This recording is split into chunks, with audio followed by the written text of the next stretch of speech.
Welcome in. Congratulations on claiming first. I hope you're doing well today. I suspect you'll be going to visit your grandma.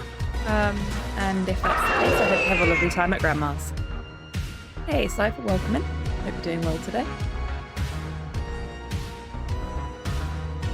Rosso. Fire of Wrath.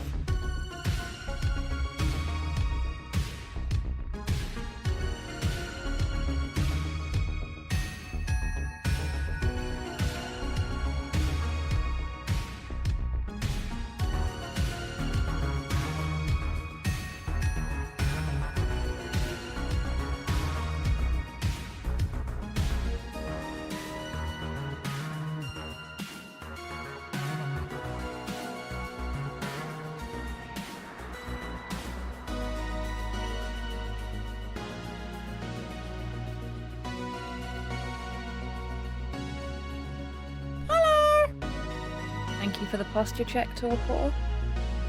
I am going to have to be super careful today about keeping on top of my posture and taking proper stretch breaks when we have our breaks. Thank you for the stretch as well. Because I'm largely out of the woods where the back pain is concerned now. But if I sit down for too long and don't move too much, then it starts to hurt again. So just gotta make sure that I'm taking good care of my spine and all will be fine. And that rhymed. I didn't intend it to, but it did.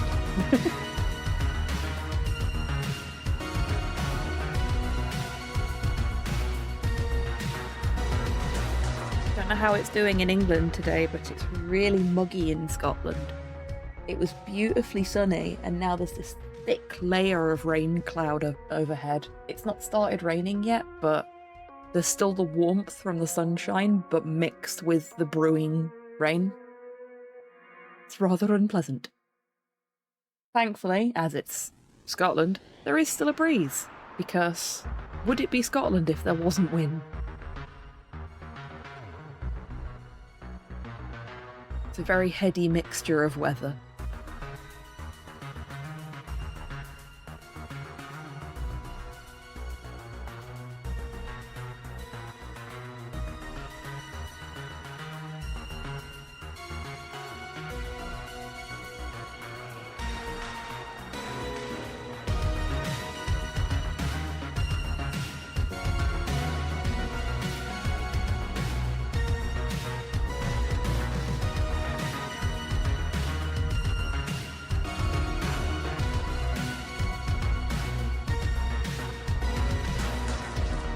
Oh, and I think I fixed the vertical clips on the channel so that they should all automatically format themselves in a nice way, so that folks in chat when they're taking clips don't have to faff about with the vertical clip formatting. I think. Oh goody! Looks like the initial ad rolls are done. Hello.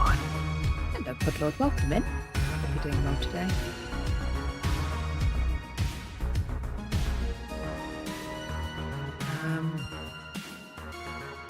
Right, let's get straight on with it, shall we? To the point when I realise I've forgotten something. As you can probably tell, I fixed the captions this morning.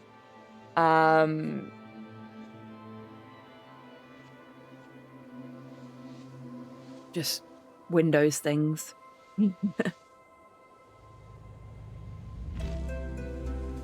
The problem this time wasn't so much that that the Windows update had actually changed what was connected to what. It was that the Windows update had changed the name of the device that is my Hello microphone. there. So it sort of worked, but didn't actually work. Hey, no worries at all, Modhail. That's what the Lurkers Lounge is there for. I hope you had a nice time at your friend's birthday party. And I hope you're doing well, despite the lack of spoons.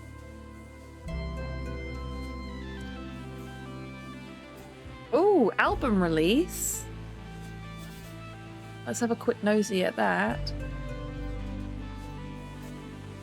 You can get the Esoteric Ebb official soundtrack. It's available on Bandcamp and Spotify. And that is a lovely piece of artwork for the cover.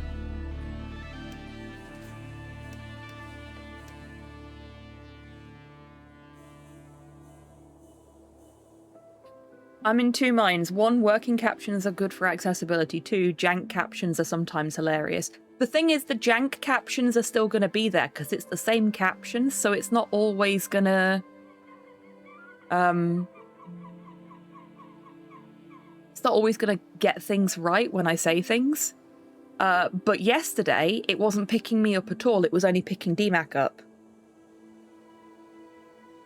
So, you know... You still get your jank captions, you just actually get them for me this time.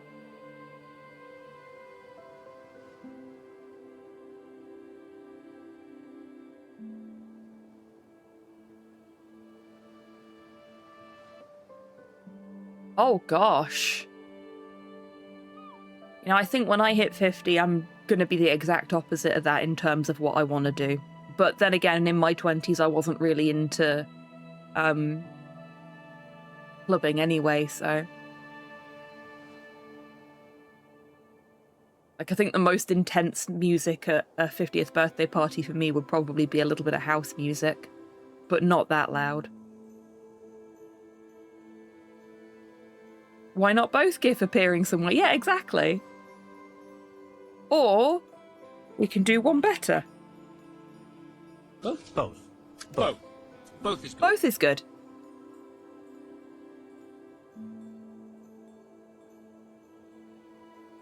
Okay, I think, yeah, we want the quick save. Because that was after I'd been fucking about with the deck of many things and it disappeared out of my hand.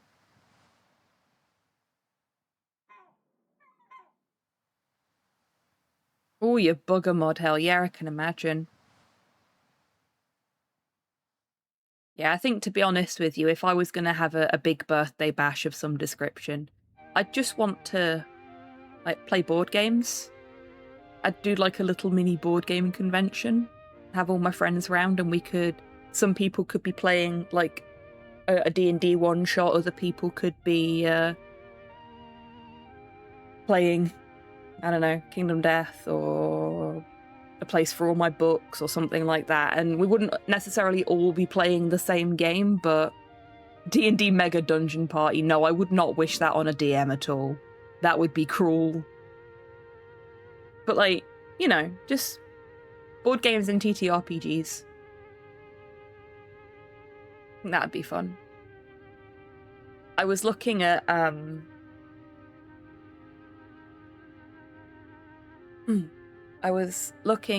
potentially, I'm gonna tell you all, even though she might already be here in chat.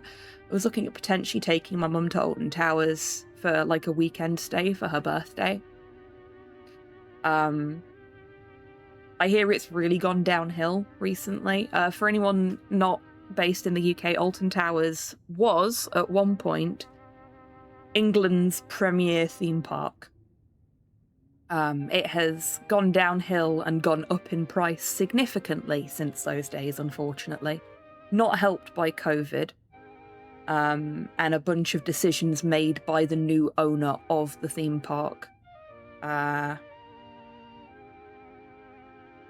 Since sort of 2015 onwards.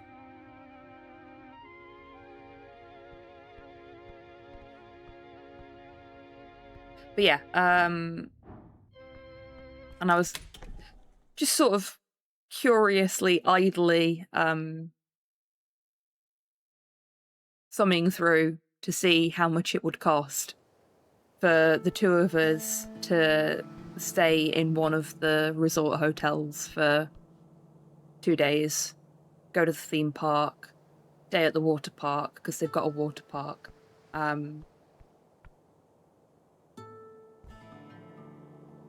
It was like nearly $2,000 for 2 fucking days. And I went, if I had that kind of money that I could just drop, absolutely. But I don't even, like, I can't even, before my mother's birthday, save up that kind of money. There's just not that much slush fund for that.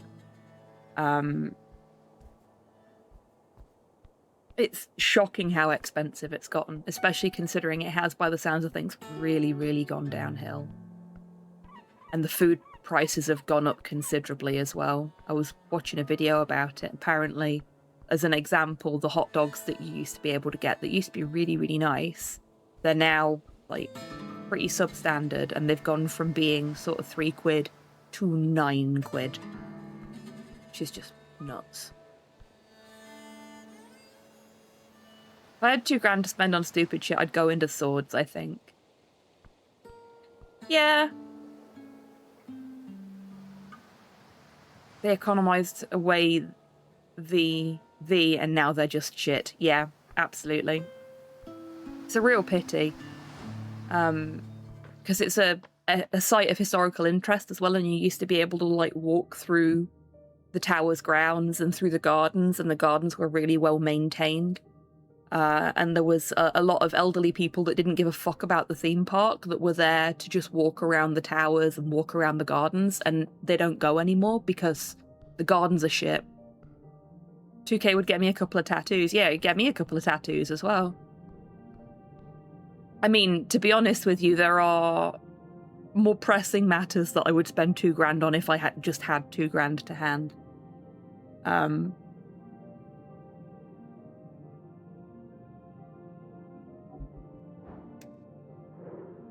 But that's by the by. Okay, so we need DC 30 to behold the Lady Sageleaf completely. Let's see if we can get ourselves to that level.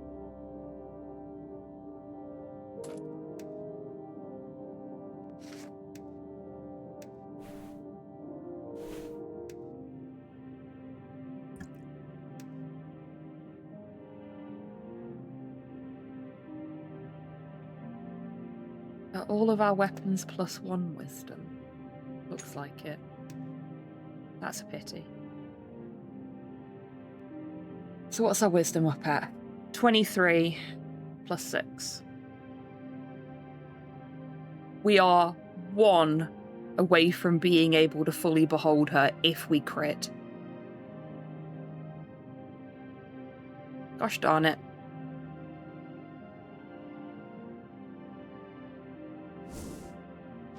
Actually, do we have anything consumable in our inventory that will help with that? 10 HP, 5 HP. No, we don't. Darn it. Spell slots. No, okay.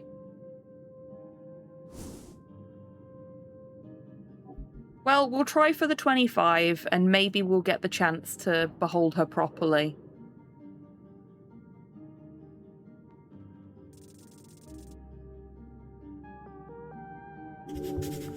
Damn it. No. Still not good enough.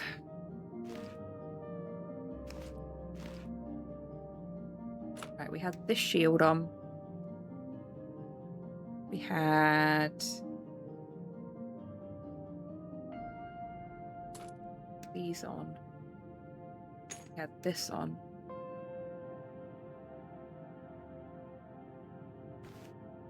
Did I change the helmet? I think I did.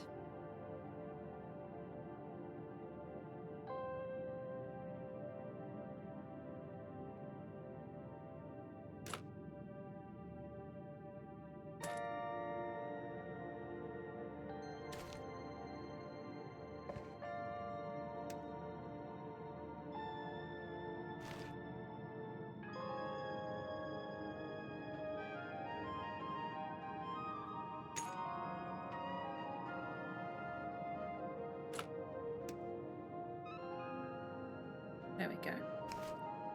Everything's in the green. Then we had that on. Beautiful.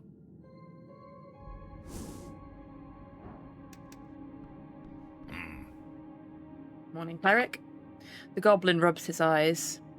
You ready to head out? I usually head out about this time, so yeah, I'm ready. I'm sure Etir is too, if we head down again. Let's catch up with... Okay, we have nothing new to tell her.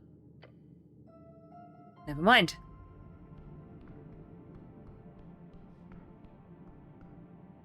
What did we need to do today? We found the bird.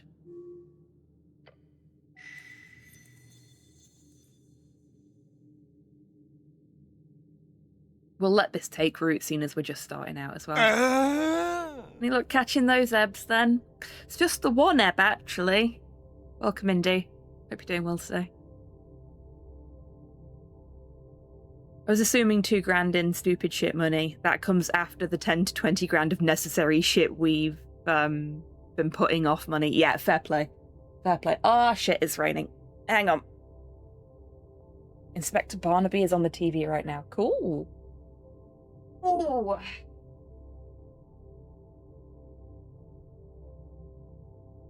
Get the window shut. I tell you what, chat, it's nice to be able to get out of my chair without it taking 5 fucking minutes.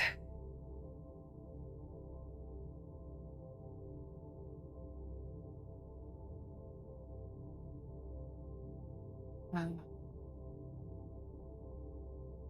A great esoteric mystery. A conundrum. The Millennium Vault.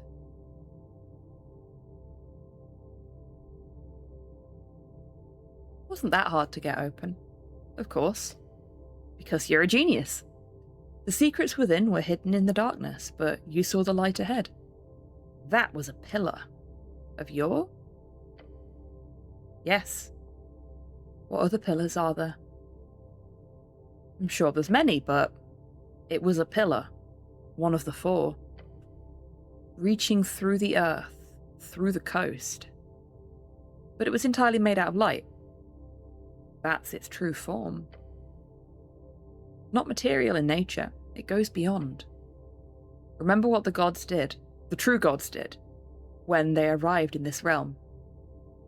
They attempted to destroy your, for selfish or selfless reasons, no matter which.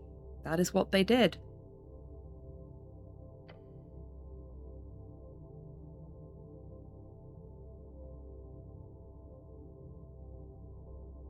But if Yor controls his gates, it only makes sense from the purely strategic viewpoint that those gods would be desperate to manufacture their own pathways. Their own gates. The vault is a gate to the beyond? Exactly. If these gods had their own gates, then why are they shut? Why place a sphinx to guard this one? Why place a, relatively speaking, simple magic item inside as some type of reward? It does not appear reasonable.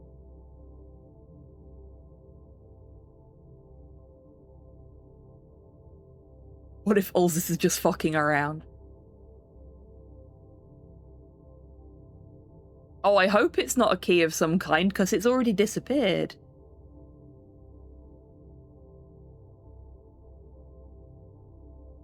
Maybe someone else took over the vault when the outer gods were forced out? If that's the case, and this gate is used as some type of storage facility, that would be rather silly. Then again, it is currently used as a permanent storage facility for that deck of many things, which is rather silly. Gods can be pretty silly after all. They can. Gods are just as flawed as their followers. Considering the religious nutjobs you've met, that's a horrifying realization. What if Ulzus is just fucking around? She could have been abandoned by her gods, left alone, in a world without purpose. She could have gone insane, coping via riddles whilst helming this role as a guardian of this vault, a vault without a master. However, This appears unlikely. Her role may very well be self-appointed, but you have collected no evidence of her irrationality. Though she will clearly never share the truth with you, there is another truth to be shared. Not now, at the very least. Is the deck of many things a key of some kind? A clue to the real nature of the vault? That could be the case. The deck of many things is an item with a very high degree of randomness involved with the outcomes. Whoever placed it there could have done it to play a proverbial prank on the mortals who reach inside, or it could be a test. If fate is to be the deciding factor, perhaps fate is the key to finding the correct card in the deck. You did manage to survive an attempt at diving into the deck. However, if there is a clue inside, you did not find it. Thus, it is not yours to find. Could I have gone deeper? Could the vault be an actual gate to worlds beyond? No. The boundaries of that place were tightly knit. The strings were all around you, holding you in place. The vault is a piece of the beyond. For whatever reason, you were not allowed to use it as anything but. I won't get any real answers, will I? You will not. However, if you keep thinking about it, you will eventually come to a conclusion. You are a genius after all. Simply keep scribbling in the margins, keep working on your esoteric knowledge, and the truth will be revealed. Honestly, this whole thing just makes it obvious. This is all about magic items. The deck of many things, sure, but also all the other shit you collect. You've got one hell of a connection with strings, right? Well, maybe that visit in the vault gave you exactly what you needed to connect even more.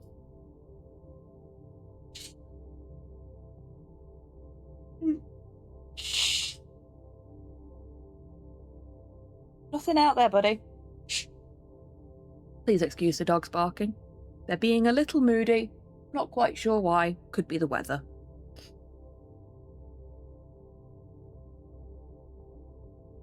Good boy, Nick. There we go. Oh, shush. Could you hear this, chat? You are so noisy.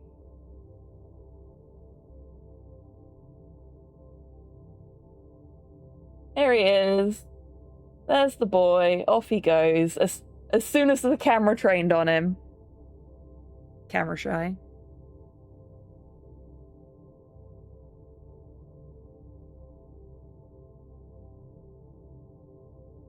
Maybe that visit in the vault gave you exactly what you needed to connect even more. Like a ley line hook. Millennia Guardian. Sphinx holding the beyond.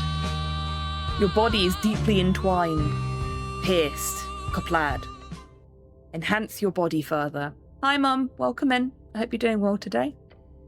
Drink more potions. Thanks, Constitution. You could also follow the tingle. The positive tingle. As your body collapses, your breath is lost and your feet fall into the earth. Your healing will always be there to bring you back.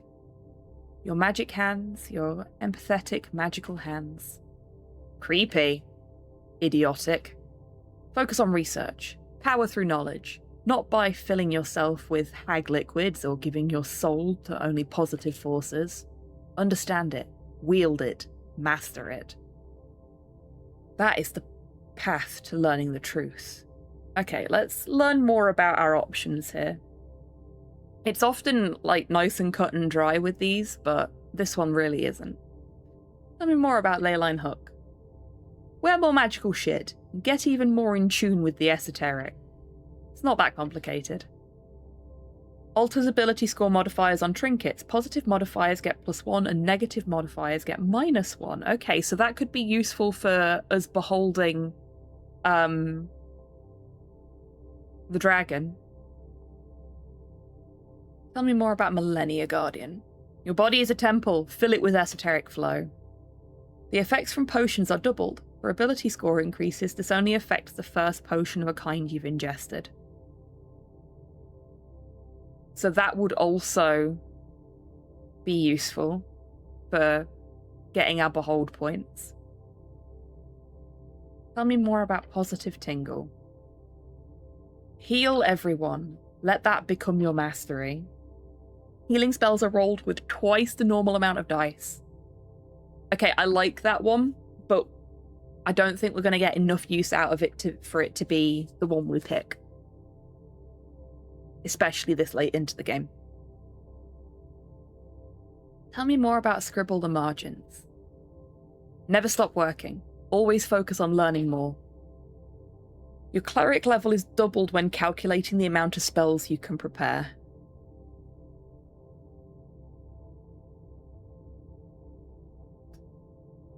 Okay. That would be useful because it would mean we don't have to pick and choose what spells we're prepping. But we don't really have much of a need for it. Honestly, I think Leyline Hook is the most...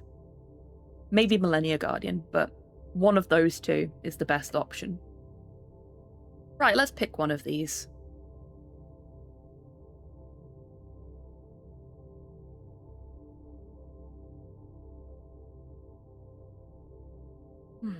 Fuck it, let's go Leyline Hook. There we go. You're gonna look so damn fancy with all those stringular magic items on you.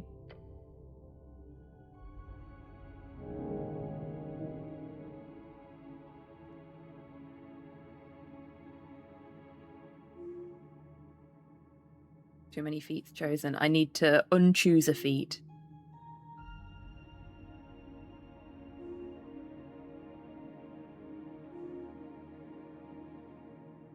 Advantage on behold checks. I want to keep that.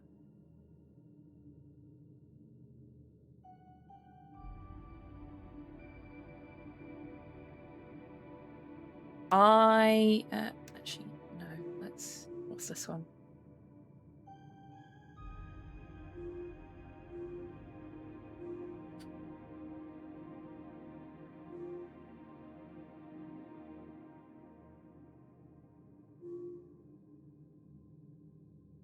I'm actually going to forego this one because we've got loads of healing items.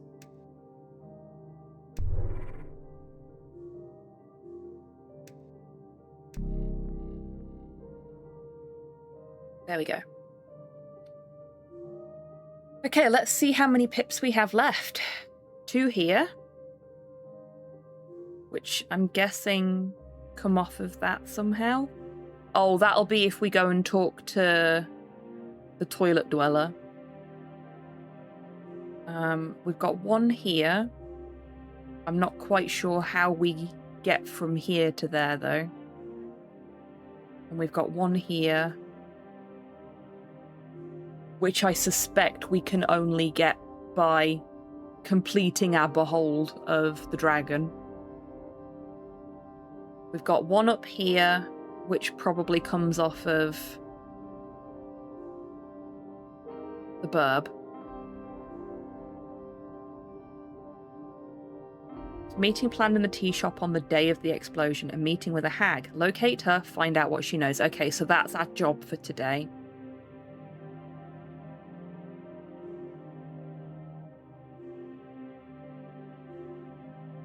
We need to find the hag. And we need to enter the pillar. I don't know if we do both at the same time.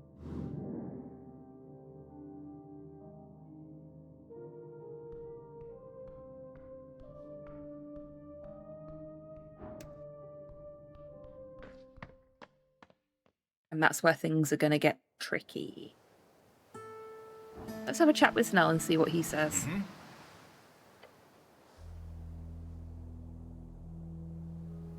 Oh, nothing of use for us for this.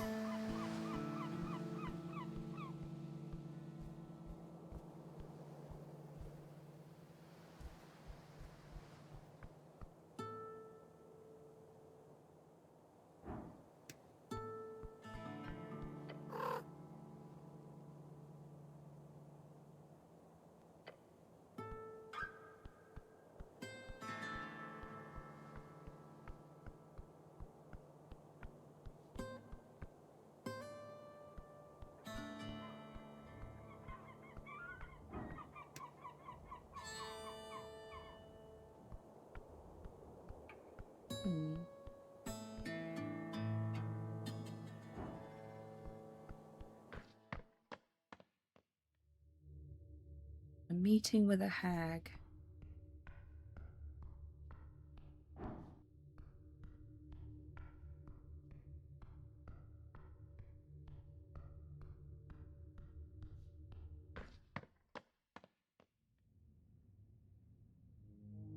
Wait, did I see detect secrets light up there?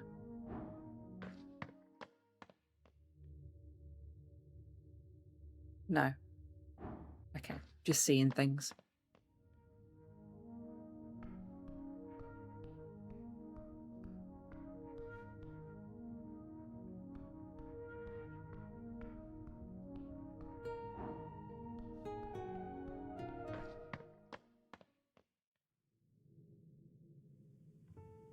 Oh yeah, that brings us up here.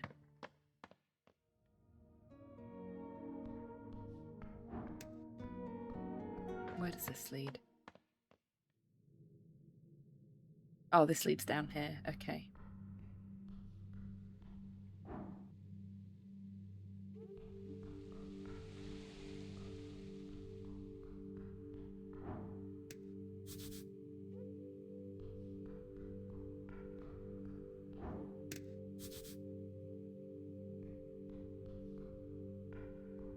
Is it one of these doors, perhaps? Does the hag live down here?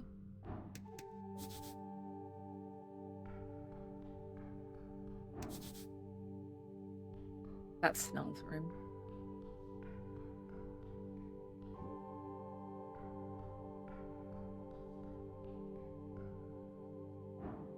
Guess not.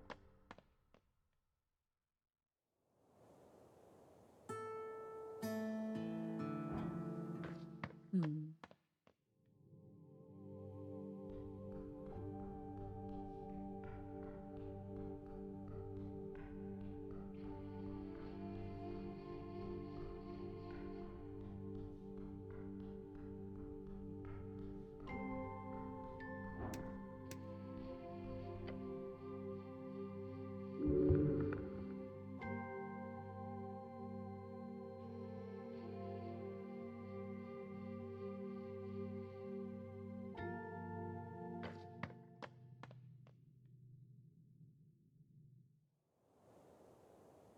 Okay.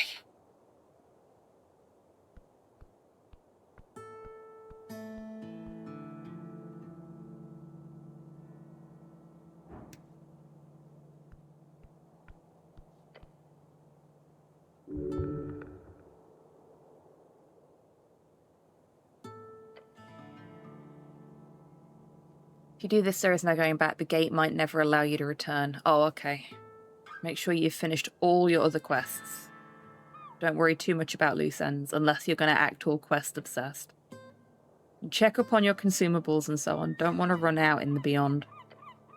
Are you ready? Your soul is ready.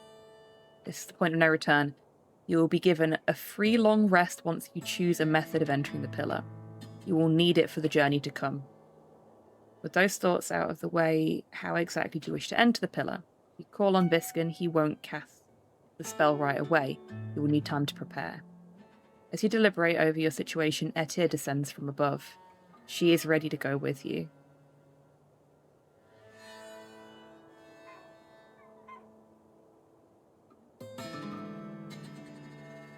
So that's the only option we have, is the astral projection spell scroll. But we haven't found the hag, so I guess I can't do that yet. Unless the hag is the person that went through the pillar.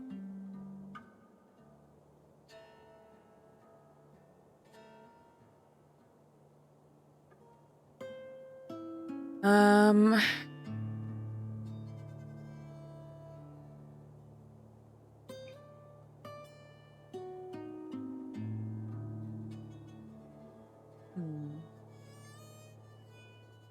not ready yet. That is okay.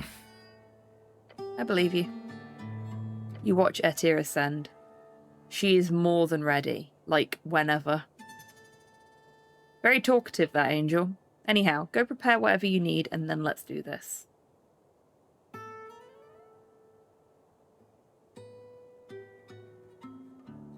Go to Undercoast Path. I need to figure out where the hag would be. And then once I've done that... Oh, hello. What are you doing down here, Nessa?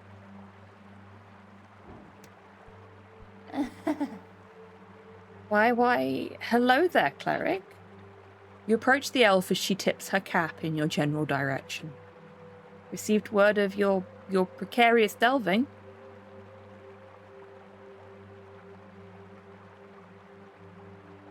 Delving? I'd call it a damn crusade at this point.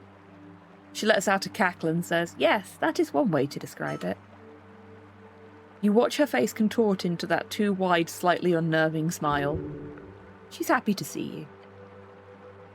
The roots whisper of the man in iron. He broke the winter's plague, the dreaded Gorgalash.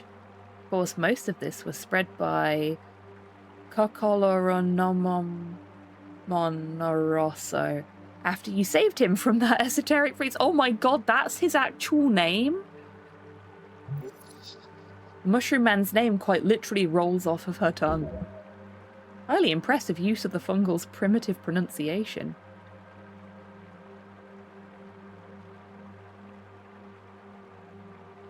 I'm gonna feel proud on the inside.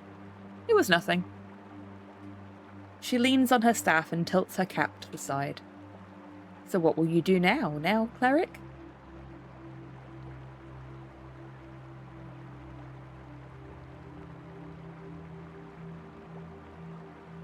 Good question. I got some good info from that Free Strider fellow that Gorgalash had imprisoned. Oh? I think I need to travel to another dimension. Oh! Her eyes light up. You speak of... She mutters and glues her gaze onto the pillar rising up into the mist. I know of primal spirits who journey through the gates. Even those thought long ago closed, shut, locked. You know how to travel to the other side? No, that is not something for the likes of my powers. Opatajani, my teacher, Hierophant Offidana, she is one of the few creatures upon the Undercoast who knows the secrets of the leftover gate. But that pillar is no such nook, nor is it forgotten. It is simply very, very shut.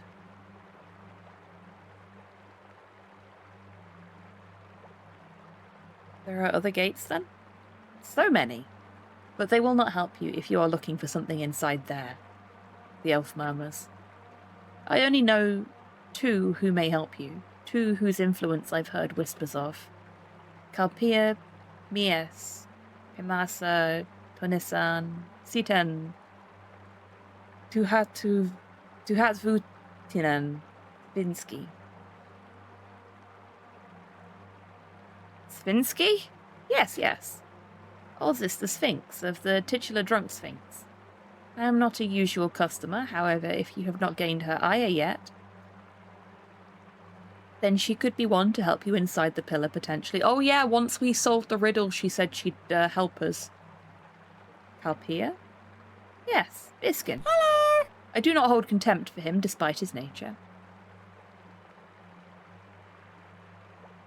Pale man in his dark tower, 1,000-year sphinx. Thank you, soul. Welcome in.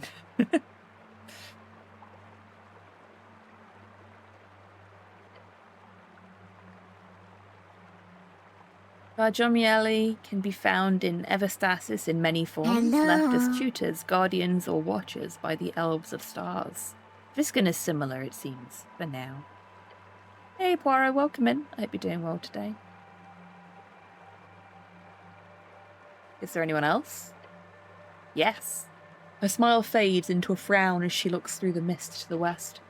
Since you survived a trip into the Room of Pipes, I'm assuming you've already met with the Master of Whispers, the one who hears the pipes. Right, the horrific aberration. She nods her cap. I do not recommend it. Beyond the powers of Svinsky and Viscan, a deal with the aberration would surely allow you to enter the pillar. But the price would be steep. Yes, listen to your aberration, friend. It would know well. He was pretty polite, to be fair. That is not a good sign, cleric. A far mind showing kindness is but an omen of its tentacles already being around your throat. Hot. Thanks, Charisma. Not the time, nor the place. See? Wisdom is just me. Her smile returns. You will make a good choice, I believe. And I wish you luck on your esoteric journey. The elf understands the seriousness of your quest. She supports you. This might be one of the few truly good elves around. Thanks, strength, you racist prick. What's up with these little pinecone guys? Those are Menenkainen. What the humans call Batar. Primal spirits. They live everywhere. I think they specifically wanted to come out to greet you after ridding the area of that foul winter's plague. She smiles. They are happy. The primal magic proved useful. Good. I am still surprised by your affinity for the primal, cleric. You could make a good druid if you stripped a bit. Nude? She nods. Yes. Even the... we're going to point at our helmet. Yes, cleric. I do not know of any druid of any circles who carry man-made iron upon their flesh. Not today. Not since the Great Split some 200 years ago.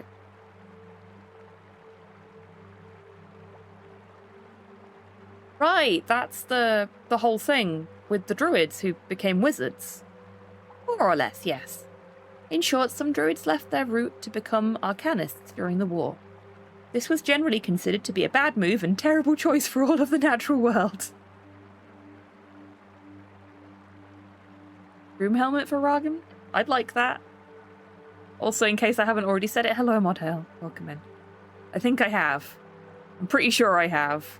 My brain has just, like, rebooted itself. Oh, I did, because I said I hoped you had fun at your friend's birthday party. Wow. I'm doing well today. You tell I didn't get enough sleep. She smiles. A more genuine one this time. Not so lecherous anymore. I say we need all kinds of people to keep balance, including you, no matter what you wear or what your title is. The elf leans in, grabbing your shoulder for a moment. The spirits are watching you, Ragan. Along the strings, wisps. Little ignorant flames. Some of them primal, some not. She turns to look out into the mists. They root for you. For Snell, too. And for her, Mrs. Celestial. Thanks. He's standing very far away, isn't he? Actually, where the fuck is Snell? Your angel companion simply nods her head. Snell is hiding from her so much that he's not visible on the fucking screen. Boy really doesn't like mushrooms. I got that stuff from Lord Pooh. Ah! Rakus Puni, how lovely. I hope you got along. Yeah, though, I've got to ask, like, really, what is your relationship with that tree? Fine, I'll admit it. I might be stringing him along a bit. Oh. Yes, nothing I'm too proud of. But some trees of the more virile variety tend to enjoy attention. Not the debaucherous kind, mind you, the kind of attention given by the heart. But if a 10-minute conversation a month gives an old tree his jitters, then who am I to deny him? I really like Nessa. Nessa? Nessun. Close enough.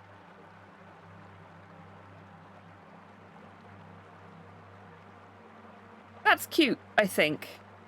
Something like that, perhaps, yes. She gives you a wide grin. I just got an achievement called Tree Hugger. I'm gonna gesture towards Snell. You're still... Yes, cleric. You hear the sneer in his words, despite him standing a fair bit away. The elf chuckles. Cute. Have you met Etia? No, but I have heard of her. The Mushroom Lady lifts her cap slightly, as to get a better view of the floating celestial. A golden veteran serving human interests. You must have quite the story. She replies with a telepathic message. An elf, serving goblin interests. She lets out a hearty, but still sort of creepy laugh. Yes, my situation is a story as well, isn't it? I won't pry, that's not my intention. But I wish you luck, my angel friend. Friend. She lowers her cap and looks back to you. You're collecting quite the little warband, aren't you?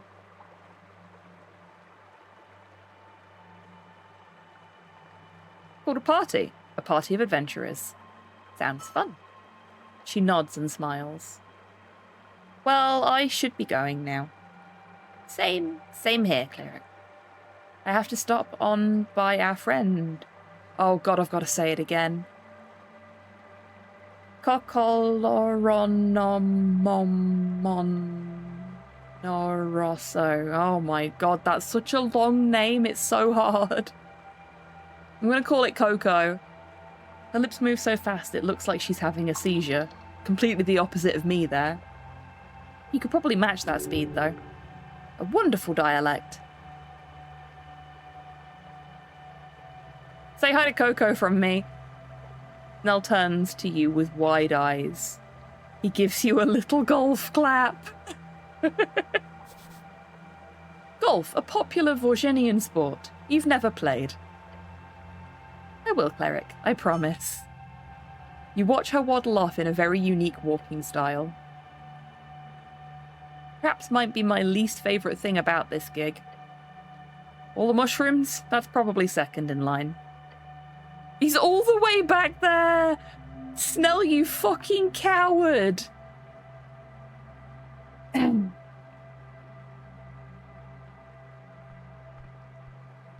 Okay.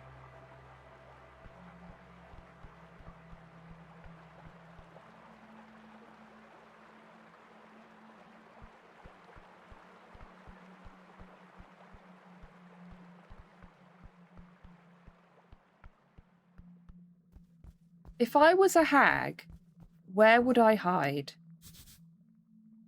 Chest is buried here. I can't dig it up. Because I don't have a shovel.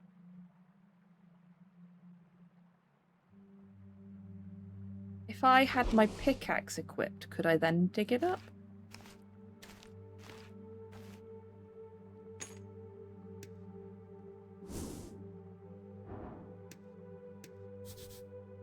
No. Guess not. Okay.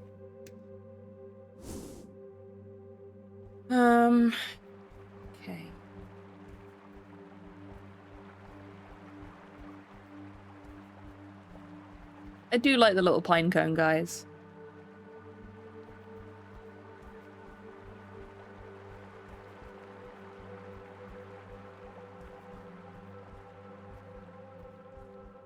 A hag.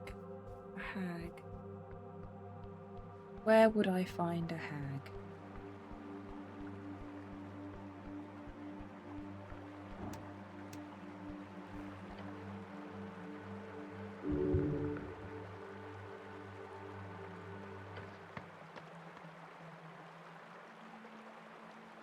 I don't think there's anywhere we've not explored in the city below. Ow.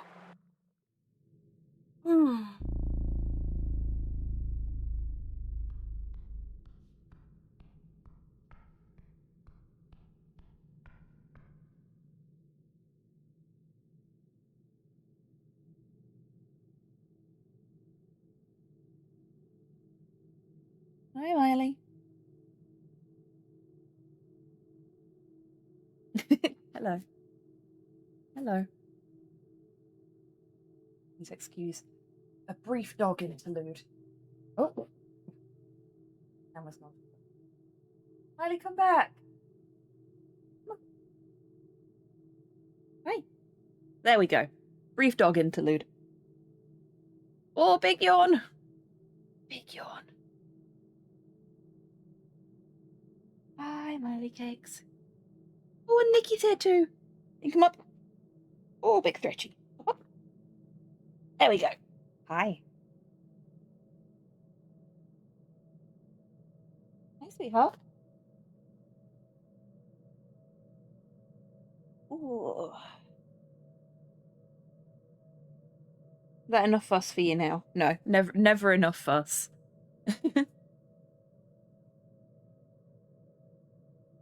There we go.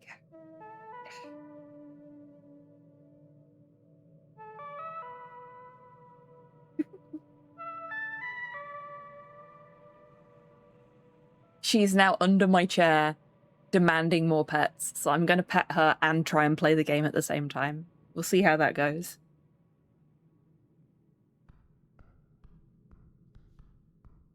I genuinely don't know where to look for this fucking hag.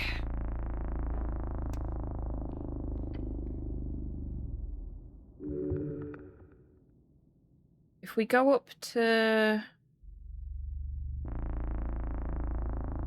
Tolstad and look at the other areas of Tolstad, maybe we can find somebody up there.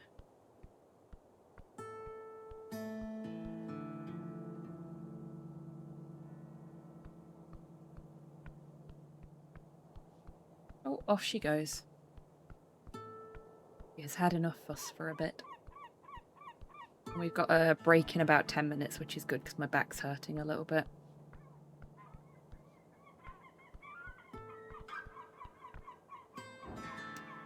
Is there something new on that sign?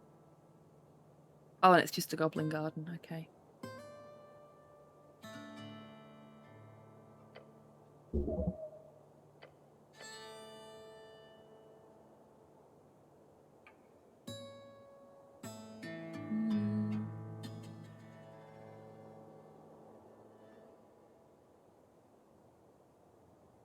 Good sign.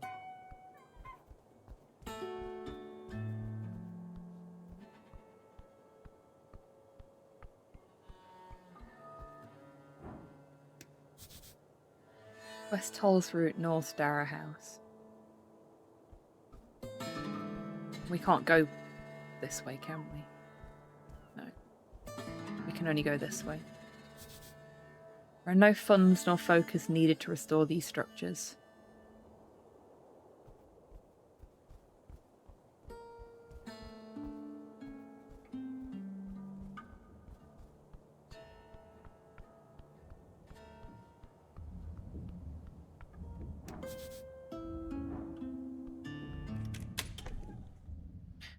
We also haven't found the printing press for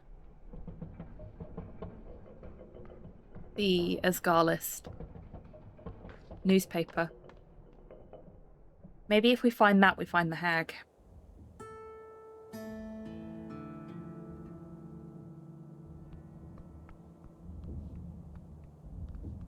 Oh! Oh, hello. Hey, Soup, welcome in. Oh, there's a... I wonder how we get there. I wonder if we can get there.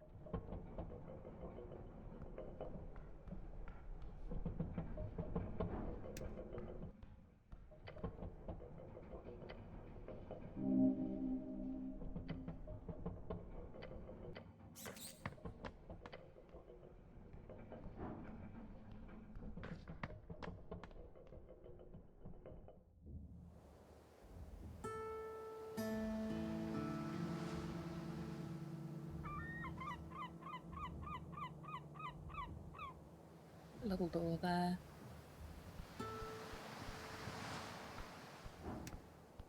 I don't think we want to go this way right now.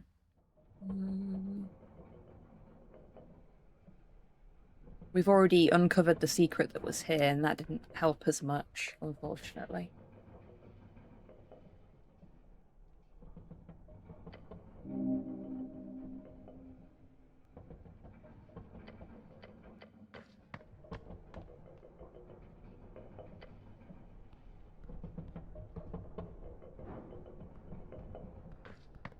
My nose is so itchy. Oh yeah, that just takes us back up here, silly me. We can't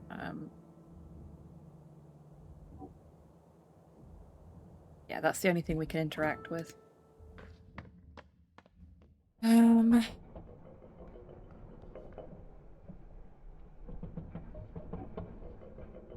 I've not missed anything in here that we can interact with either.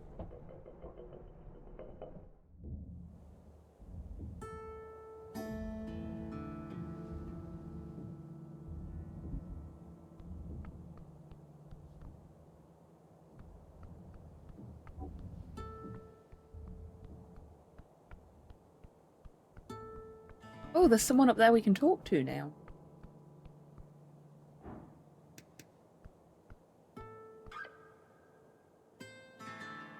You hear a tune dance on the cold Ascani winds. Melancholy. A bitter reminder of a dream long lost. You see on the edge a goblin. She has a flower crown on top of her ruffled dark hair and is playing an exotic instrument. Perhaps it is best to let the girl keep playing. It is quite beautiful. For a goblin to produce such a melody, the song, you yearn for it for a bit. I'm going to let her play and I'm going to behold her. Oh, it's Miss Nearly! She's the goblin from the pub. She looks different from this angle. Well, thank you, Chibi.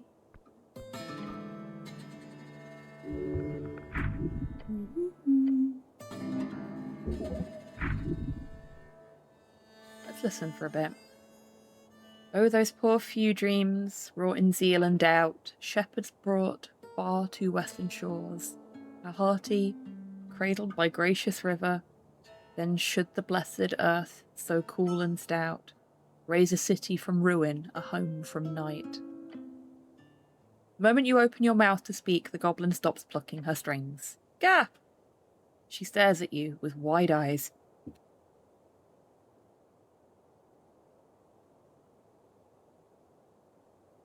You know, I love the fact that this has such a sensitive mute button just on the top of the microphone. Because it means when I suddenly need to sneeze, I can just mute the down thing as I'm bringing my hand up to my mouth. It is great. This was possibly the best purchase I've made for streaming in years.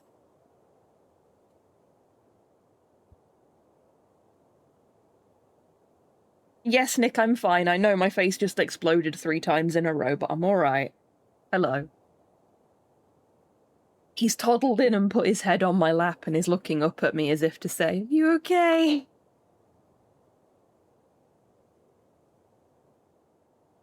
She stares at you with wide eyes. Hey, hey! Her frustration is palpable. She lost her train of thought when she saw your powerful stature. She was about to berate you, but stopped herself. Afraid of the law? Hey. Hey, do I need to stop playing or what? You're scaring her. There are no laws against public performance in the Tolstad district. No, it was a good song. Thanks. The girl is suspicious of you. Understandable. You with this weirdo? She asks Snell. Something like that. He looks embarrassed. You feel sweat forming somewhere within your helmet. Your eyes are glued to the instrument. What are you looking at?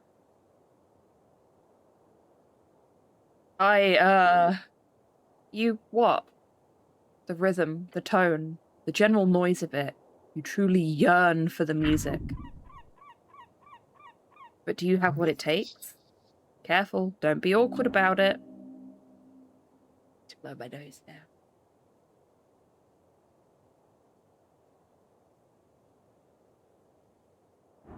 Her wonderful talents must be displayed to the world.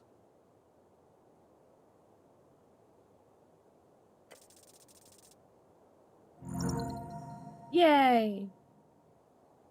Demand it, but softly, as to not overwhelm her. So, no yelling? No yelling. Okay. We'll squat down to her level. Oh, we actually did as well. Huh? Your face is close to hers as she attempts to look away. Oh my god, we're so creepy. Sing me a song, goblin. She carefully turns to face you with a blank expression. Make it a good one. But I don't normally take requests, she says, her face almost touching the front of your helmet. But I can make an exception. She plays a chord that gives you a deep sense of relief. And on that note, it is break time. So now is a great time, everyone, to grab a drink, grab a snack, have a stretch, get some fresh air, play a chord that gives you a deep sense of relief. And I will see you in 3 minutes after the break.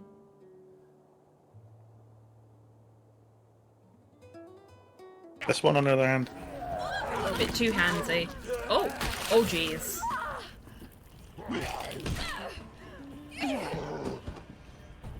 Oh, my God.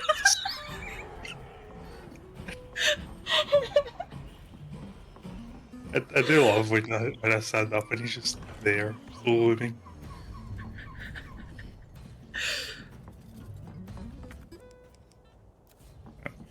Yeah, just politely waiting his turn and back.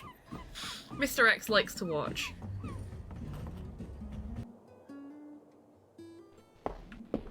Yeah, that's the front door. You know what? I've had it with you lot. I'm fucking taking this with me. This is my record now. Fuck the lot of you. I'm out of here. I'm out of ammo. Okay. Time to kill God with an SMG.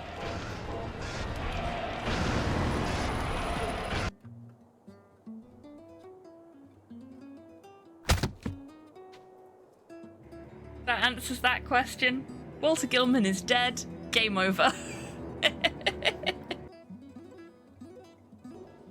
Let's go for a pineapple pizza straight off the bat and see if it's that again. If it is, then holy shit, the RNG on this game is balked today. That would be really funny. Thank you. What the heck? That's never happened before.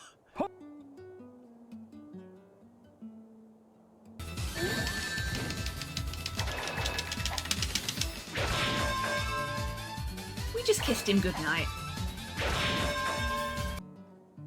Would you like to explain the RuneScape dance to people that aren't familiar?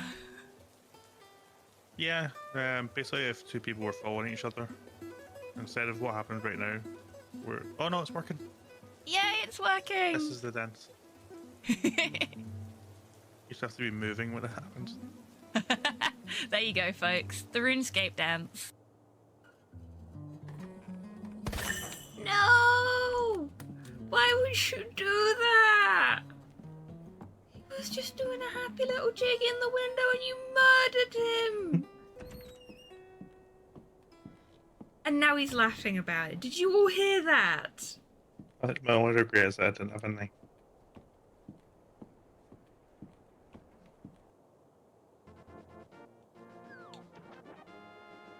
First try. Yay! If you get hit while you're swimming, it will break the game. Because when you get hit, it will cancel your fake flipper, but also the game doesn't know where it wants to put you because you weren't on safe ground on this screen. I would. Oops. Yay, we're safe. Kind of. Okay, I was gonna say I might just get hit so I can see what happens, but now we know. Now we know. That's great. Welcome back from the break, everybody. Yes, I hope you're lick the feeling boot. refreshed. Lick the boot. Lick it harder. So, I did some yoga during the break there so that my back hurts less. And it took a little longer than intended because every time I tried to do a specific pose, there was suddenly a Miley in my face trying to lick my nose.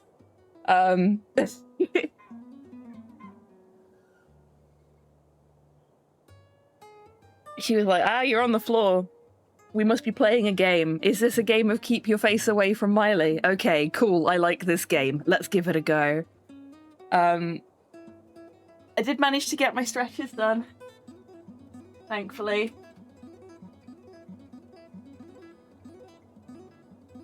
Still in a little bit of pain, so I'm going to take some painkillers. No, Nikki, you can't have these. They're bad for you.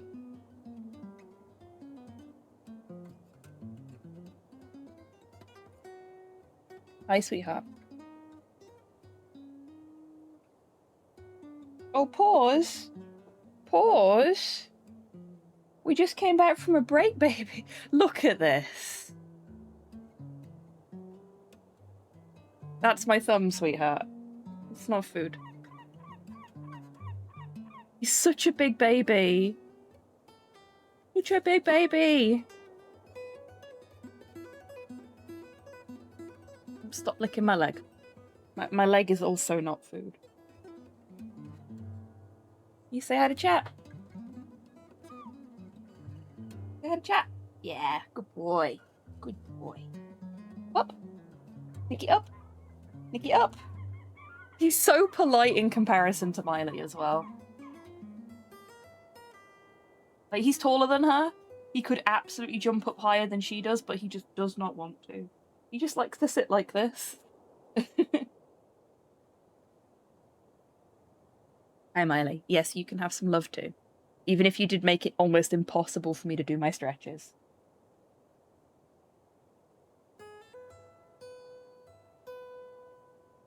I propose lick my nose. Yep.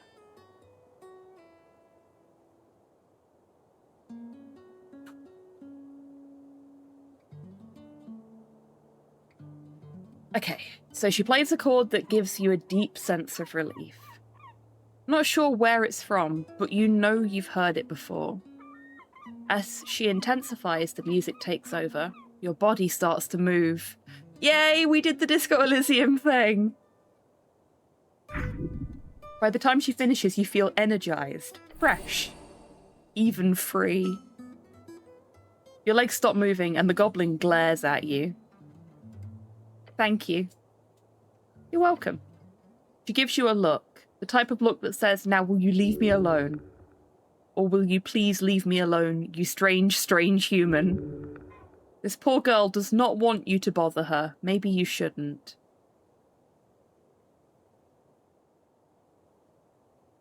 I do want to know more about her, though, so I'm going to ask. Ah, flower crown. Yeah? The goblin stares at you. What is it? Just some flowers I picked. Why'd you ask? It's cool. I like it. Thank you. It took some time to bind them together. Why didn't you say the correct thing? Don't you want it? I'm gonna breathe heavily and stare at it. I mean... You're here to talk with Lady Sageleaf, right? We're gonna nod hard. We're really bad at talking to women. I owe her some money, rent money. Can you ask her to give me an extension? Uh-oh. I just need to play a decent gig, and then I can pay her. You're in money trouble? Not too bad. I've been in worse. Hardcore lady. Respect. Maybe a week? Yes. Convince her to give me another week to pay, and I'll give you my flower crown. Then you've earned it. That sounds like a quest. I mean, sure?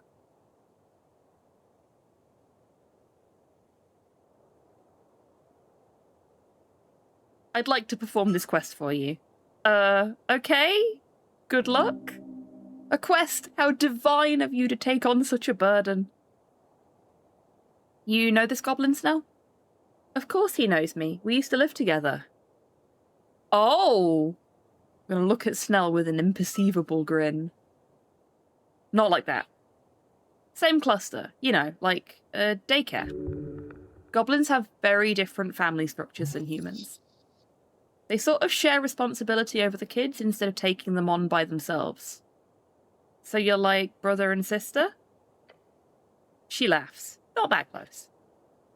It's more like distant cousins. Sure, something like that. Move away from this topic. It is personal. Either way, we've got work to do. Same. Anything else you need? What was that song? It's just an old folk tune. You never heard it? You have. It's a classic. Yes, I know it. People request it all the time. It's one of those gotta knows, you know? Are you a local bard? Wouldn't use that term. I'm just a player, a musician. Make my living in the taverns.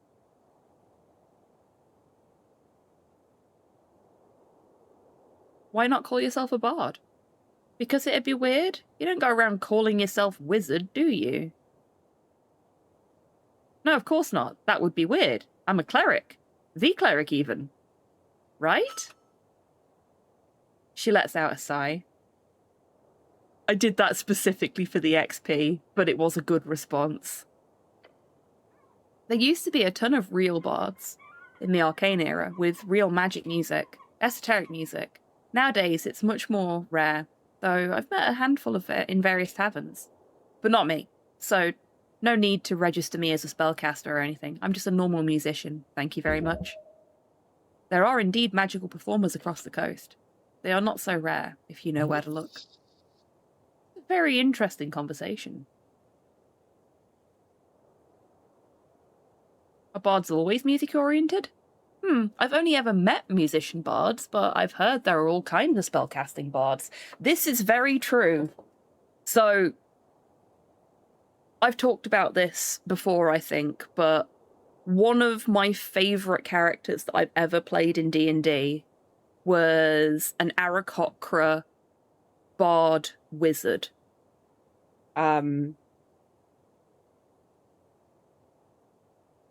I had this whole, like, really silly backstory for him that he was the seventh son of the seventh son of the highest ranking sorcerer family within his Aarakocra clan. So he was poised to take on the role of, like, head sorcerer of the entire clan, like, be the, for want of a better description, the oh shit, I've lost the word. The elder. And as we all know, seventh son of a seventh son, very, very closely linked to superior arcane abilities. Now, this guy, 0 innate magical ability. So he studied and learned how to do certain amounts of magic, and he learned about what we would call stage magic. And most of the magic he was doing was actually him using performance as a bard. And it was like sleight of hand tricks and like pulling flowers out of a hat and that kind of magic. Like prestidigitation, basically. But he didn't play a musical instrument. He was a bard whose bardic skill was performance magic, was stage magic. I've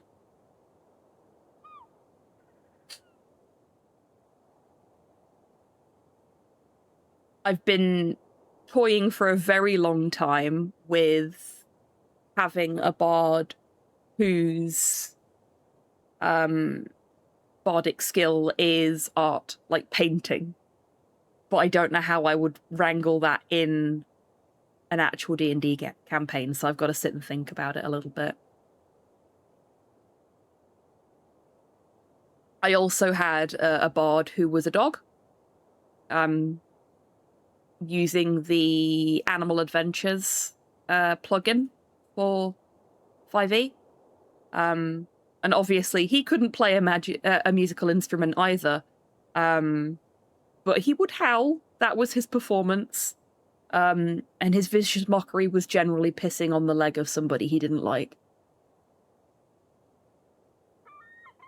So yeah, there are lots of ways to be a bard.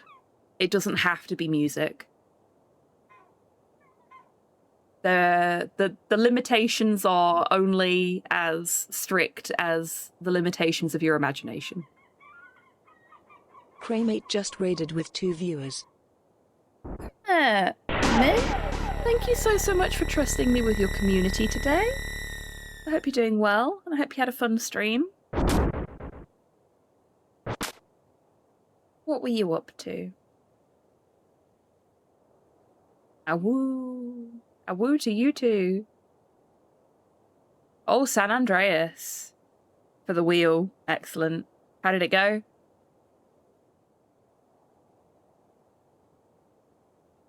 Hello there.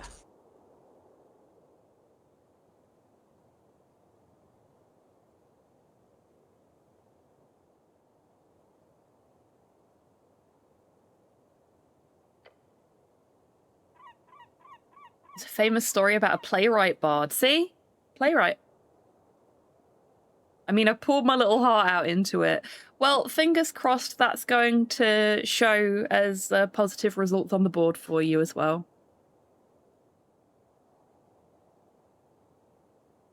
Markman can tap in a 4th place and win the season, so... Yeah, that sounds like Markman. An AI built by the wheel to keep us all in line.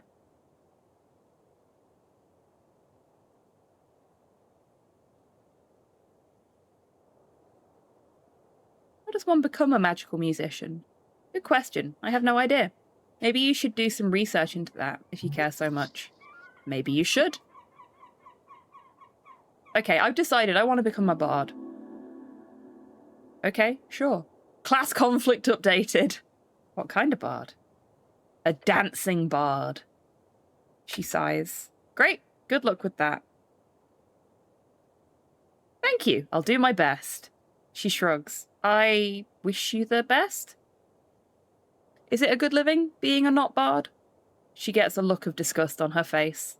No. No? No. Good tips only come so often. I'm an artist. I get enough to keep working on my tunes. Not a crown more. Sounds like a bard to me. What's that wooden thing you're holding? It's an instrument. Is that helmet on backwards? She mentioned your helmet. Cool. To be precise, it's an Elysian lute. It's very pretty. It's said to act as a tiny portal to the Fey realm when played just right. Sounds wonderful. It is.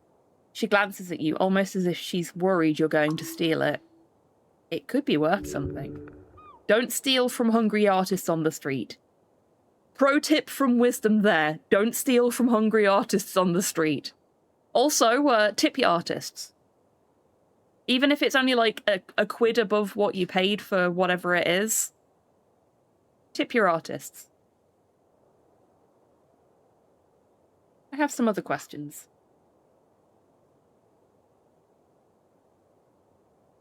When do you play? Oh, you want to come listen? We're going to nod quickly. How fun. I'll play at the Drunk Sphinx tonight. If it goes well, I might put on 1 or 2 more shows before the election. You can show up if you want. Please tip me if you do. Are you really a goblin? What gave it away? Tell her she's good at playing. It was a nice tune. Playing quite well. And a goblin usually wouldn't, or what? No, She scoffs. Dick. Insulting you to your face? Take back the compliment. I deserved that. Yeah, you did. Yep. She didn't mean it. Don't be mean to her anymore. She's a nice goblin. Come on. She sighs. Did you have something else to ask, or can I keep playing? What are you voting in the upcoming election? That's a question. A great question. Why'd you ask? I'm learning about politics. Okay, but you do see how you asking that is a bit, what do you say? Pointless? What? It's a great question. How rude of her to say such a thing. Huh? Really? Yeah, really. If a city cleric comes up to someone and asks them for their political opinion, it would take a very special kind of person to not just say what the cleric wants to hear. What I want to hear? Yeah, you have a bias, obviously. Biased? You're smooth, a slick cat. You just say what you need to say. No bias in that. You mean the whole working for the city thing? That's no biggie.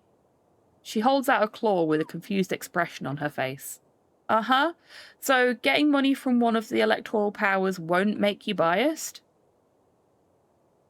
Doesn't mean I like their politics. Really? Then what is your politics? Be careful now. If you get it right, she might grant you more information. Tell her how much you care. You know what the future of this city is. This charade. You know exactly who should rule.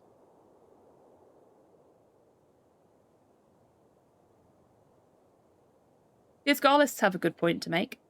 Sure, one good point, and the rest is a bunch of bullshit.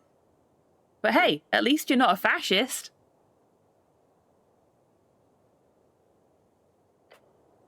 Can I keep playing now? That's all for now. Okay, bye. She's probably a freestrider. Freestriderism seems to be very, very popular.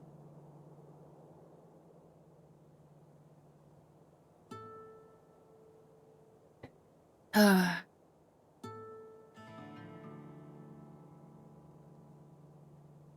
don't know where to look.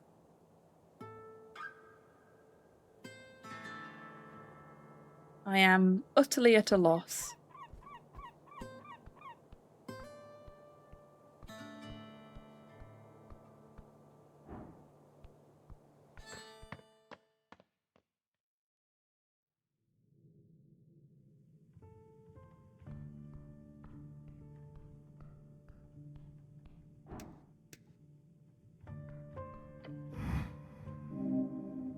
The Iron Tin Can Knight Man dude does not acknowledge your presence. He's ready for more of your questions.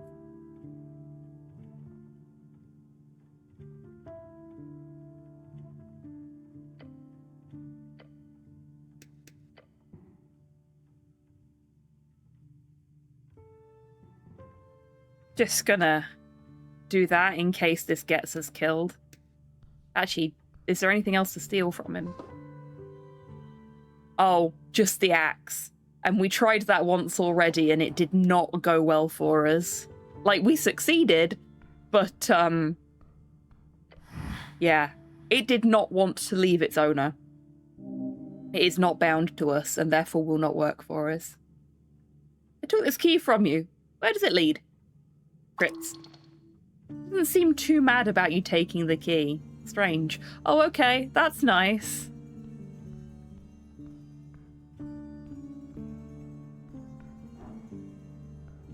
It should actually open this door.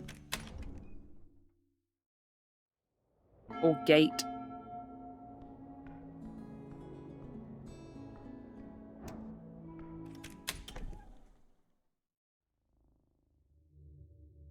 Which brings us into the crits.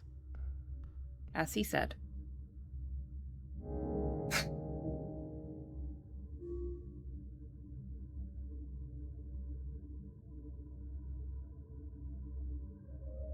Okay. So we still haven't found the copper press.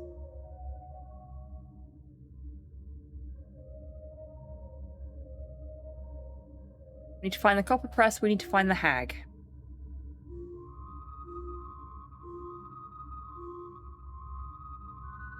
Ah! That's what that one is. So let's go and have a chat with Lady Sageleaf. Seeing as that's something that we know where we need to go and what we need to do. Maybe we can have a think about what comes next once we've done that.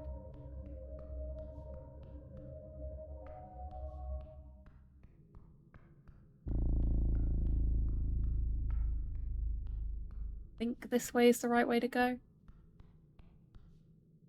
If I can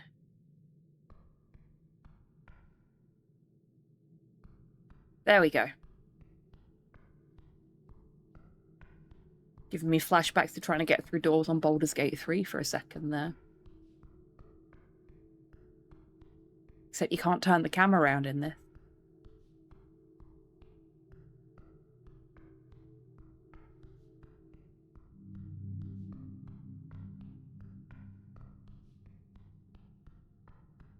Wrong way. I do this every bloody time.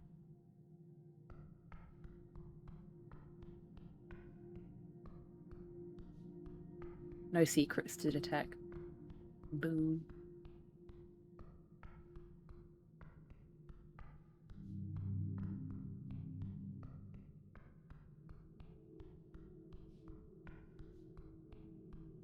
Oh, it's this way.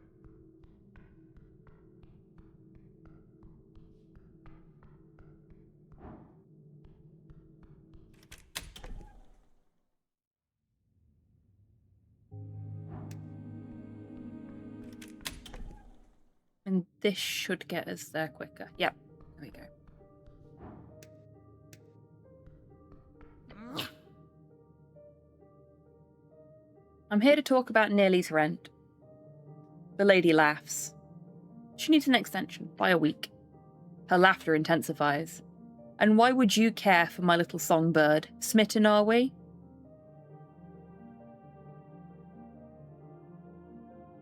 She promised me a flower crown in return. Don't tell her that! Her eyes narrow. Why do you want a flower crown? It's cute. Another cackle escapes the dragon. Fine, I'll grant her an extension. It wouldn't be the first time. But in return, you must do something for me. Oh no. This is turning into one small favour. Another quest? Her grin widens. An evil thought crosses her mind. She wants control over you, spiritual and physical. Dance for me, cleric. You hear chuckles echoing throughout the chamber. What? Dance. They're mocking you. What a terrible feeling. It's not worth it to lower yourself in such a way. She's just bullying you, but why not do it? This might hurt your self-esteem quite a bit. Careful. You can do it. You're a master of physical orchestration. You can make them believe in you. Well, she asks with a broad grin, a little dance for dear Nearly's rent extension. What say you? She clearly does not expect you to actually do this. Do it. You see Snell slowly shake his head to you.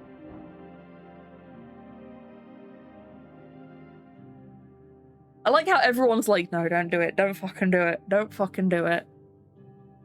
You know what? The more people tell me not to do it, the more I'm gonna fucking do it. And I'm gonna fucking rock it. Your feet start tapping. Arms swinging. The music's just in your head. At first you hear chuckles, but they're drowned by that imaginary music soon enough. A step to the right, a step to the left. You remember the night spent in Fig Alley. Those kids were older than you, their hair all enchanted with various cantrips, creating a forest of strange colours, entombed in dwarven brickwork. Fig Alley is a street found in the Low Valley area of housing. It has about half a dozen dance halls, and it's pretty much the #1 party street in Norvik, at least if you're poor. There's better places if you've got actual status.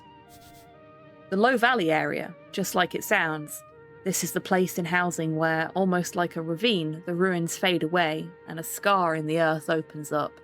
The 5 or so blocks found within are pretty much without sun or moonlight due to the steep surrounding slopes and tall, leaning, unregulated buildings. Pushing and shoving, heading to the back for sparkling water. They laughed at your jokes. You think they laughed when you danced as well, but they let you stick with them if you kept up, if you did what they asked, if you complied. One night they left without you. You sat there with the half-empty glasses, the blaring beat of drums living inside your ears. So you got up and moved, alone. The floor was crowded, the troupe played loud, led by some Vojeni screamer. That song still comes to you at night when you feel at your most lonely, and you remember that night. The night you danced alone, and it wasn't half bad. As you finish your modern fairy jig, no one is laughing anymore, their eyes lingering on you, having been clearly impressed by your precise footing and rhythm. He's skanking. Or at least impressed by your audacity. After only 2.5 minutes of this glorious performance, you stop right on cue as the music in your head comes to a dramatic finish. You've reached it. Perfection. That was certainly a dance, cleric. We're going to strike a stunning pose. No, wait. My dance was for justice and peace. Oh, good gods, the goblin mutters. So, the lady is shocked at this turn of events. She didn't expect you to actually do it, but boy did you prove her wrong. The extension? We say, gasping for air. The lady sighs and waves her claw. It's granted. She can pay whenever she wants. Now please. Your goblin companion looks perplexed. I'll be damned, you can sure put on a show, cleric. Quest complete, but at what cost? Now go speak with Nearly again. I'm so proud of us, we did so well.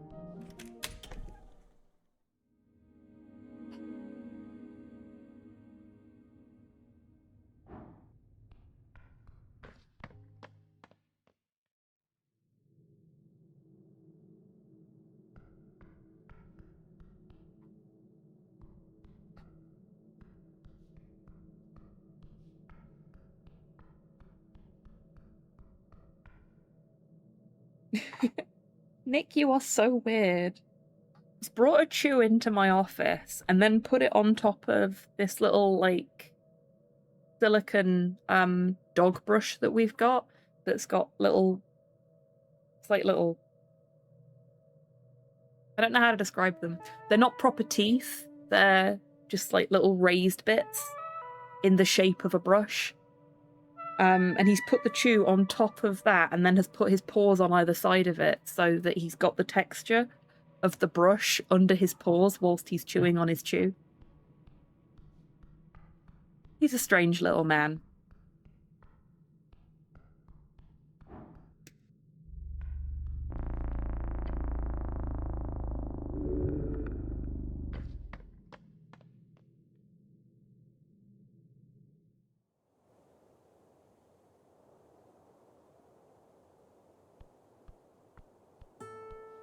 Don't know how loud the noise that he's making with that chew is as well, so if you can hear it on stream, I am very sorry.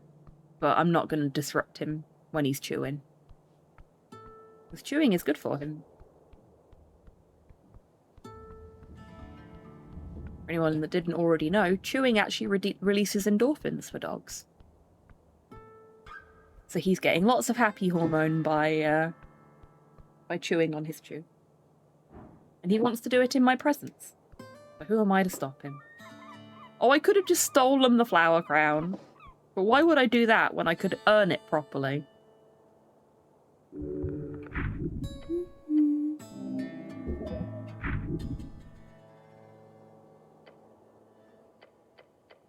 So we've been through this already.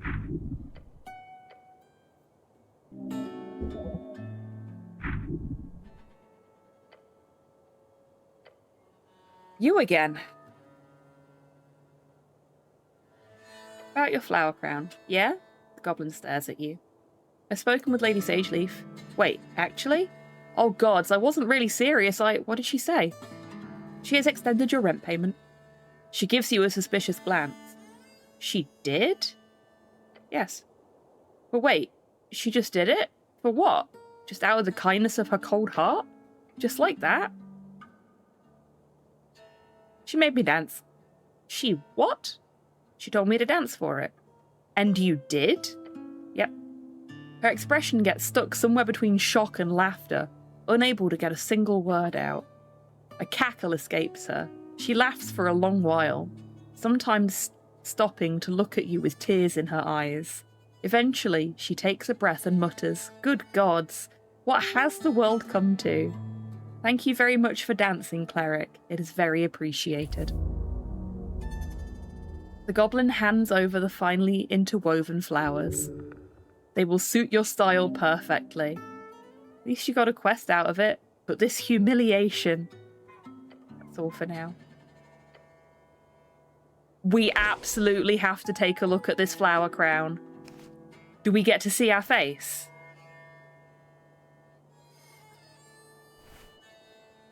A crown of pretty flowers, most likely sourced from local gardens, gives you an air of homegrown understanding and elderness. Will make it clear that you care about the forest and all its natural inhabitants. Advantage against plant-based individuals. I'd say that's an accessory. Oh, I can't wear it on my head. Boo! Boo! Boo, I say.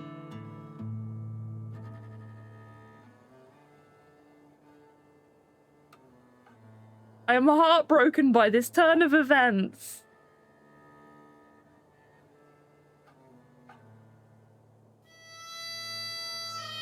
Welcome back to Civilization Sinister.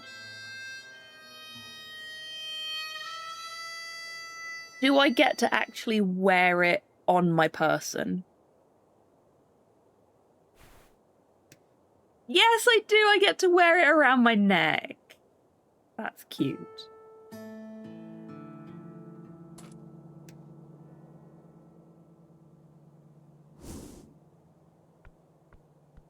Unfortunately, the stats on it aren't good enough for me to do that. No, they're saying boo earns. I am not saying boo earns. I am saying boo.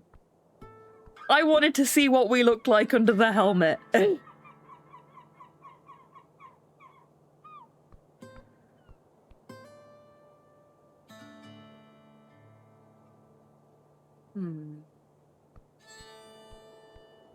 Actually, let's look at our questing tree now, because that's complete. Yeah, look at that.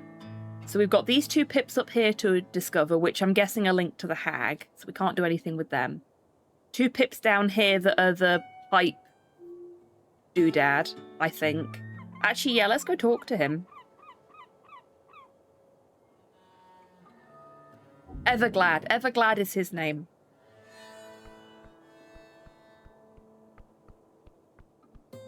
The dweller in the pipes.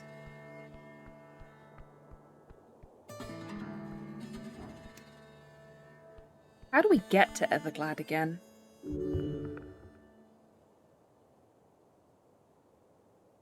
Somewhere in the Undercoast, I think.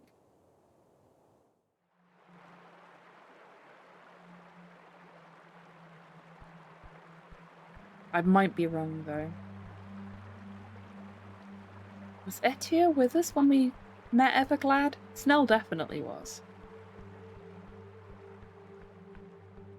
Oh, that sounds really fun, yeah. Hi, Nick. Hello. Hi, sweetheart. You feeling needy today? Yeah, you're feeling needy today. You want to hold hands? Okay, we can hold hands.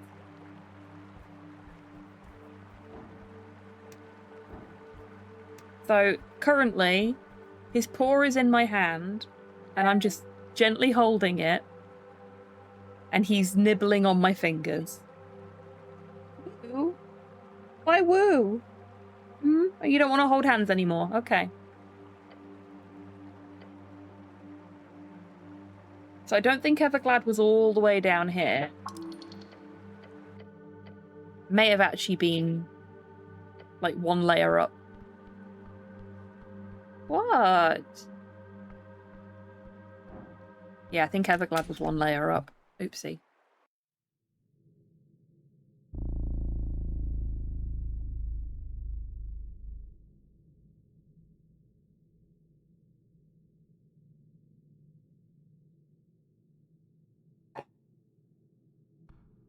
Oh.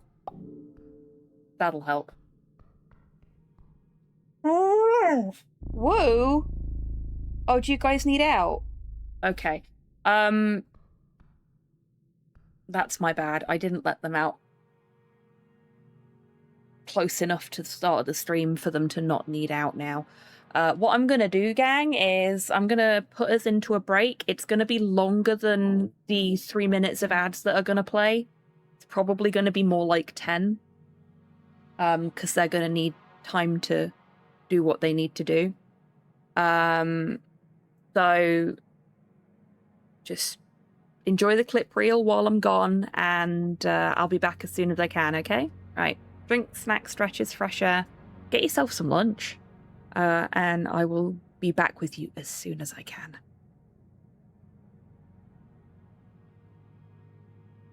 This one, on the other hand. A bit too handsy. Oh, oh, jeez.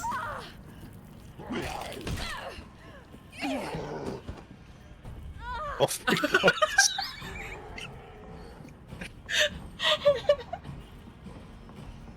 I do love when I stand up and he's just there, floating.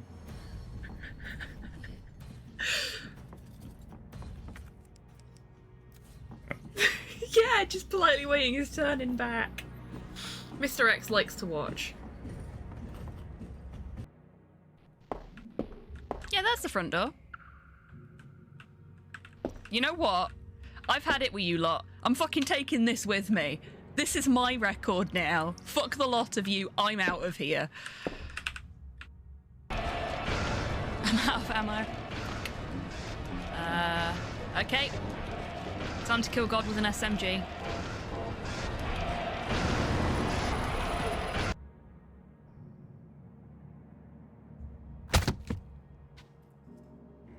That answers that question.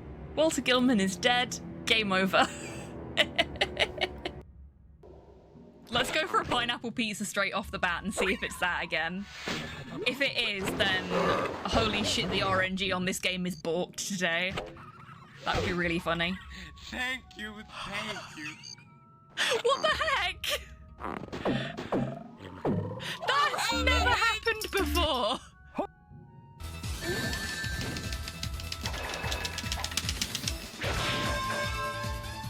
We just kissed him goodnight.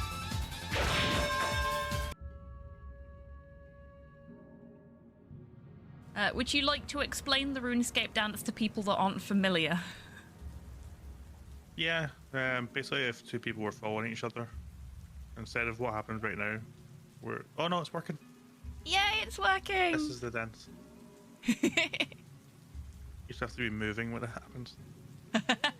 There you go, folks. The RuneScape dance. No! Why would you do that? He was just doing a happy little jig in the window and you murdered him! And now he's laughing about it. Did you all hear that? I think my only regret is that I didn't have a knife.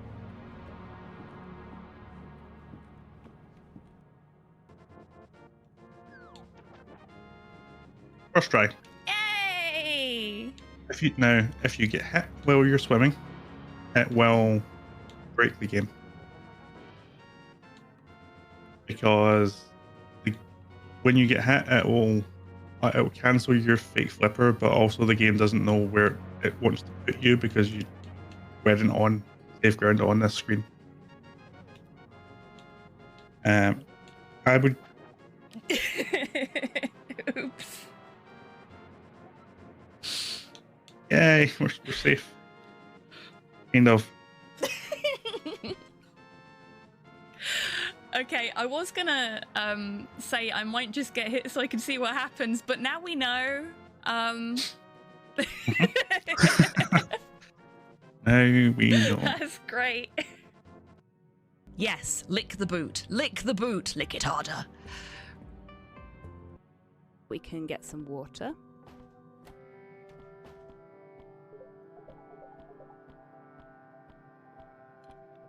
Fuck. I put the bear trap down and then stepped in it.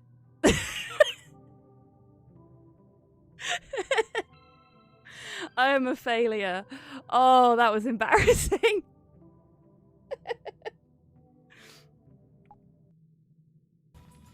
Oh, what's that? He's only a little excited, can you tell?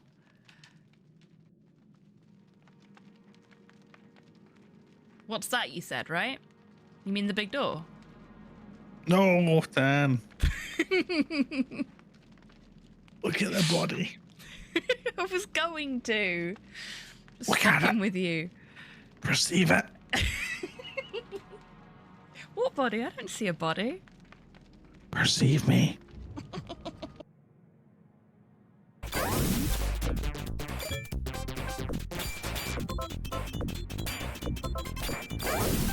Holy shit! I have never done this before. This is the first time I've beaten a bonus stage on one ball. I will be reading This Be the Verse by Philip Larkin.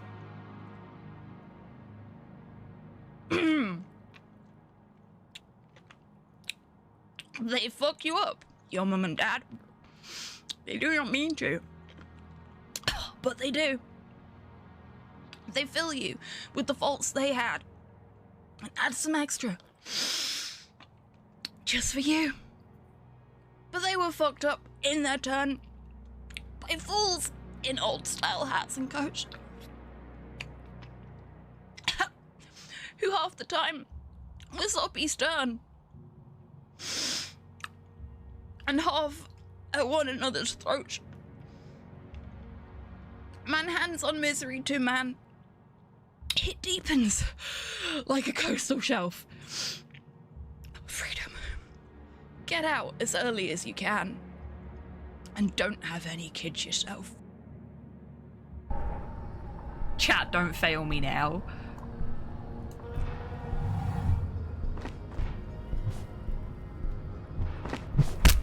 Oh, yes!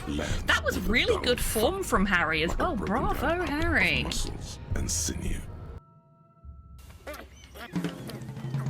I'm gonna rub my watering eye whilst I... Oh no. Do not rub your eye during the speedrun.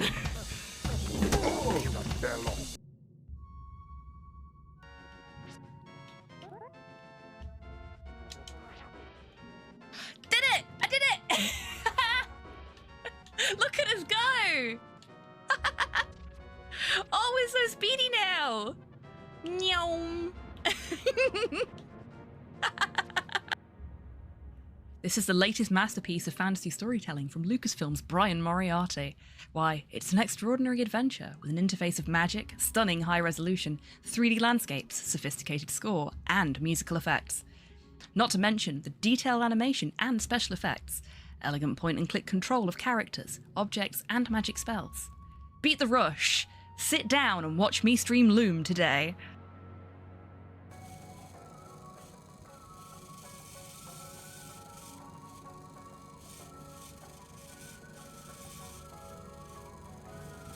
Oh my god.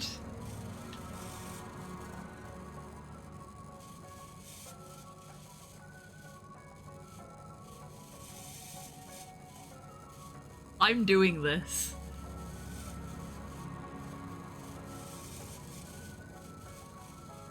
Yeah, work those legs.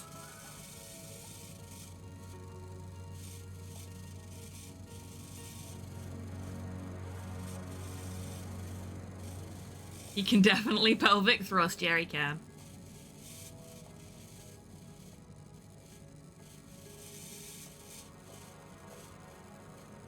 He's a popular guy then.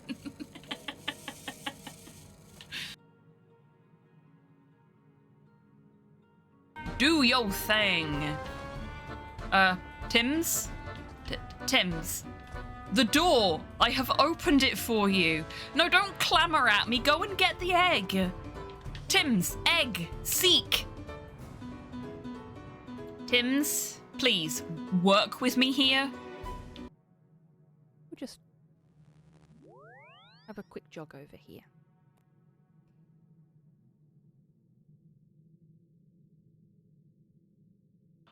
Oh, too far. No.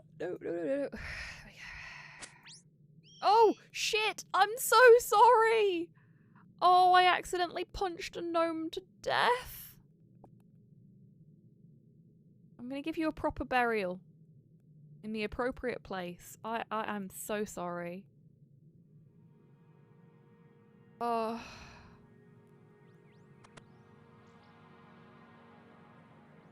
Let's find a nice tree to bury the bones under.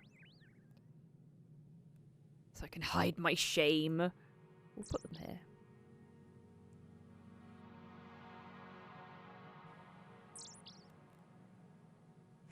I'm sorry, little gnome. Rude. What the? So why? No.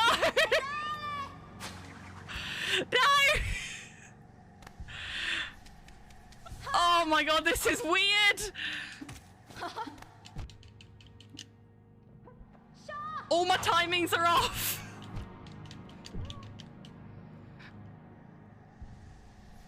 Thank you for your patience, everybody, and I hope you enjoyed that break. I know the dogs definitely did. Fiend. Hopefully I wasn't too far after the ads there, so we had not lost too much time.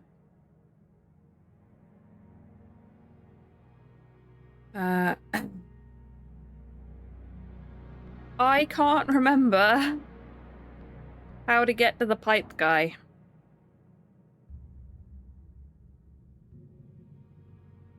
Everglad. I can't remember how to get to Everglad. I swear it was this way.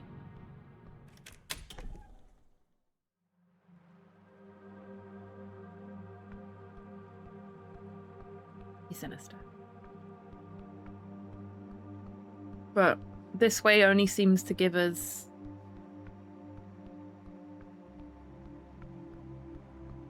I mean... Then again, our snail friend is down here too, somewhere.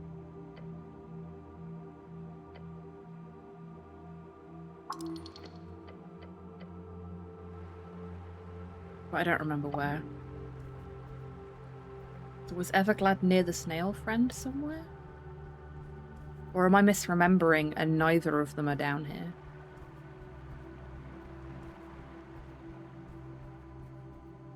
Well, no, I think snail friend was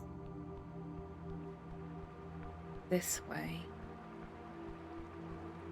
But I swear Everglad was like the first thing we encountered. Could be wrong.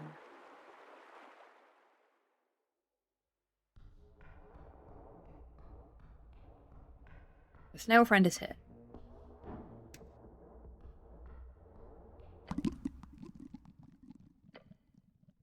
Anything new? No. Okay. Oh yeah, you know the scroll of wish that he gave us?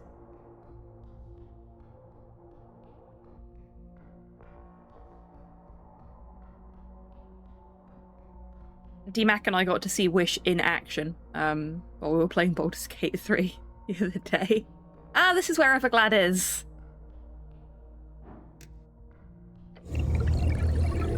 Ragan. Hello. So polite. I know what's inside Aldous' vault. Oh? Tell me. That I wish to know.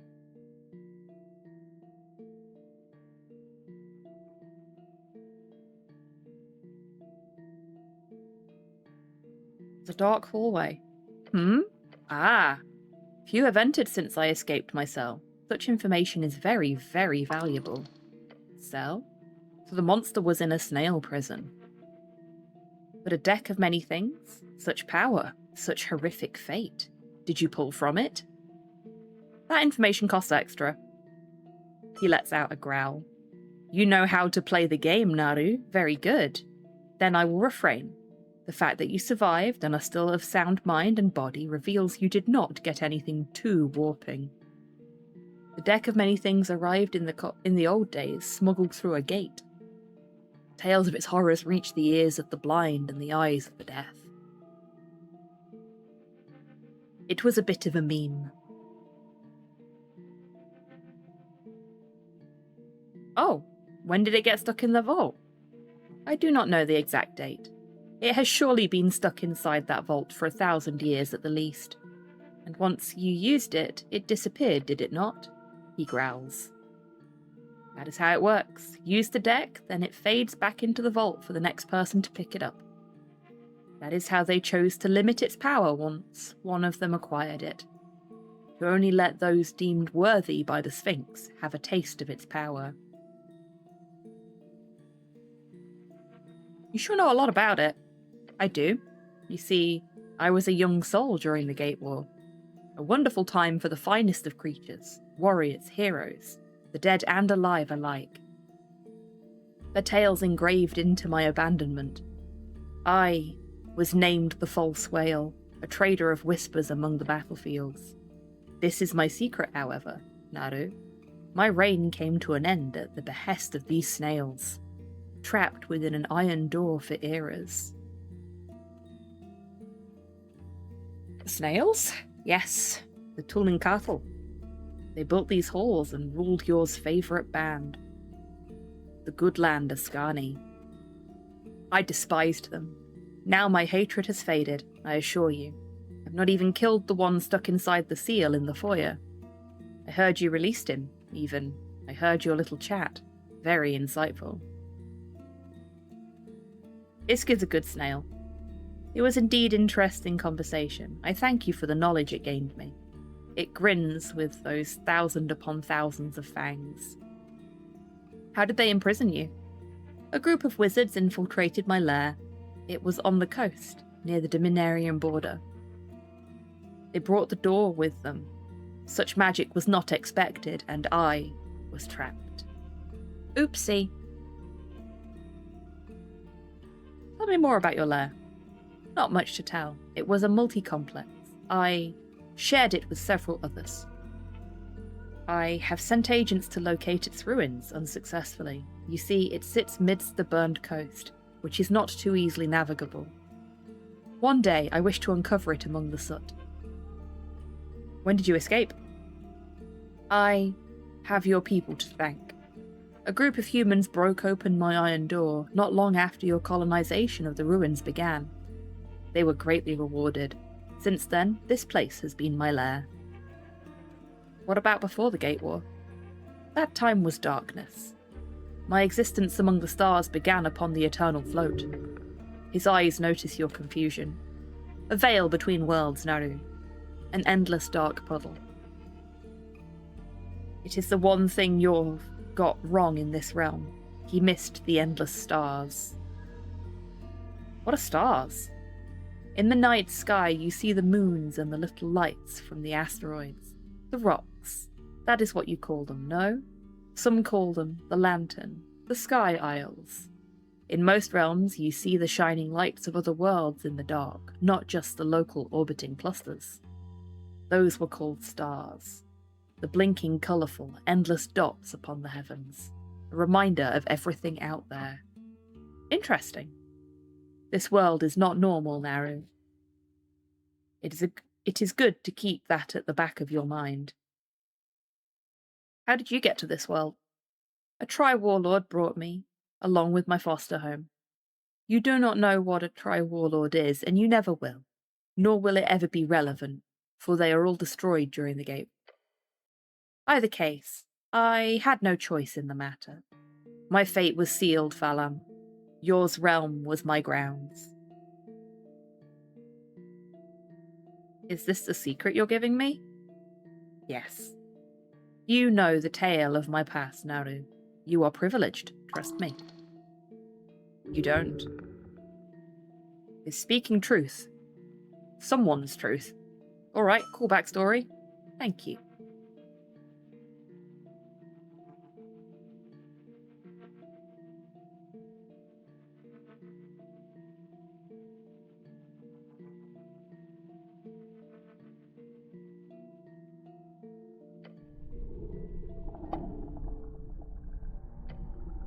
Okay. I kind of want to sign the contract, but I also want to see what happens if we attack him. But I also don't want to lose all of the talking progress we've made.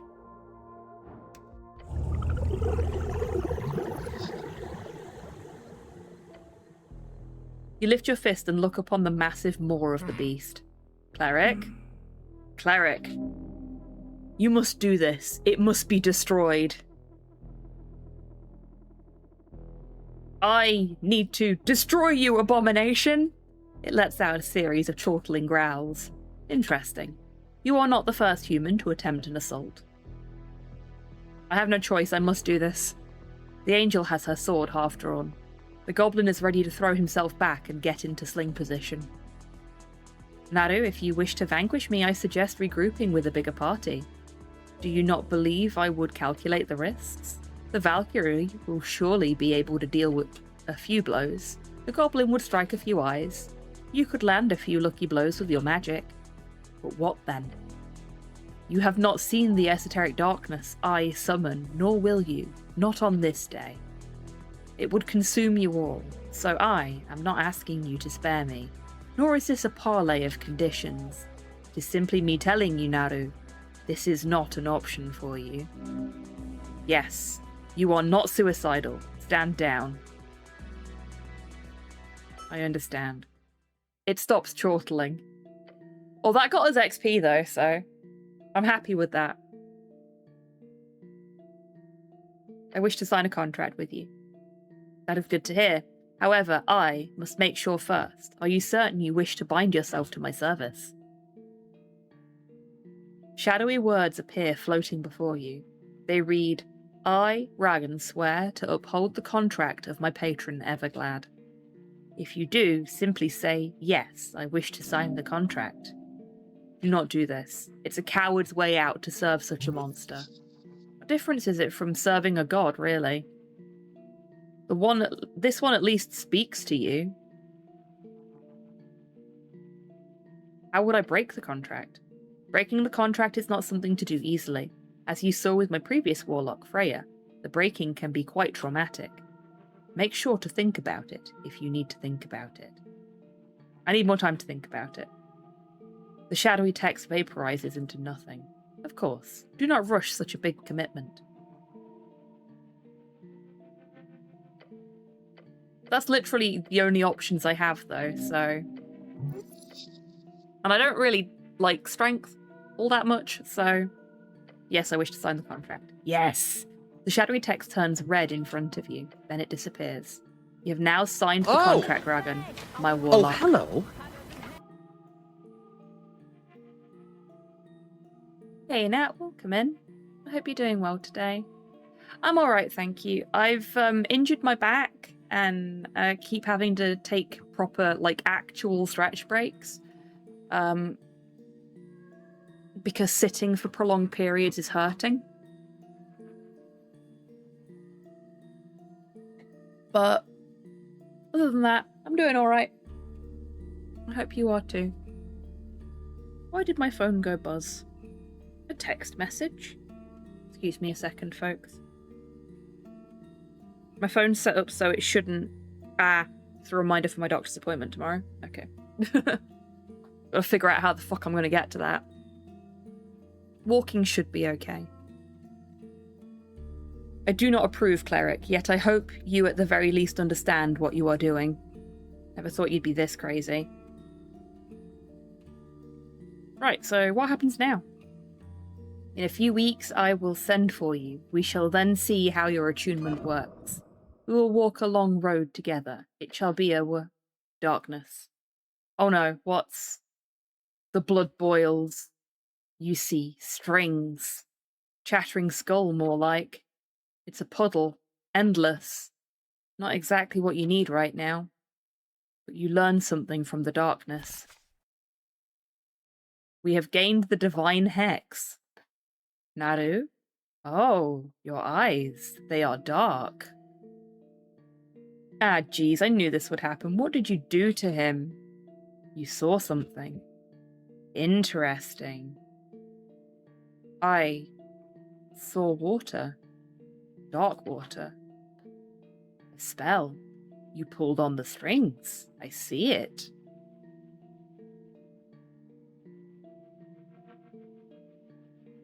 Recovering from some roughness. Think you're doing it well. Well, I'm glad you're doing well in your recovery. I'm sorry to hear that things have been rough. But it is lovely to see you. I noticed earlier that I'd got a bunch of clips that people had made that weren't in my featured reel, and hadn't been uploaded to my socials, and there was quite a few from you in there, so I was thinking about you earlier, funnily enough. Had a little moment of, I wonder how Nat's doing. And here you are. Like I summoned you. A hex? I have not seen that magic. If you pulled it from the eternal float, it must be powerful. You are full of surprises, Naru. Will be enrapturing to see where you end up. It lets out a deep, echoing growl. A true warlock you might just become.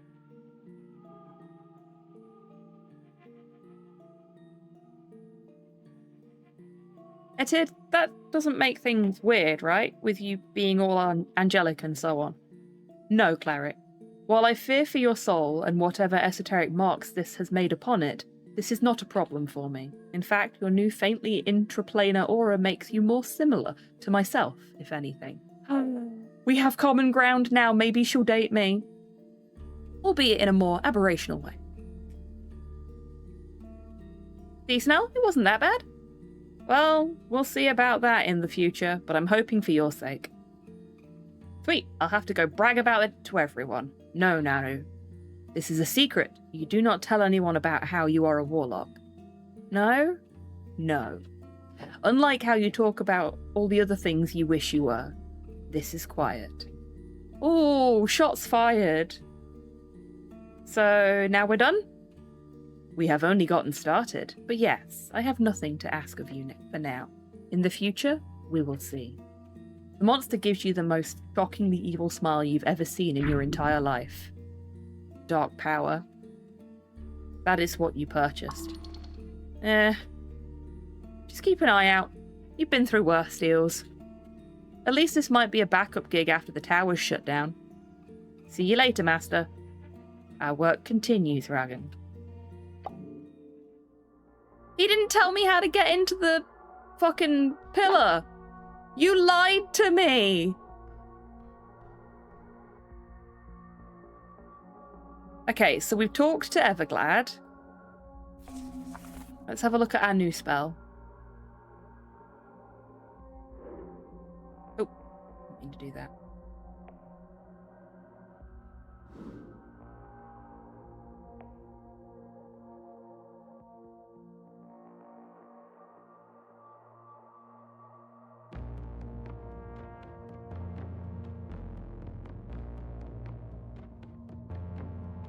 Divine Hex, here it is. Second level enchantment. It's a bonus action. Components: VSM, the calcified eye of a newt. Up to 1 minute. You place a curse on a creature that you can see within range. Until the spell ends, every roll against this creature is increased by your proficiency. If the target drops to 0 hit points before this spell ends, you can take a bonus action on a later turn to curse a new creature. Since you're so good, this will be done automatically. Nice.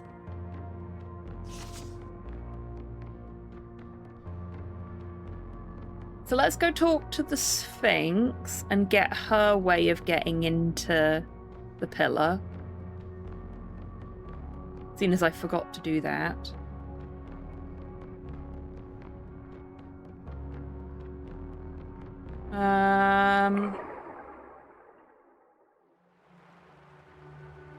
Still no idea how to find the hag.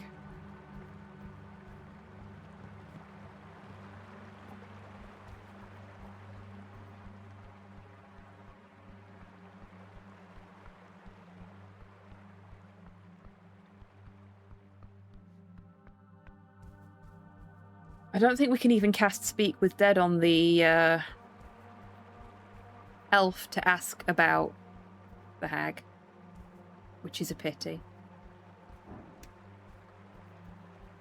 Not that we have it prepared, so let's...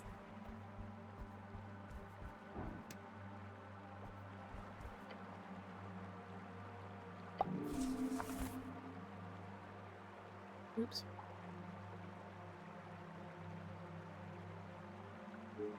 Your wounds. Tech secrets. Speak with animals.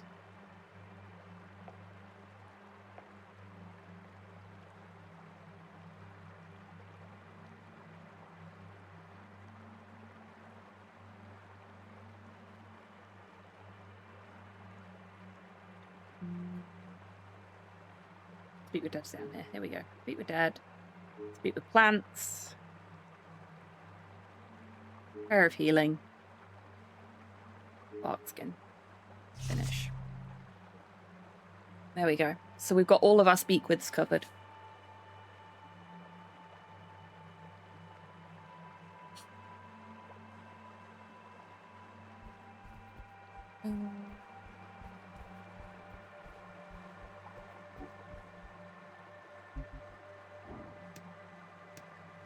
Actually, why am I going this way when I could just fucking fast travel?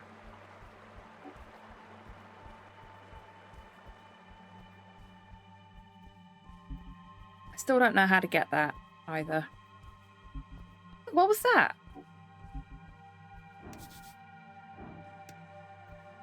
A belt pouch, wet and covered in fungus. Lovely. Oh, wicked. Money, incense, and a shard. Love to see it.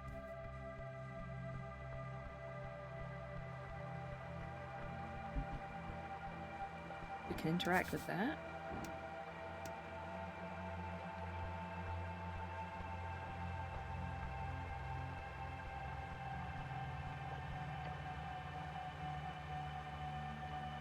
You step out on the edge. The vast undersea chasm greets you, its teal mist looking inviting. Look at the wall. On it, you see a colourful depiction of a battle. Snails versus a dragon. What's betting that's Lady Sageleaf? The red scales, the many-coloured flames. This is Esuth, the wild dragon who claimed this land for his own. Oh, maybe not. The archetypal tyrant, even. Lovely artwork. Must be esoterically scratched in or something if it's survived all this time in this musty place. Can you... Huh? Be as it is.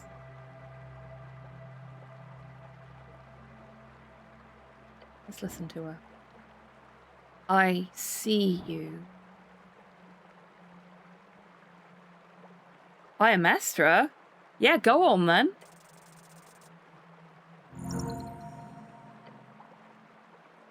It is whelming. A great connection. You answer.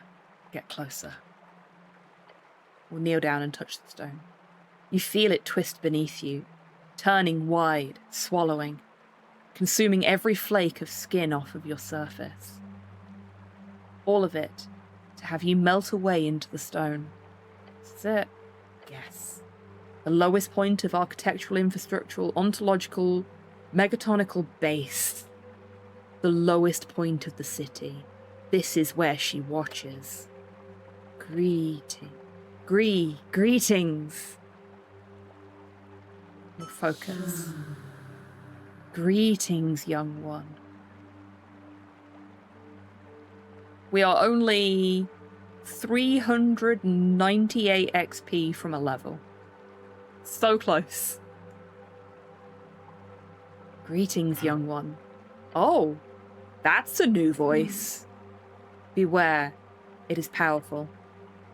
I am no harm to you, Etir, nor am I in any way in opposition to your goals.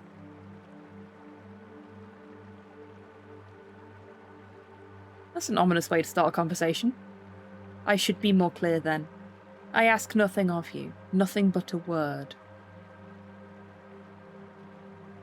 Why should I believe you? You may do as you please. Sure? I wished to see you, close and near, for you are being watched by one such ignorant flame, yet I know not why. I'm being watched by what?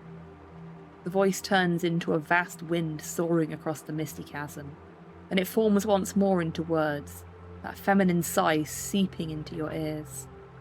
I am Iamestra, the second apprentice. I hold no sovereignty over these lands, nor do I wish to uphold any divine delusions. I am a ghost, trapped in stone, bound by duty. What is your duty?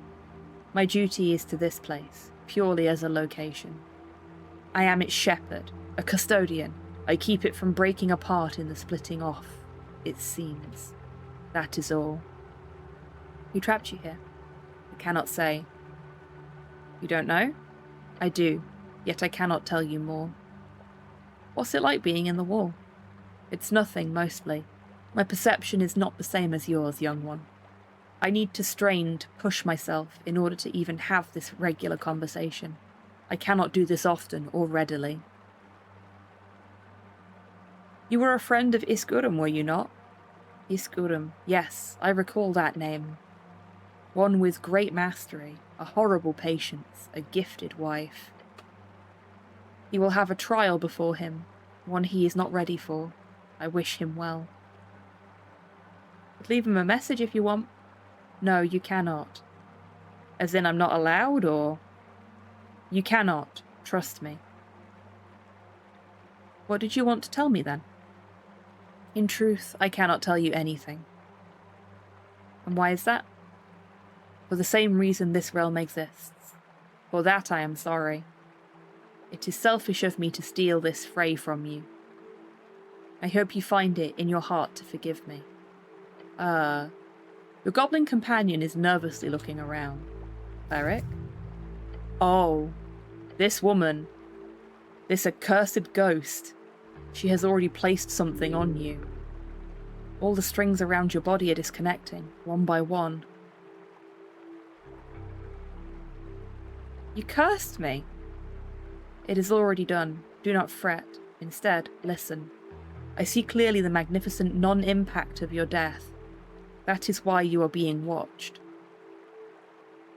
You are one in a magnitude, most likely. A simple mortal with a faint inclination for the esoteric, whose strings somehow align themselves with that ultimate split. The 50-50. We're feeling sick. If you truly are watched, and if you truly have this potential, seek 3 things. Number 1, do not attempt to speak with me, or you will end in another fray. Number 2, attempt instead to speak the keyword for the hidden cache within this mural of Esuth. This will remove the power stone, disallowing this conversation from ever taking place. And finally, number 3, seek not to uncover the secret of the ignorant flames. The glimpses so far have been a curse enough upon your string. Remember this keyword, young one. Remember. The keyword, it is Lugal Mi En. You watch Etir rush to your side. Then you see Snell yelling at the top of his lungs something about healing magic. Then... Cleric! We fell over the edge. You feel nothing in the end. Nothing but a feminine sigh. Your body is consumed by some ancient curse. You die before you even hit the gravity flip.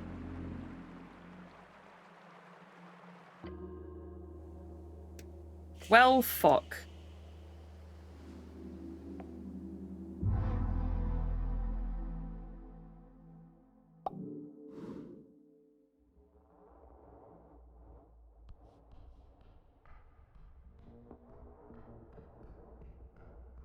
Well, with the information we were just given, can we then utter that keyword at the wall? Because that seemed to be what it was implying.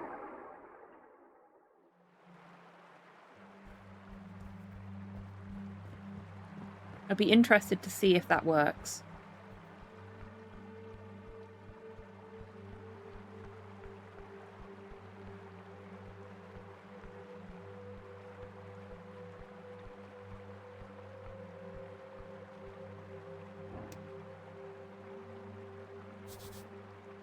Great dragon roasting some snails.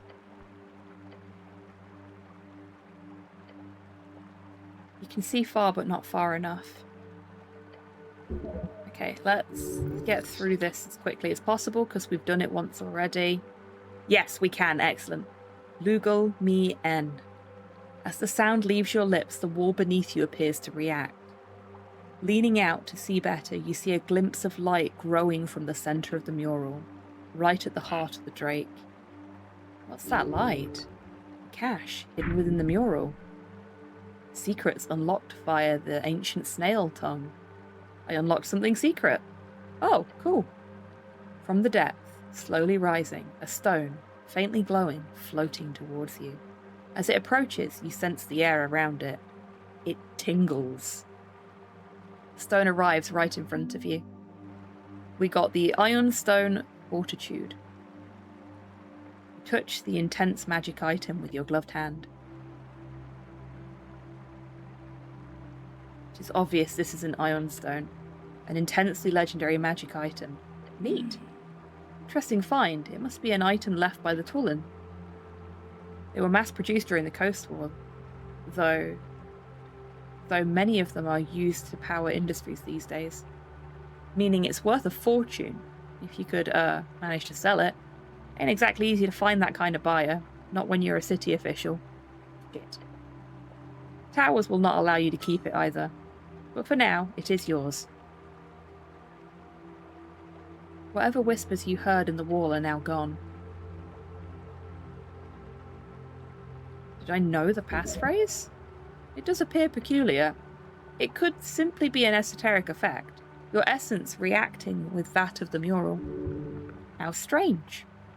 Nice find.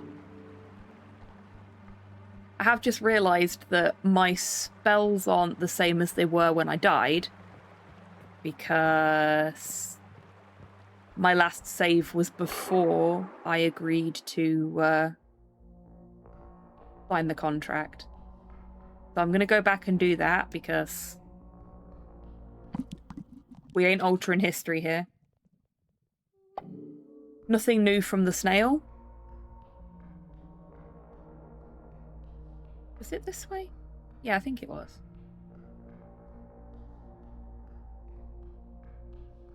Oh, it's this way.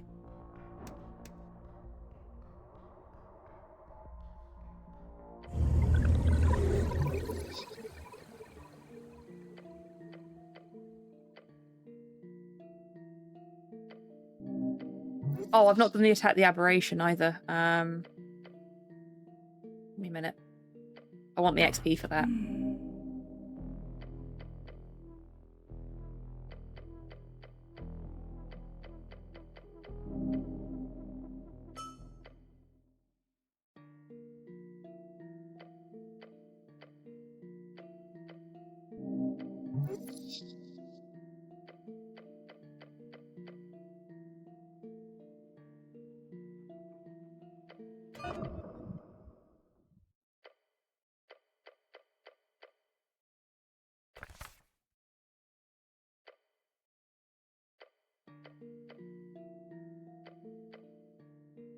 We did all this before. There we go.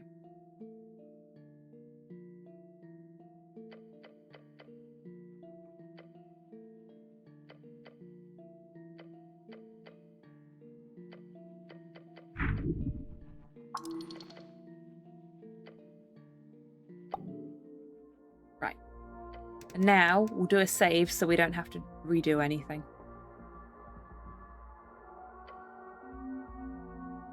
Oh, and it's auto-saving. Fuck's sake.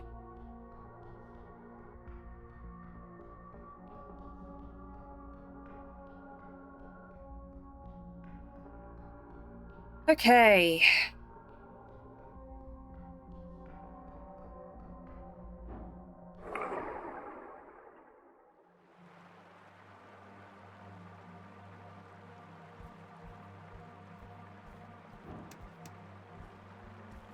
We climb up this again.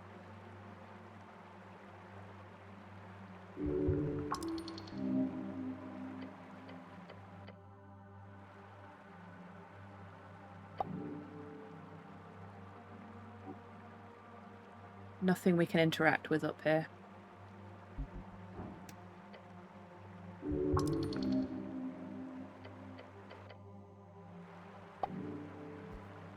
Can we speak with dead those? No, because we don't have speak with dead equipped at the moment. Let's go and fuck with our spells. Hi, Nick. Hi, sweetheart. Want some love? I know, slow still in bed. No cuddles from your favourite person yet. It's a hard life.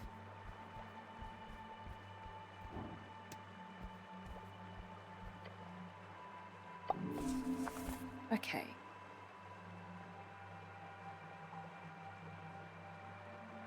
Speak with plants, speak with dead.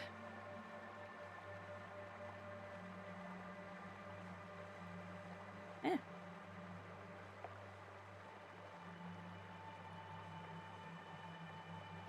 Tech secrets.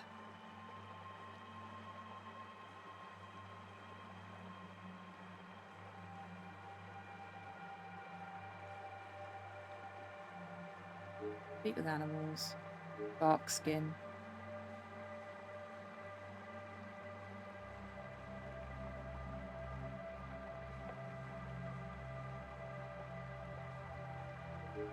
Let's do Aura of Vitality instead of Cure Wounds, and we'll do Prayer of Healing. So we've still got 2 healing abilities, but we've got the 2 higher tier ones. Okay, now that we've got Speak with Dead enabled... Oh, and we also don't have that anymore, do we? No.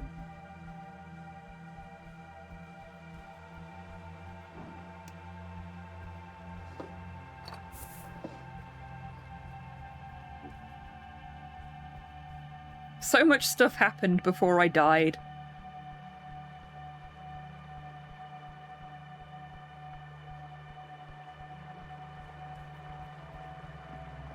I'm wondering if now that we've got Speak with... Oh, hello.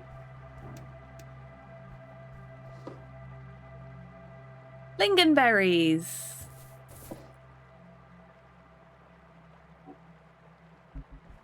It is having a rave.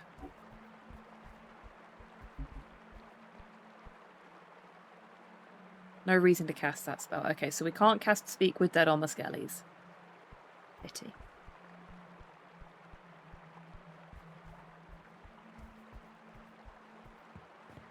I don't think there's anything else for us down here as a result.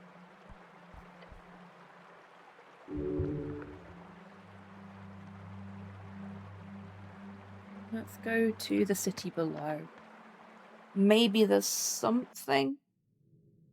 Oh, that I've missed here.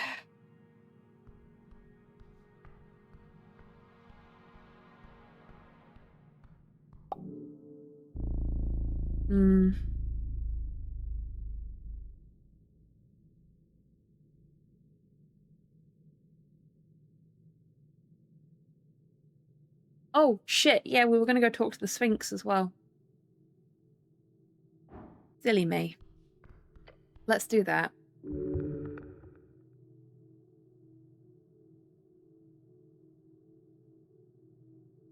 Also.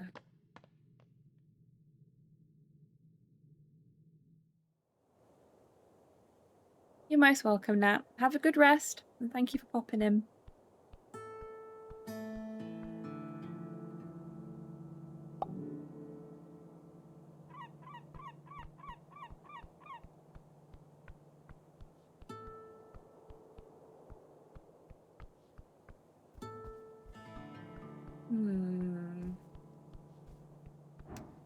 We've got the key for this, so we can go in without any issues.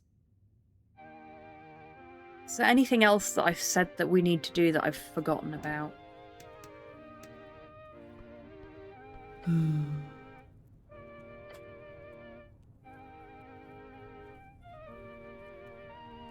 The deck of many things.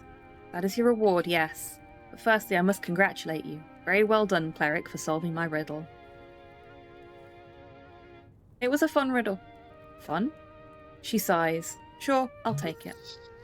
She would have preferred something like, what a difficult and illustrious riddle you crafted, O great Sphinx Ulzus. Alas.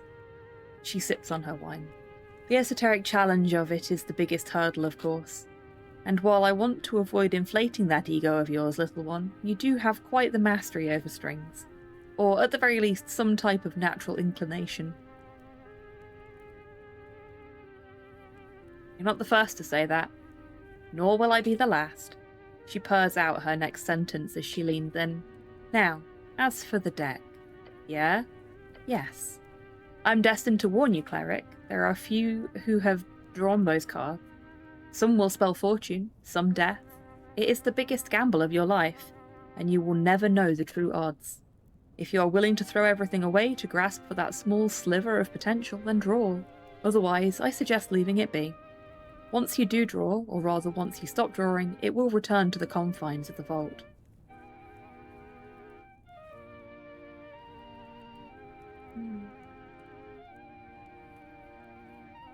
What happens if someone else solves the riddle while I have the deck?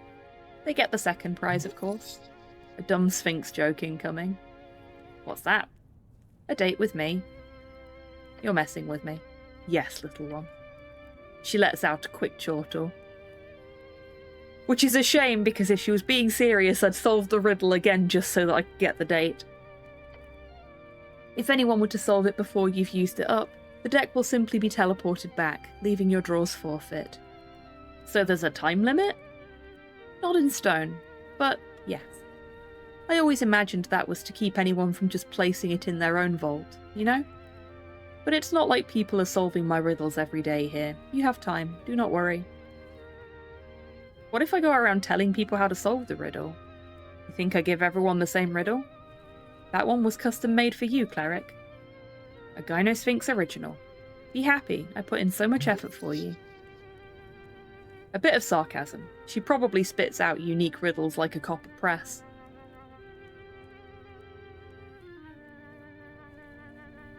Do you know what all the cards do? Some of them. I've been around for quite a while after all. But I'm not allowed to say much. I can just tell you some of the highs and the lows. Fortune and death.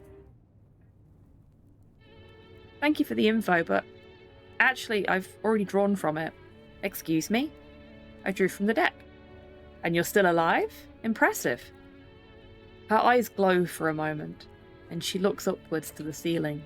Ah, yes, I see it. You received quite the fascinating fate. I expected more, honestly. Of course you did. But that is fate.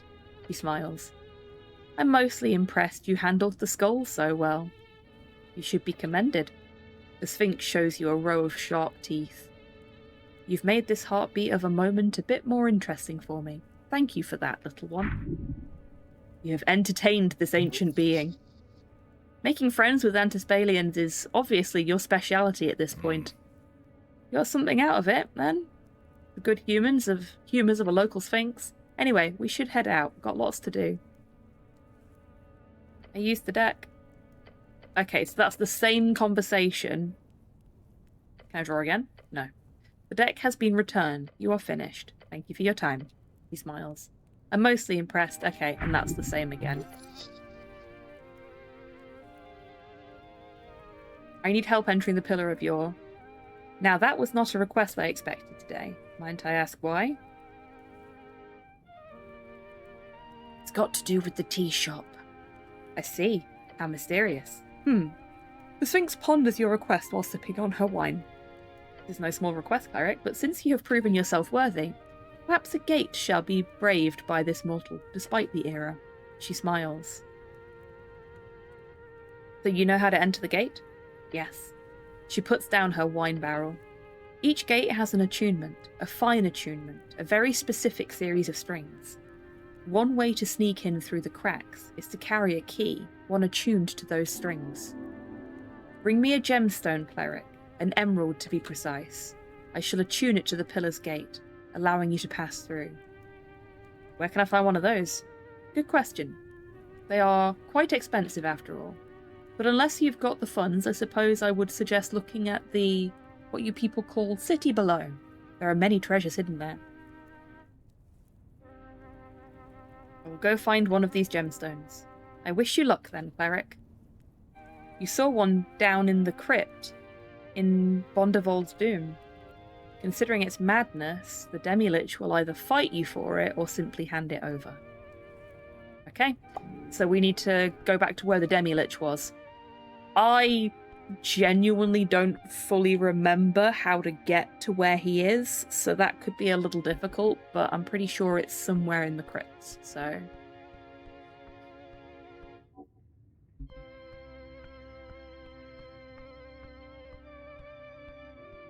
Just checking to see if there's anything else in here that we can interact with. I think that's part of her. Yeah, it is.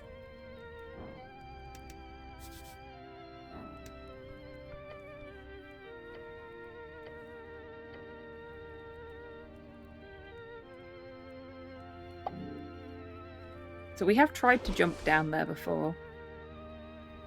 Oh yeah, let's look at our new item. There it is. Oh! Okay, so we've...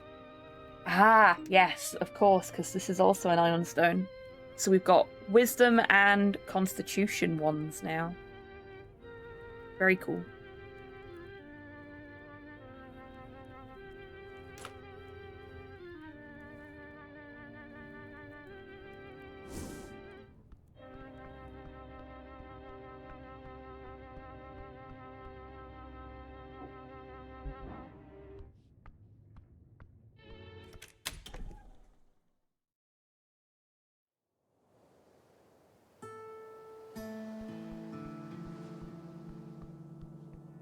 Hmm.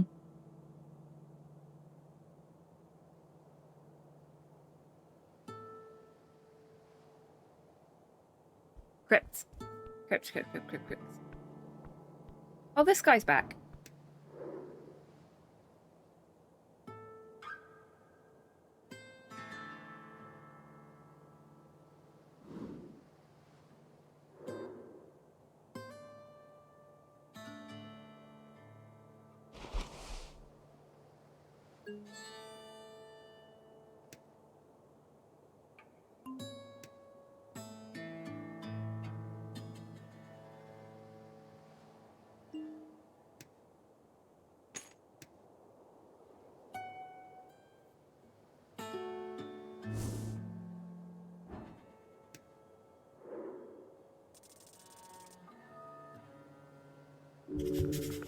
There we go.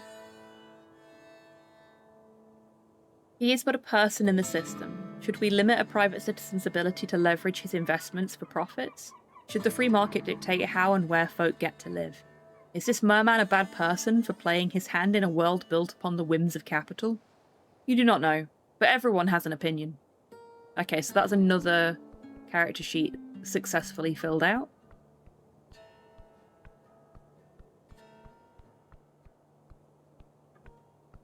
Can't remember if we filled hers out as well, so let's have a quick check before we... Not quite. She's Dex. So...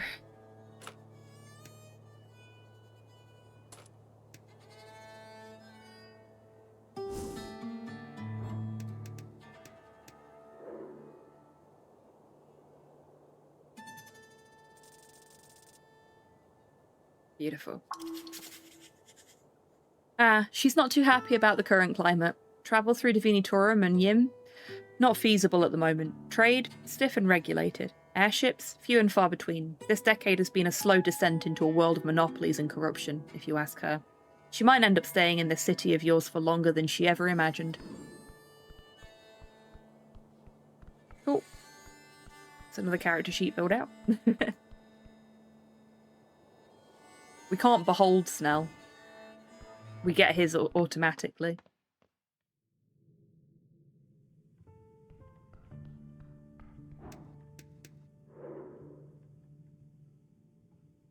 Drink.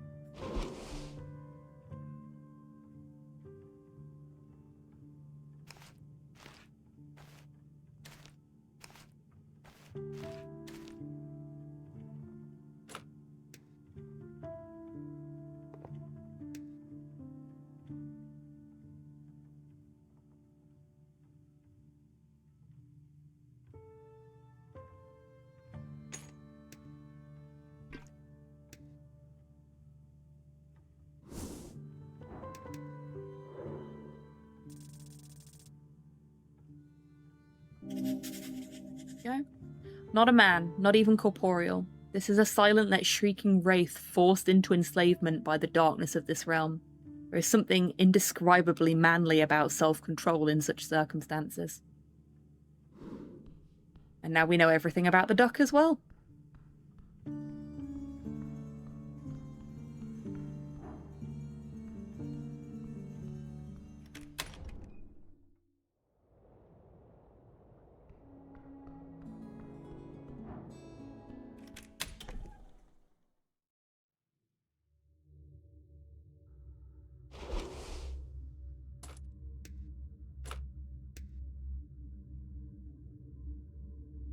Oops. Tried to put that in the wrong place. There we go.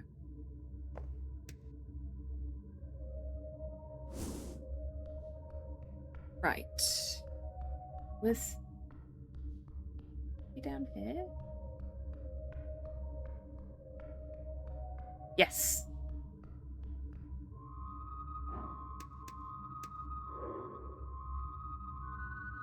Oh, I've not done any of his intelligence. Okay.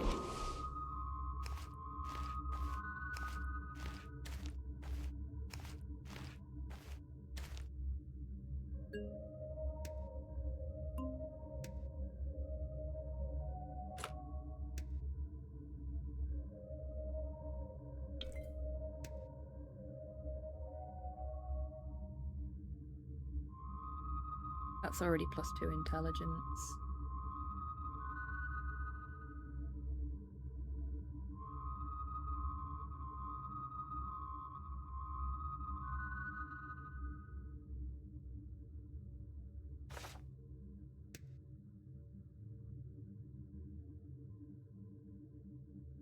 Okay, I think that's the best we can do. And we only need up to 18, so... Oh, we need 20 for this.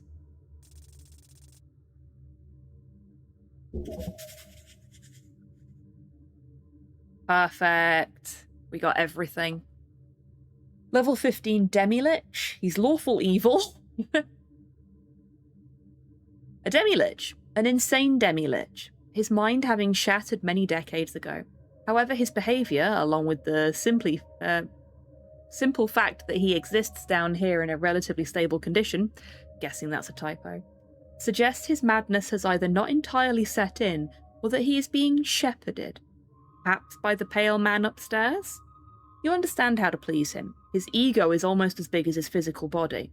It's tiny, and he craves the feeling of superiority.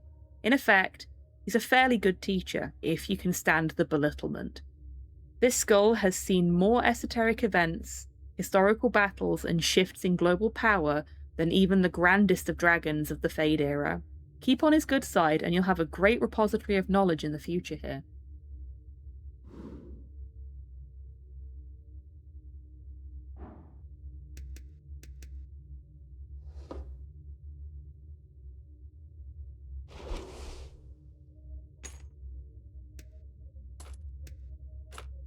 Put our gear back how it was.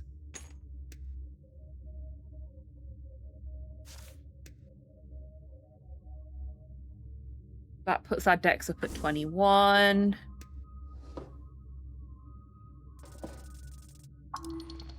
Beautiful. We got an emerald.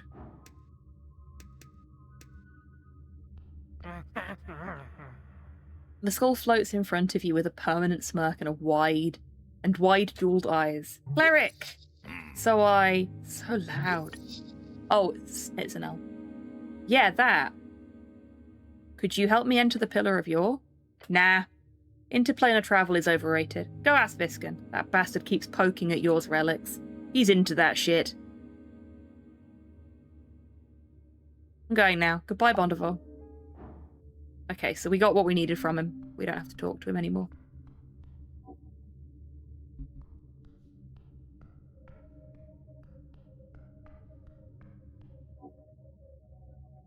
Nothing to interact with in here.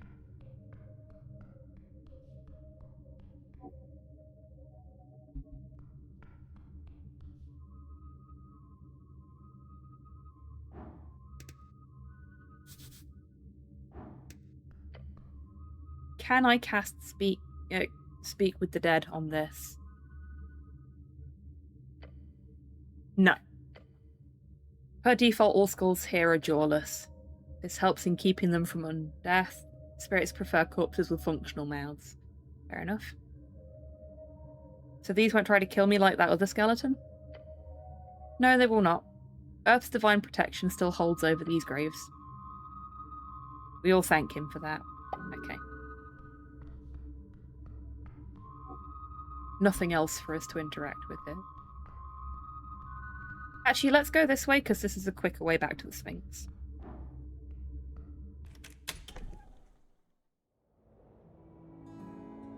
So in theory, we should have 3 separate ways of getting into the pillar now, but I still have no fucking clue where the hag is. Or how to find out where the hag is. And it's only 11:37 on this day.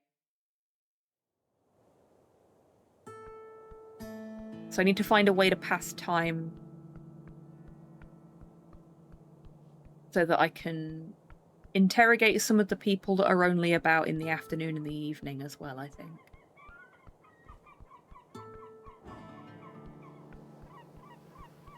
Who might know where a hag is?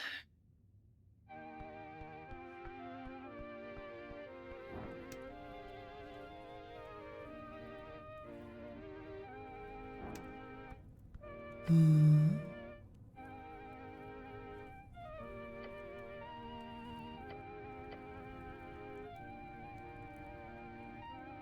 see. May I? The Sphinx extends a paw. Sure. Here's your emerald. Yes, there it is. She grips it between 2 claws, holding it up to her large cat-like eyes. You have a vision, a terrified mouse hanging by its tail. There's no reason to feel bad, it's just an inanimate object.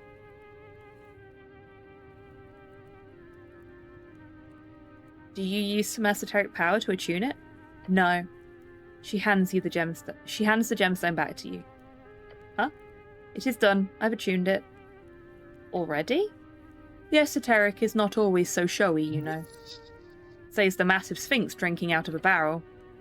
She lets out a purring laugh. Take this stone to the pillar, and it will allow you entrance. In fact, it will remain open for any of your companions as well. She quickly mumbles something to herself. The sad look she's giving you. I hope to see you again, cleric, if you survive the journey. I'll be back. I always come back. She bows her head. The Sphinx is worried for your health. And your soul. I'll be going now. Thank you. Okay, so that's that done. Like, I'm genuinely wondering if the hag is someone that shows up in this pub. But that's not until evening time. I can't do anything about even figuring that out until evening time.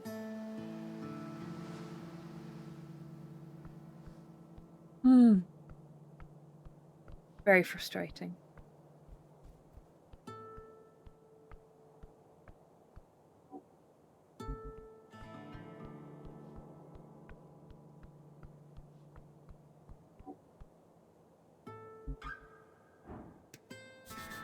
Too far away.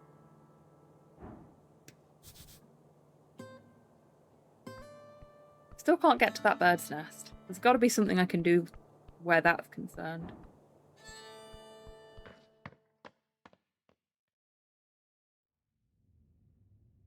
Stupid itchy nose.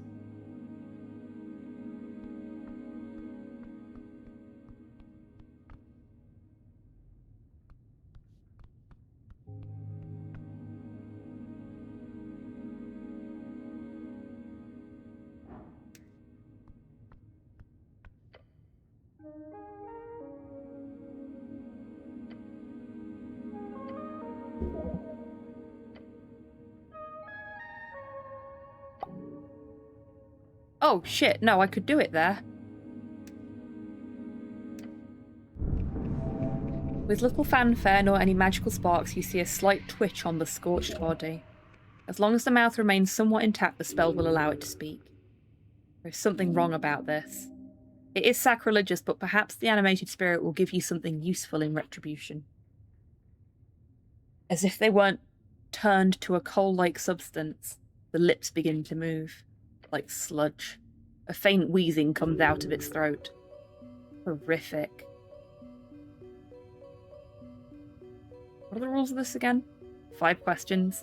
The spirit of the deceased is under no obligation to answer truthfully. Considering you're just a random cleric, the answer should be fair. Then again, you are a human, and this is an elf, so... The soul itself cannot learn new information. You are not speaking to the actual person, but rather just speaking with a mirror of its mind at the point of death. So no asking about the afterlife, got it. Souls can only be animated by speak with dead once per week. This is your only opportunity. Be direct and stern in your questions, and stoic. Do I ask in present or past tense? It does not matter. The elf will not be aware of your perspective, and as such will interpret any question, such as, what was your name, as, what is your name? Okay, I'm ready. Time to talk. Maybe she'll be happy to answer. Remember, cleric, 5 questions. That's all you get, so make them count.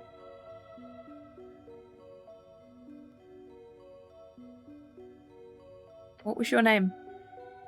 Pinja Athena. Yeah, sounds elven. She closes her eyes and nods. Pinja Athena. Translation, Pinja of the Mend, an elf of the Ilim Forest. Interesting. Athena is an elven title granted to those related to Ilim, the Mender. 4 questions remaining. Oh, shit.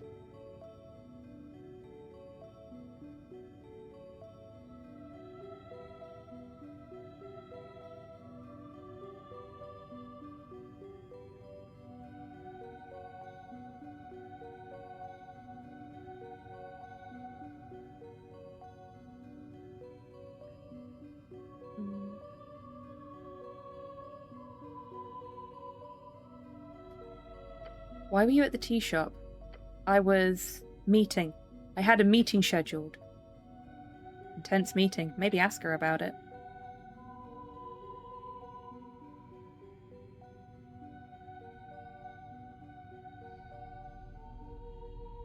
What was this meeting you had planned in the tea shop? It was a sale, a negotiation, with my free strider contact. Oh, interesting. 3 asked, 2 more. Who actually came to this meeting? Not the one I expected. You see, Snell? Mouth and? It was... The ruined body convulses, soot and charred flesh cracking and creasing, as if attempting to rise to get away. The state. Huh? One of her hands, burnt and stale, attempts to unfurl its fingers. It breaks as it does, black dust falling to the table. But it is clear she's attempting to point. It was you. 1 question left. Make it count.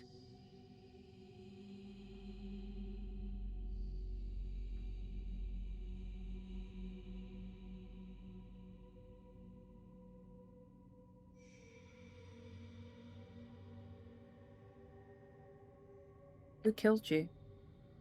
I did. The goblin leans in, eyebrows raised. Fascism chose the path, I chose the end. Fascism, the ideology of nationalism born during the fall of the Majorcracies in Old Diminor. The term originates from the Gnomish fascio, which means something akin to a collection of warriors. He scowls. Huh. Fascism forced her to blow up the tea shop. Right. Hold on, Snell. That could be really deep and meaningful information. Yeah, well, find me someone in Ascon who isn't bound by fascist ideals and I'll give you 1,000 crowns. The Ilim could be considered fascist, as could every effective government. That's reductive. A fascist state would be described as such when its core does not uphold values of personal rights. Honestly, fascist is used by commoners to describe any authority these days. Common thought is important. If so, many speak of fascism. Perhaps one should learn to listen? If we listen to every commoner, we'll soon be charging right off a cliff. The corpse's mouth stiffens once more, and the mimicking of life ends. That is 5. Alright, cool. What did we learn? It's an elf. That's true, it's an elf. But whoever showed up wasn't her friend. Instead, he gives you a solid stare. She said it was you. I was not at the tea shop during the explosion. Yeah?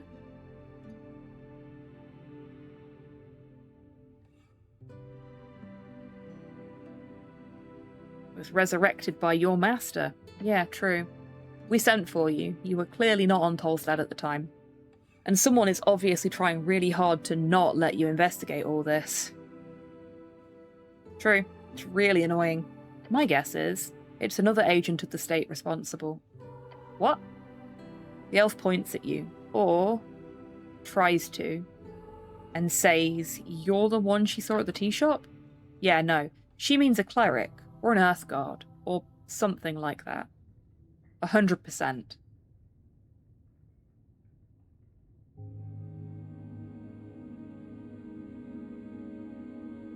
I was starting to doubt my own sanity there for a second. Yeah, it's not like memory-changing spells don't exist, but it's too much. Gotta follow the simplest answer. And that's not you being a secret bad guy. So now, we look into Meriadoc's claims. If there's a way for us to get into the pillar, that's what we gotta do. Some interesting stuff to think about. The goblin nods and gives you a thumbs up. Nice job on the spell, cleric. We'll give him a thumbs up back. Okay, so we could go and have a chat with the Free Striders about the fact that the elf was meeting a Free Strider. What's that done for our questing tree? We still don't have these two. Maybe they come off of here, actually. Off of the printing press, because we've not found the printing press yet. Oh, election week, take root. Go on then.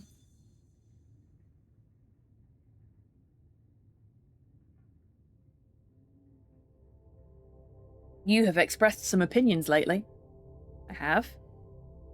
Now you will listen to true reason. You see, what all this has been is an opportunity. One to share with this tumultuous part of yourself with others. So now that part lives out there. It will stay there for some time.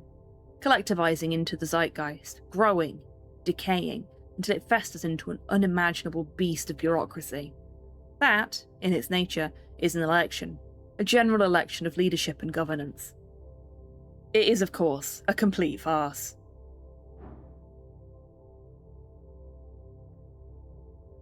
Why is it a farce? Because no one seeks answers, only power. True order was corrupted and betrayed long ago. What's the true order, then? During the Arcane era, it was men who rose above all else. Wizards with unimaginable power used perfect system of meritocracy to lift themselves up and build empires. These great men fell when the rules betrayed them, their powers stifled, their minds corroded. The Coast War was bloody and sealed the fate of this order. Great men? What about great women? It is not as simple as that. There are many reasons why men rule among humans. Just like there are many reasons why humans rose above all others during the Arcane era. One day you will tackle this topic thoroughly, with statistics. It is not this day. Why do I feel the need to ask strangers about their voting choices all the time? Because of your intellectual curiosity. Keep asking. Eventually their weak facade will fall off. The truth being only a disappointing allegory for mortality. The search for agency, for meaning. You know it well. No. What you do is seek support. Your brothers and sisters have different thoughts than yourself. You wish to mingle yours with theirs. That is healthy. You ask to tell, to share the knowledge. Norvik is for the Earth folk. Humans must come first. This is your city. You ask for lots of different reasons. Number one being because democracy is exciting. The new world is exciting. Vote Free Strider, March 27th, 27 PE. We've got a break in a minute, so I'm actually going to leave the rest of this conversation until we come back. So now is a great time, everyone, to grab a drink, grab a snack, have a stretch, get some fresh air, all that good stuff. And I will see you in 3 minutes after the break.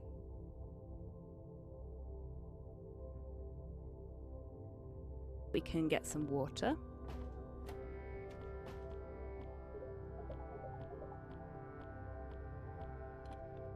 Fuck. I put the bear trap down and then stepped in it.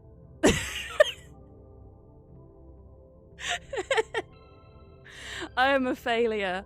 Oh, that was embarrassing.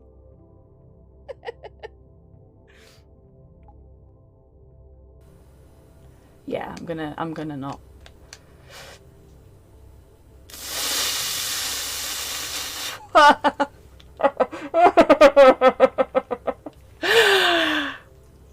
I'll take it.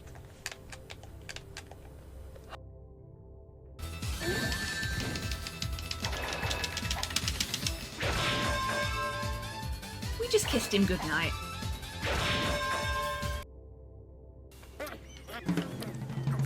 I'm gonna rub my watering eye whilst I... Oh no!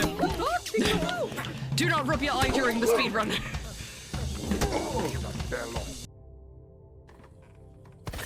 No! Why would you do that? He was just doing a happy little jig in the window and you murdered him! And now he's laughing about it. Did you all hear that? I think my only regret is that I didn't have a knife.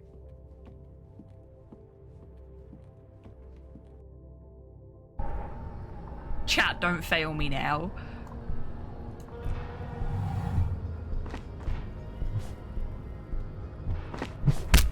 Oh, yes! That was really good form from Harry as well. Bravo, Harry. Muscles and sinew. I'm out of ammo. Okay. Time to kill God with an SMG.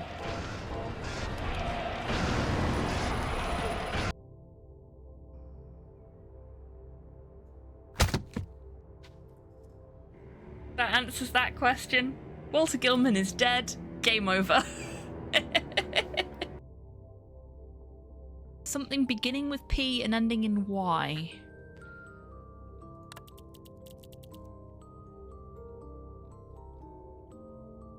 Clearly Jimmy Carter. Yeah, it must be Jimmy Carter.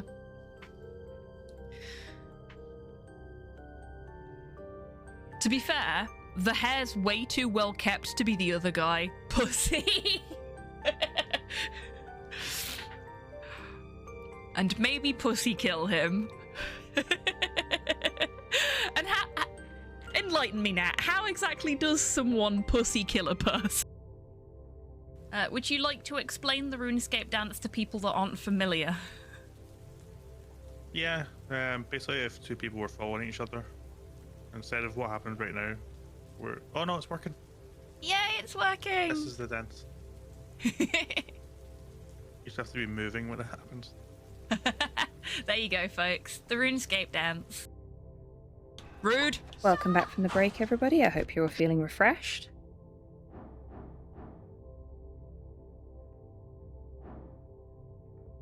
Okay, we're going to attempt to ask ourselves for real this time, what should I vote in the election? And we failed. No. Asking such a question is not valid. The democracy itself is flawed. But how exactly? If you need to ask, then you are not ready to learn. Social democracy is the only ideology that does not trample upon the safety of the working person. Asgarism is, as it appears in Norvik, is good. True good. Your stomach rumbles. The agrarians are not even represented. This is very upsetting to your gut. No one will ever know what you vote for, so it really, really does not matter. Though you might be able to control people better if you really internalise how devoid you are of any political thoughts, so... I'm sticking with Asgarlist.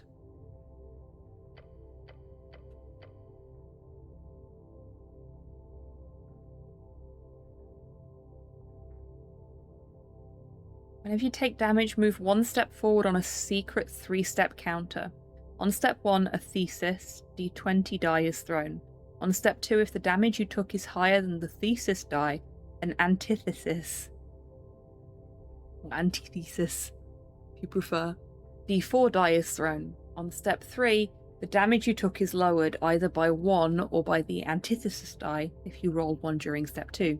This is synthesis somehow. The next time you take damage, return to step 1.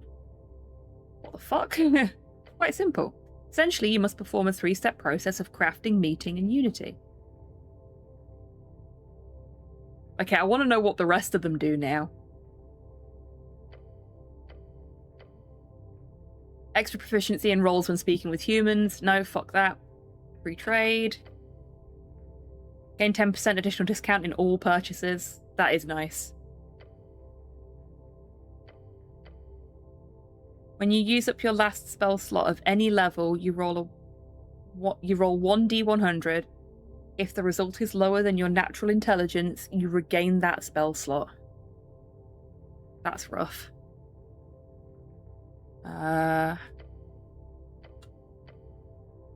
Whenever you pick up food, you roll 1d20. If you get 16 or higher, you get an additional food item. Increases proficiency in rolls by 1. This amount is increased to 10 on any election day. Nope, I'm sticking with Asgarlist. You'll make the world better. Whoa, that was a lot of XP. You feel a great deal of knowledge from dealing with this burning question in your heart. Good talk.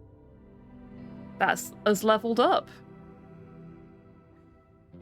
And on our way to our next level. Just gotta wait for it to pop up and tell us now. There we go.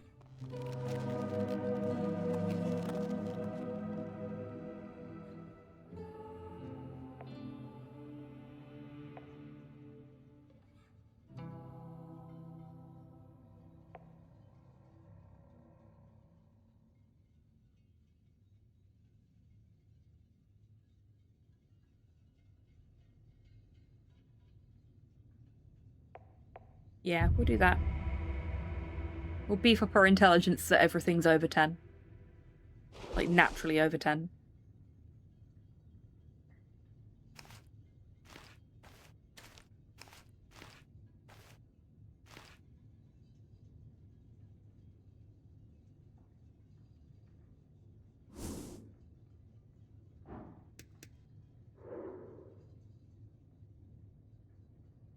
What's our in at right now?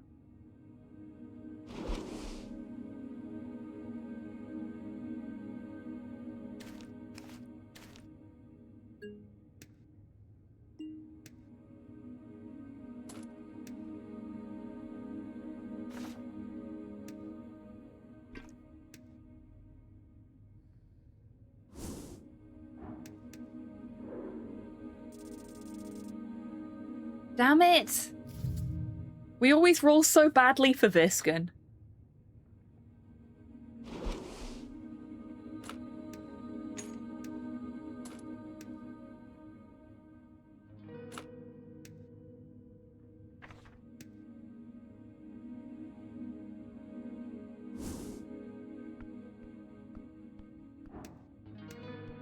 Do you have anything new to say to us? No. Uh-oh, D. What have you realised?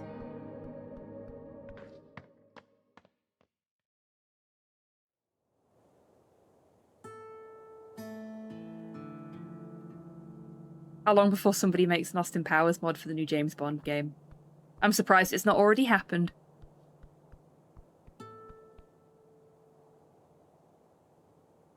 What brought that on?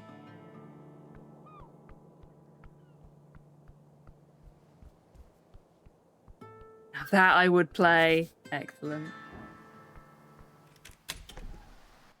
I'm sure you'd have a lot of fun with it as well.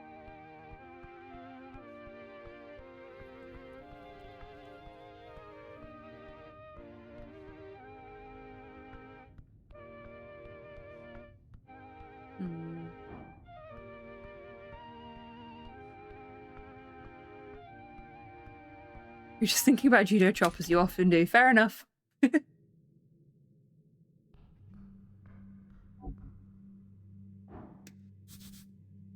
Opens at 6.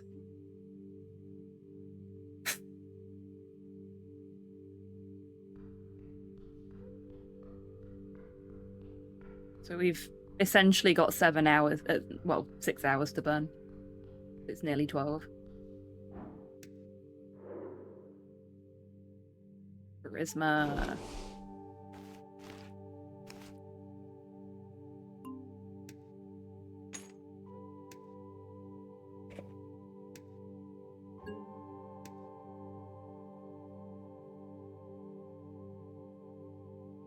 Huh.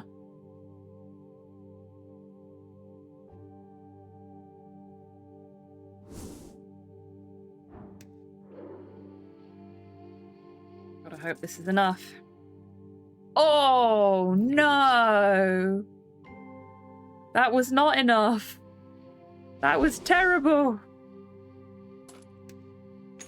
That was embarrassing.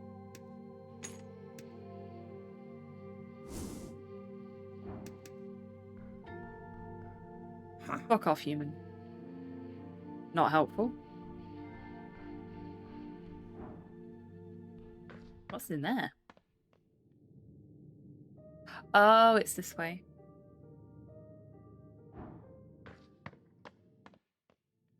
Which is not the way I want to go.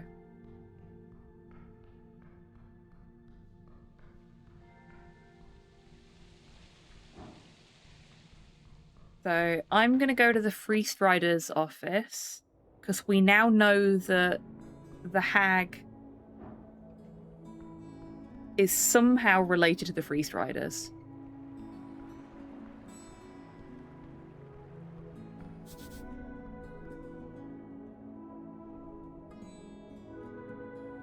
Okay, they're talking, but I can't talk to them.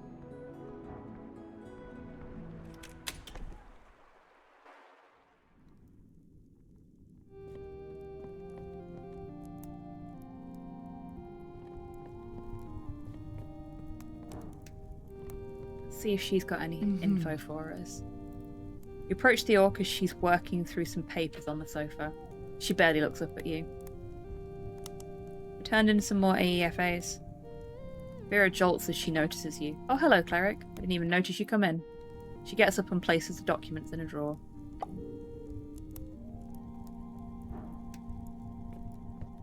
What can they all do for you? I'm looking for a hag. Good. We can get info here. Cleric searching for a hag? Really sounds like a magazine tale. Romantic, almost. Magazine. A periodical publication, generally containing short stories, adverts, investigative journalism, and/or erotica. No, it sounds like an epic quest. She laughs. Oh, I'm inclined to agree. Look, it's no secret the Ascania Reeds Trading Company employs a number of hags since the early revolution.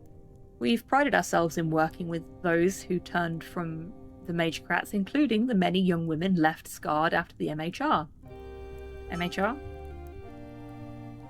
Mass hag recruitment. Terrible initiative in Old Diminor. So you're employing hags on Tolstad. A freelancer, yes. Her name is Lisa.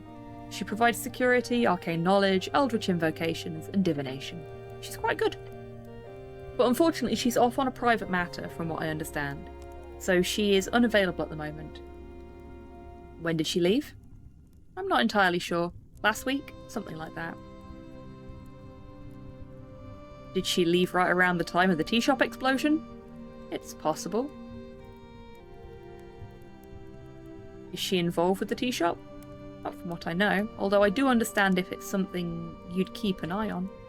I imagine any esoterically minded individual or creature in the city would be under suspicion. Even our hard-working hag. Where does she live? In a hut. It's usually parked on top of our headquarters here.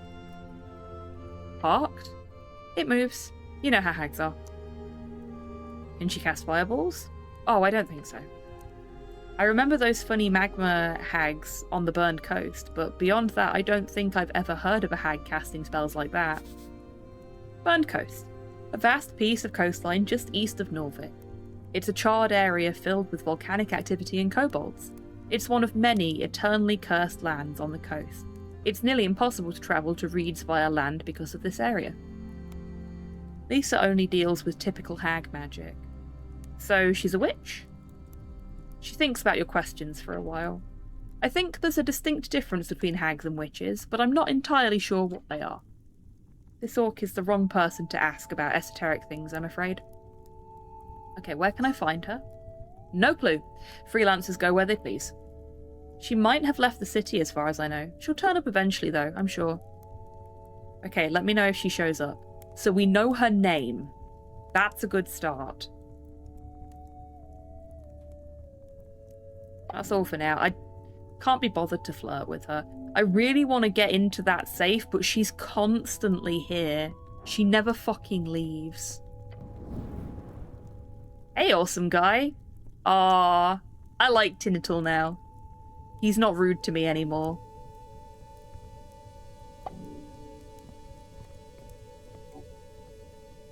Yeah, nothing else of interest in here. Lisa's hut isn't parked on the roof based on what was just said.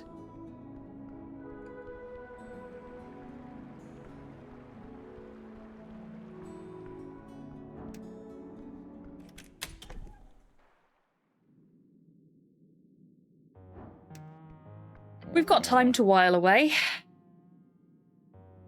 Literally the only people I've not spoken to are the people that are in the pub, but the pub's not open for another 6 hours.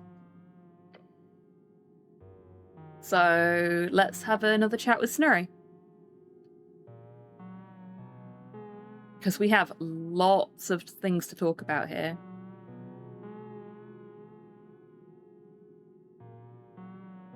What do you know about the tea shop, the one that exploded? Oh, horrific. He gestures wildly towards the rocky wall. Shit started shaking. It was as if the red rock of Tolstad itself was cracking. For half a second or so. So you were down here when it happened? Yes. I think I was asleep, but the sound awoke me. Did you go check it out? No. Someone told me later what it was like. I have work to do here. You hear anything about it? Rumours? You should not believe rumours, cleric. But yes, I did hear some nasty stuff. Some people seem to think the owner did it himself, since he is missing. Some others think the city did it, since they printed a clear lie in the post. I've also heard people say the Asgarlists are responsible since it was their hideout. Or that the Freestriders did it, for the same reason, blowing up Asgarlist opposition and so on. It's all bullshit, of course. Don't believe rumours. What do you think happened?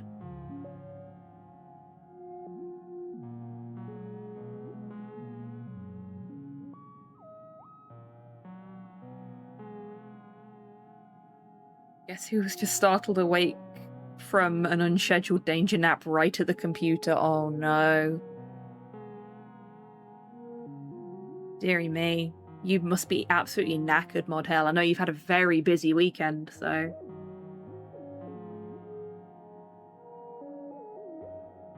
It's very rare that I am so exhausted that I conk out at the computer. But it does happen sometimes. I've even done it on a couple of Discord calls in the past. Oh, excuse me.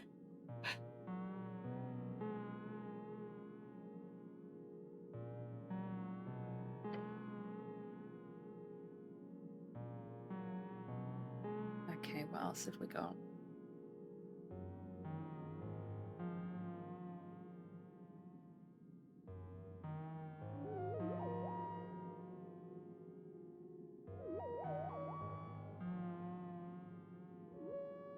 Expert in alignment, huh? Somewhat. I wrote my masterpiece on the subject. That should account for somewhat of an understanding of the subject, but not enough. Never enough. He sniffs. Can you change your alignment? Of course. Any creature is capable of leaning in the axis depending on their day-to-day actions. Oh, just like that? It's not easy, if that's what you're thinking. Look, like all things, it's messy. Let's say you're lawful evil. Okay. You find that being labelled as evil is bad for your business, or your work prospects, as one might. So you choose to donate a large sum of money to a charity that will inevitably help thousands.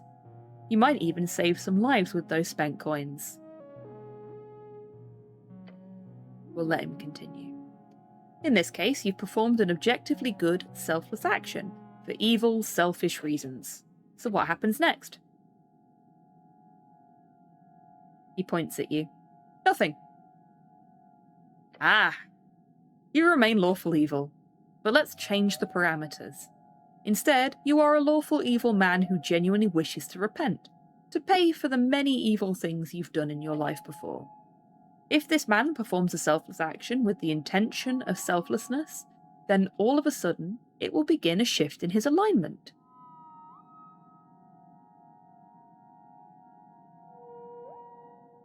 Intention is all that matters? Yes. This effect has obviously been studied for centuries. It's aptly named Alignment Intent Studies. I personally received my scholarship through studying delusional intent. We gathered a large amount of very mentally unwell people, mostly from local prisons in post-war reads, who truly believed in a very different worldview than most others.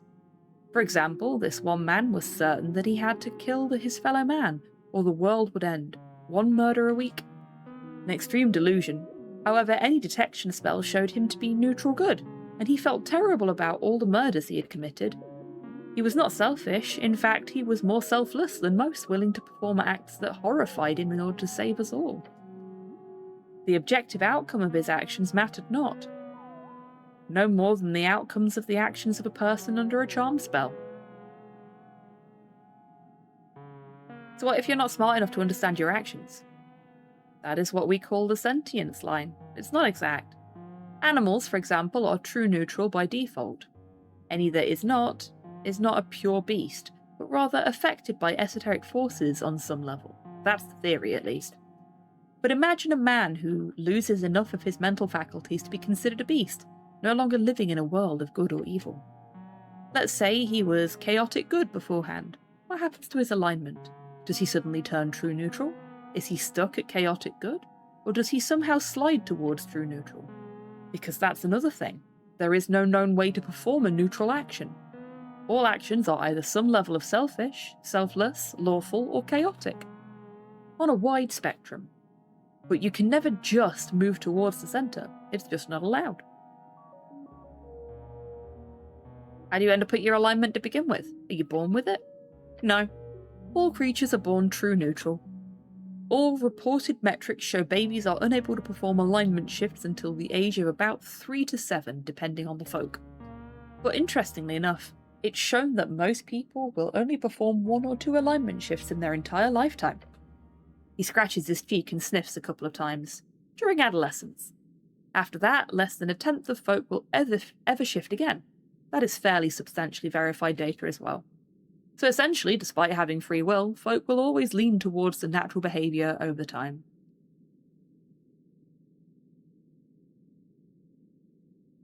I have remembered why we didn't have all these conversations last time we were here.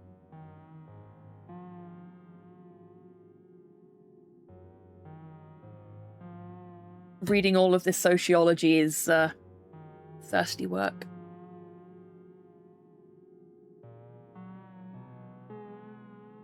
What's the difference between alignment and personality?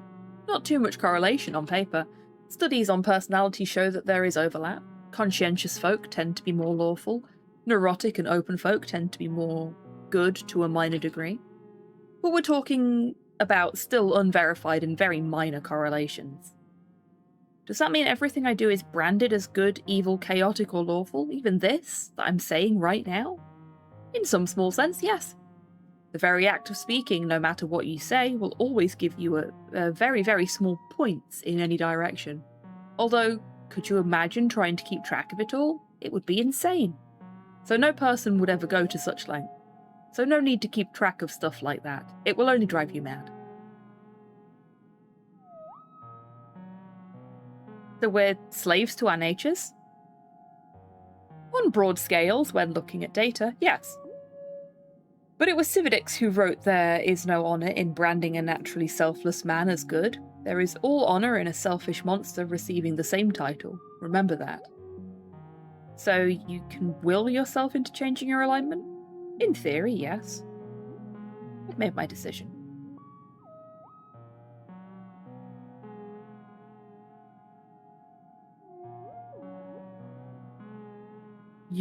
I'm sorry? want to be chaotic good. That is not how it works, cleric. You'd have to be incredibly deluded, and I mean an absolute living in your own world, mentally unstable, in order to simply decide what your alignment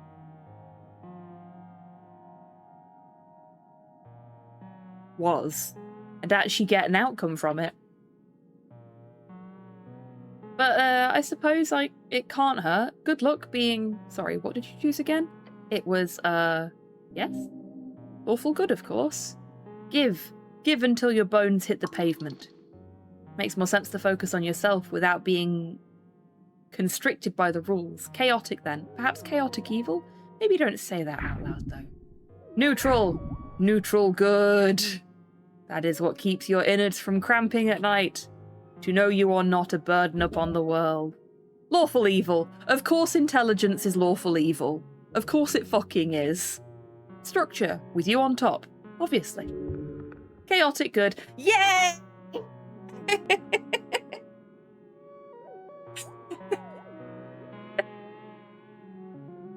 I know I say it every fucking week, but intelligence and wisdom is just me and DMAC. If you're still there, buddy, you know you're lawful evil. Deep down.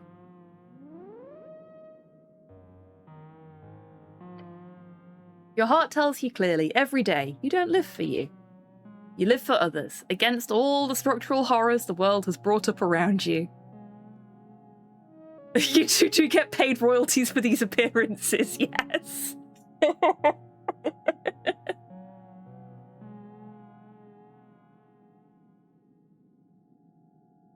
I think as a whole, Ryan might be chaotic gullible. Yes, potentially. You know what? I might set up another set of VTubers for me and D that are based on wisdom and intelligence. That could be fun.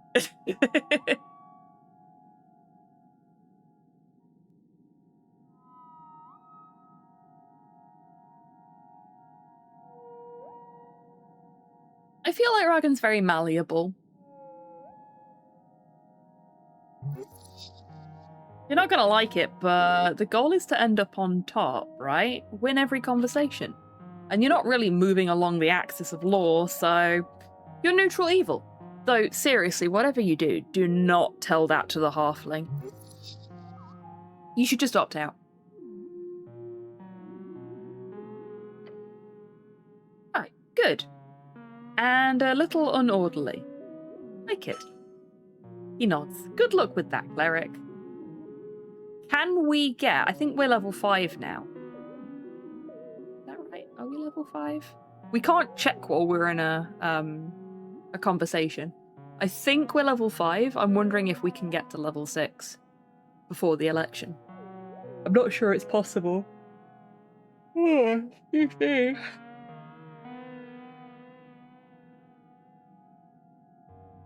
It's chaotic meme.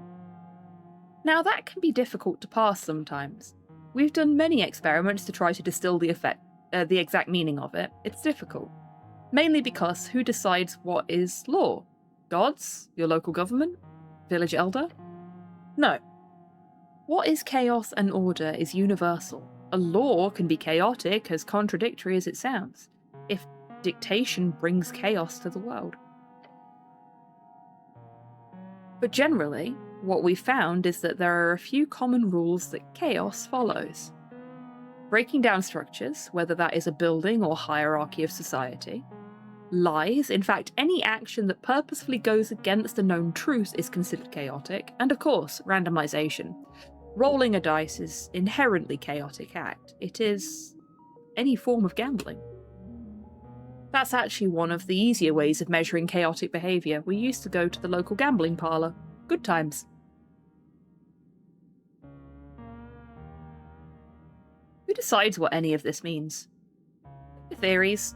Some say it's the gods, some say it's Yor himself who controls the parameters in this world of his. Some believe it's simply inscribed into the universe as absolute law. What do you think? Do not know. If I had to guess, I would say it is something overlapping between worlds, mostly because I do not believe Yor from all I've read, to be smart enough to make up a system as complicated as this on his own. Does alignment matter? Oh, not in any real way. It can be a tool, but if you cannot read it properly, seeing a man branded with chaotic evil means nothing. But if you learn, it can be used to understand folk better. You can statistically expect an evil person to act in their own interest, and you can expect a good person to act in the interest of others. A smart man can use this to his advantage, which is also an evil act, I believe. Funny how it goes. Why isn't it illegal to be evil? Might as well make it illegal to be sentient. Branding it as evil might be the core problem there. There were arcanists who created alternate naming conventions for alignments, altruism and egotism, for example, but it did not catch on, as they say. But everyone has to be evil sometimes. Imagine your family is starving alongside 2 other families who are also starving. The other families are smaller folk, who need only half as much food. Would you feed your own family or sacrifice them to feed the other 2 families?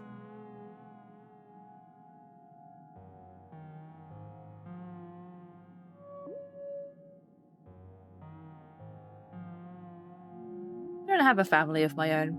No, it's a thought experiment. Imagine if you do. Depends what are the other families like. They are just as nice and lovely as your own. And my family is very nice and lovely. What would you choose? I'd feed my own family. What kind of man would willingly let them starve? That's a normal answer, yes. But what exactly is objectively considered in alignment terms in this scenario? Is it selfish to care for your own people before others?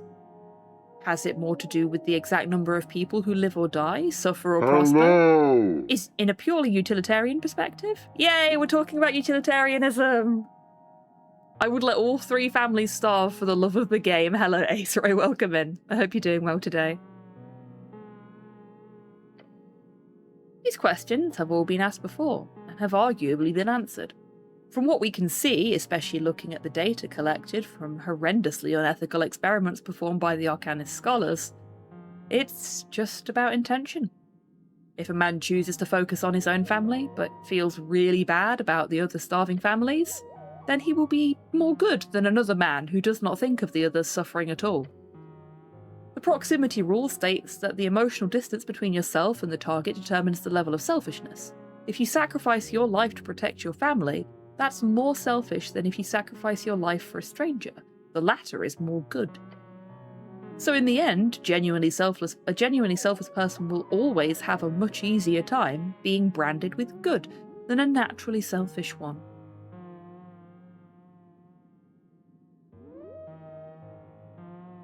So chaotic evil that not even acting out of self-interest, it's more like stupid evil mixed with psychopathy. Well, it's good that you owned that, Ace Roy. You make it work for you. He scratches his hairy eyebrows simultaneously. By the gods, I talk too much. Make me stop. No, continue. We have an entire day to waste. That's all about alignment for now. Okay, I genuinely don't want to talk anymore about the alignment stuff. You're a halfling, right? Give me your thoughts on the Clanland ordeal. Easy for me to say. Ordeal? He scratches his nose and looks up into the air. You're not interested? Interested? Of course I'm interested. My homeland is a shell of broken people. The clans and my kin, especially those stuck under occupation across the Golden Line, they are being systematically destroyed, step by step, as the Horde marches into Ascania land. I read about that. The Golden Horde claimed part of Ascan. A big chunk, yes. Then they put up their esoteric wall, he grunts. The Clanland's deal, this armistice, was seen by many as a practical solution since only 2 clans were left to be enslaved and integrated as Horde tributaries. He slams his hand into the side of the chair. It is a band-aid. Celestials view time in centuries while we see in decades at best. Thus, they can take one piece at a time with generational acceptance in between. It's a fantastic game, Ace Roy. It really, really is. I've been having so much fun with it, and as much as I am very tired from all of the reading out loud,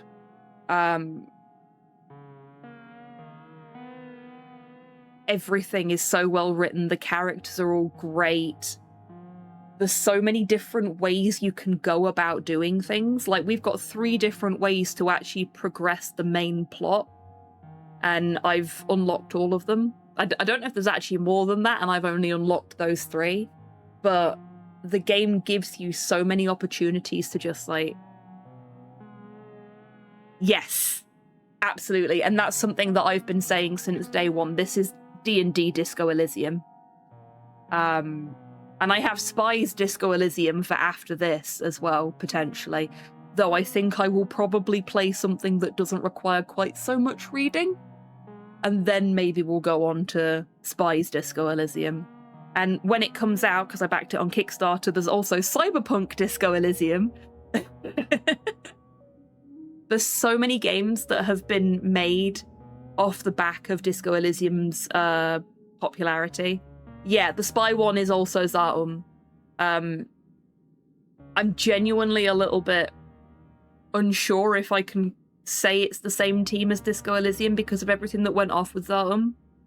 So I don't know if it's the same people or if it's just the same name, if that makes sense.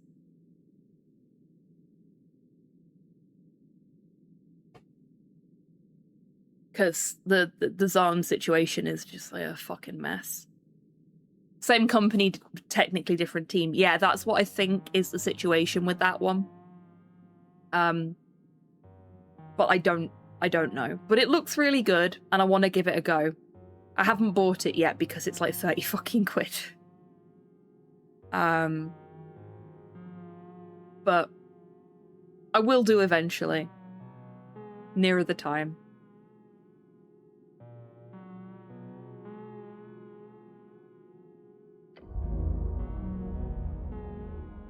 It is the most clean method of genocide, one of radiant ghosts and insidious toxic love.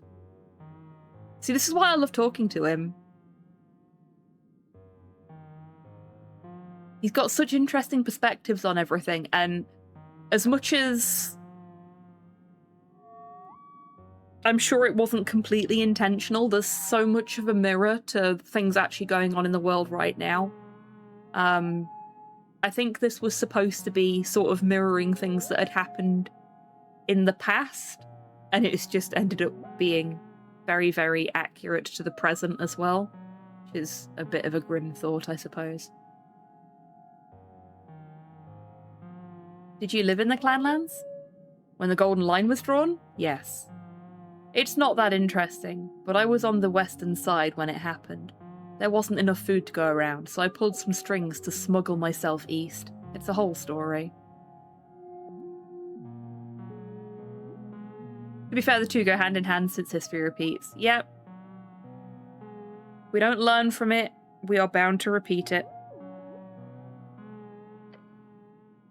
I can't say much more. My clan, the Appledents, all live in Tipberry, so it's not some big personal tragedy on my part. It's more of a folkish destruction. A grander trauma, something generational even, if I was there to witness it. I imagine you would feel something similar about the Coast War.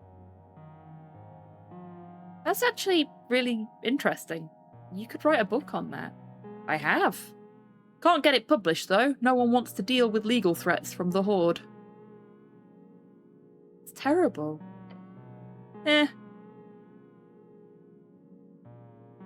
Isn't there resistance in Fordnip? Of course, it's a whole damn mess. Ignoring the actual guerrilla resistance west of the line, there's been a massive rally around the anti-celestial sentiment in the east. They have attempted sanctions, with Norvik, VK, even Ilum backing. Ilum, an ancient elven empire, now a shell of its former self, once ruled by Ilum the Mender, a walking god who signed a treaty with Earth. Their great woodsland stands at the border between Asken and Reeds. There's even been coast-spanning outreach all the way to Kargamesh to build some type of coast-spanning halfling coalition. Nothing works. The Horde has a finger in most every trade port. They own land and hold string ties to every regime. Oh, strong ties. Even Norvik has not officially backed their neighbours.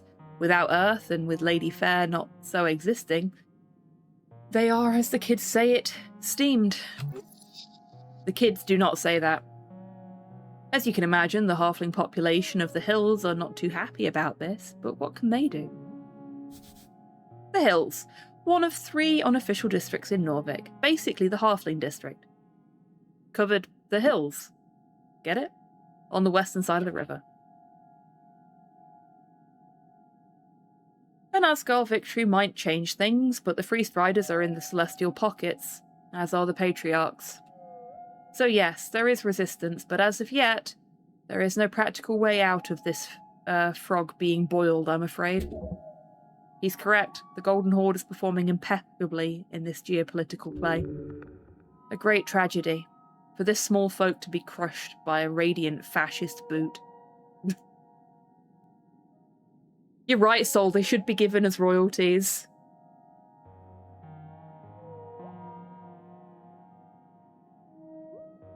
Why do they want the clan lands so badly? He waves his hand. It is a basic resource conflict. Oh? Amber, you know. Electrum. Ah, the Celestials want their magical rocks. The Commonwealth is the only reliable source of amber for the many, many esoteric use cases.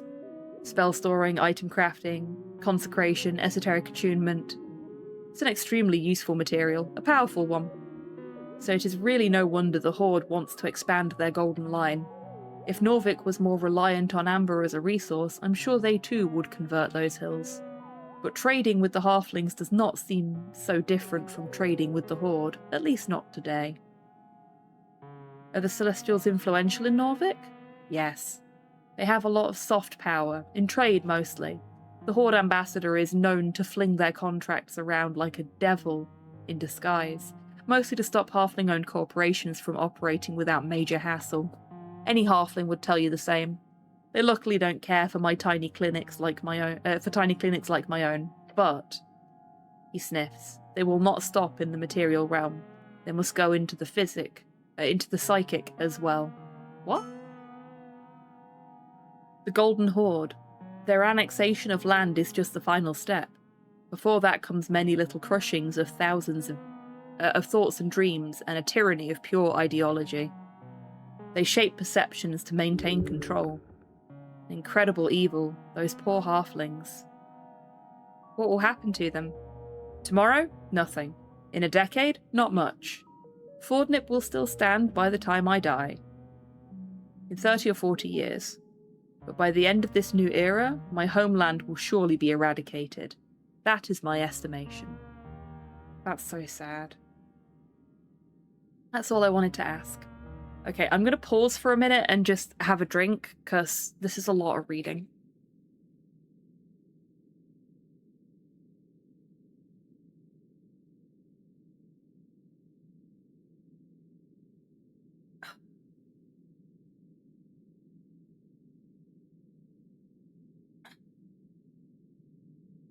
There we go.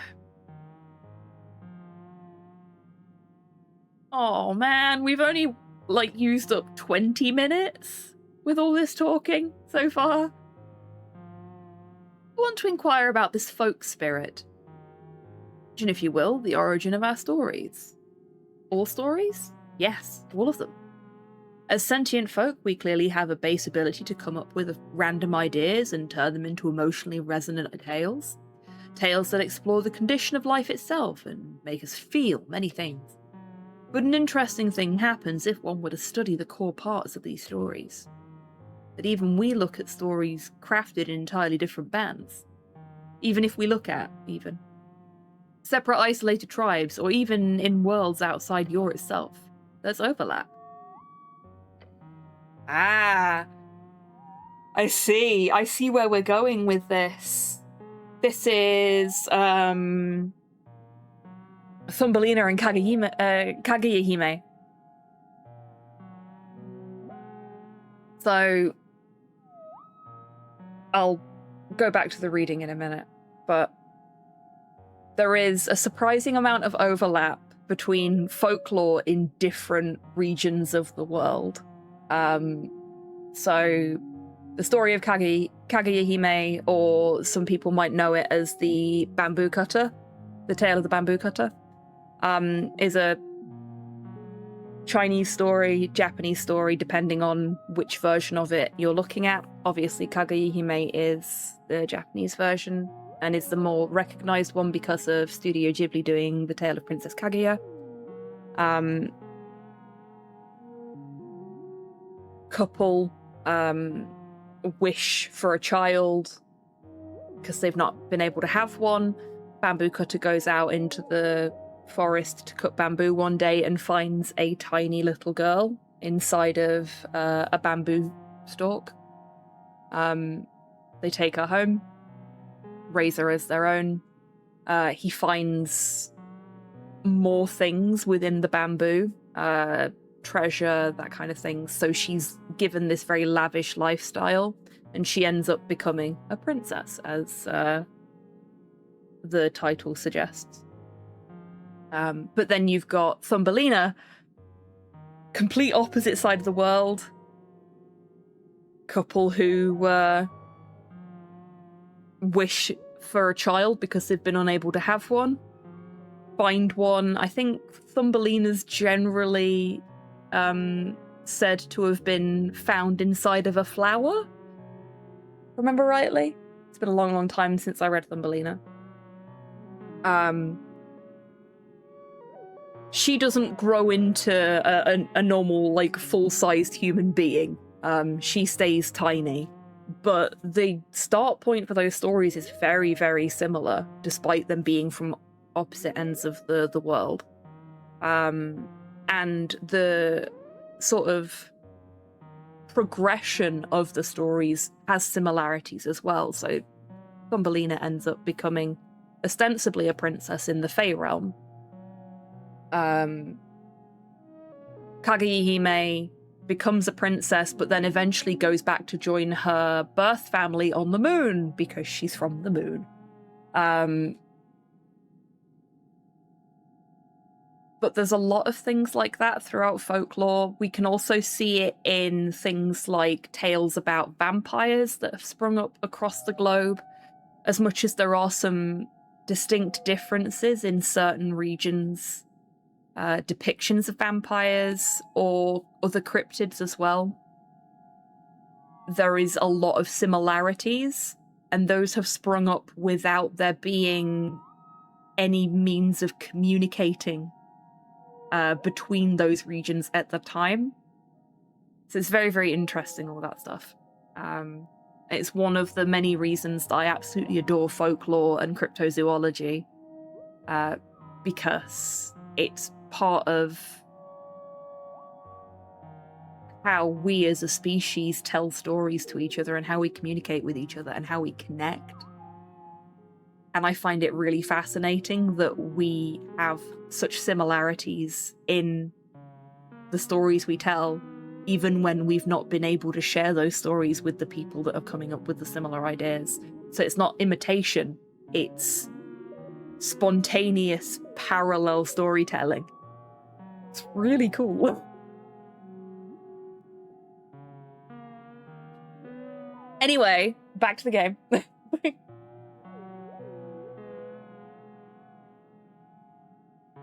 Where Snorri is going to explain all of this shit way better than I ever could.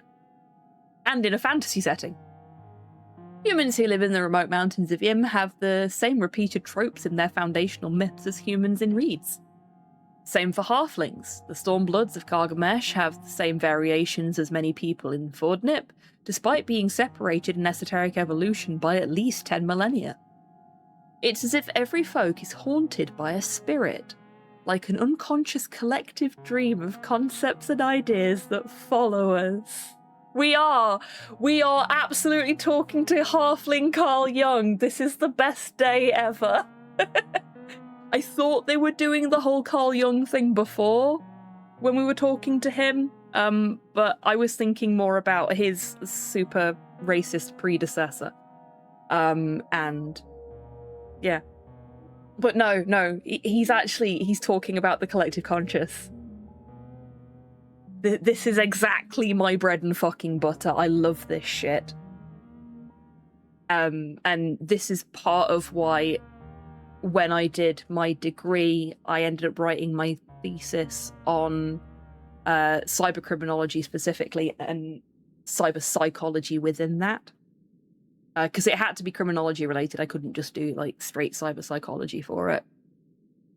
But I am really, really fascinated by the way in which all of this shit has been impacted by the internet. The internet is kind of like a physical manifestation of the collective consciousness at this point, in my opinion. And it's really, really interesting to see how things have evolved since we became more connected.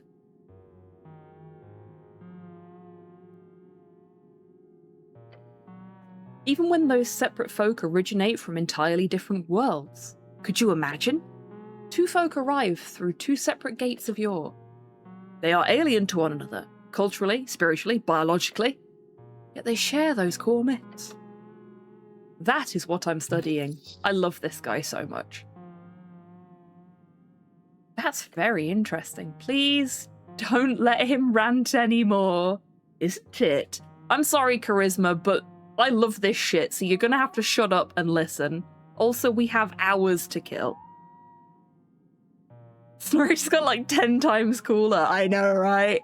I mean, he was already really fucking cool. Most importantly, it's provable. A unified soul of a people? What happens upon merger?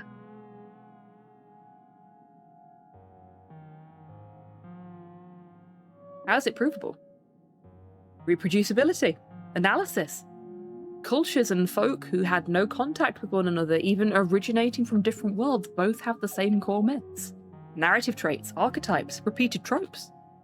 It's the same method used when uncovering ancient dead languages, using common denominators to narrow down similarities and differences.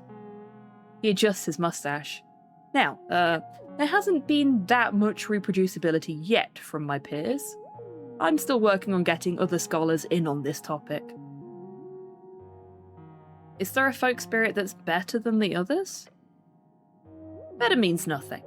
There's so much weight put into making one greater in some perspective than others, and it's just a ridiculous game of dick swinging. I agree with him. Of course, I also hate this horrid idea that every culture is amazing and wonderful and, you know, everyone is holding hands and dancing together. No. Every culture is equally terrible. He is correct. Every culture is both great and terrible. We all do wonderful things. We all have wonderful things to share with each other. We also all do stupid, fucking, horrible, monkey brain shit.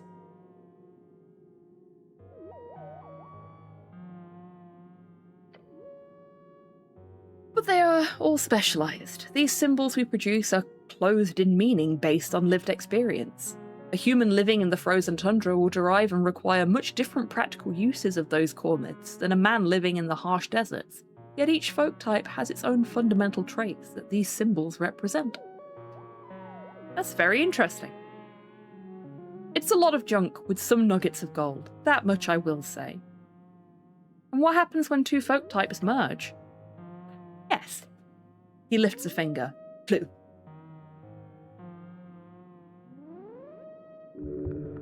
He's honest.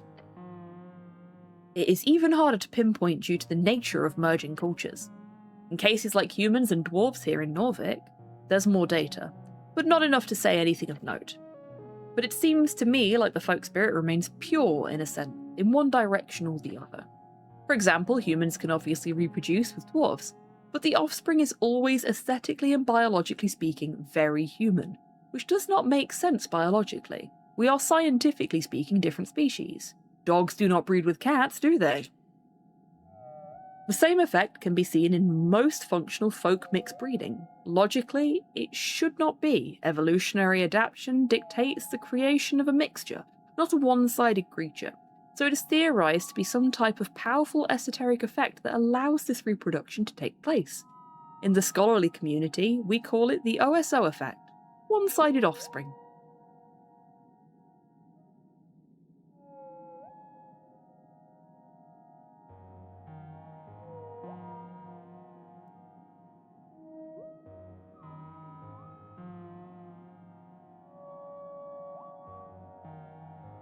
And you think the folk spirit follows the one-sided offspring?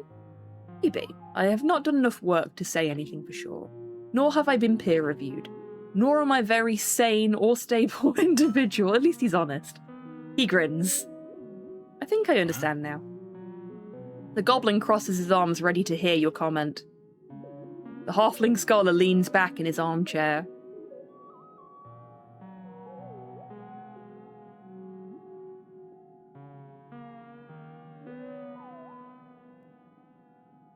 I think you've got something cool cooking here. Oh, do you? He gives you a quick nod. Would not spend my old age here if I did not agree to in some deep sense. He sniffs. Thank you for listening to my rant, cleric. You as well, my goblin friend. You're welcome. Okay, we've only got 4 more lines of questioning before we've run out, and we've only got to 12:14. I'm going to have to find something else to occupy our time until we can get the pub open so we can talk to people in the pub. I don't even know if I have much left to do. How does death and resurrection work with all this stuff? What do you mean exactly? Can death change your nature? A frown spreads across his face. Necromancers in old arcane era traditions did much study on the topic. And yes, death and subsequent resurrection can function as a reset for the mind in a way, but arguably no less than any other severe trauma. The data is hard to trust, however, so I will not say it for sure. There is much study to do on the topic, and I am no expert. Is there a soul? The fuck do I know? He laughs. Ghosts exist, of course, as do wraiths and other foul undead spirit things. And there is much arcanist data on such things. Like if a person is resurrected, their ghost ceases to be. That implies the ghost is the soul, right? But speak with dead does not. In fact, a ghost is technically able to ask questions to its own corpse. Very surreal. Which implies the soul also leaves a conscious remnant of itself which is able to be animated through magic. And if a person is resurrected, even after very long periods of time, they will have no memory of their time as a free soul. Thus there is evidence that the soul is not so much your personhood. That shit is all up in the brain from what we can see, but rather just some type of divine spark. Like a power source that wants to be one with the universe, or your god. The Lich is specifically a creature who consumes these so-called souls for their own gain, which is not very common. Destruction of that magical spark is of course a horrid crime of metaphysical levels, since resurrection, rebirth, or unity with one's god is impossible at that point. But then again, back in the day it used to be common for mortals to sell their souls to various devils or aberrations. So you're saying I should sell my soul? I suppose the more interesting question to ask is, do you even own your soul? And who are you in relation to your soul? Can one spontaneously resurrect themselves? I've not heard of such a thing, but why not? I died in the river, and then woke up in the Lich House. Ah, Biskin's work then. He looks you up and down. When I first opened up the office here, I was informed in hushed tones to not interact with that man. Obviously, he's the first guy I went to chat with. We exchanged some books sometimes. Lovely man. You don't think he's a bit weird? Who isn't? He's clearly the most dangerous and powerful creature in the city. Or, maybe top 3. He's probably doing some type of secret experiment in that lair of his. One day I hope to hear more about it.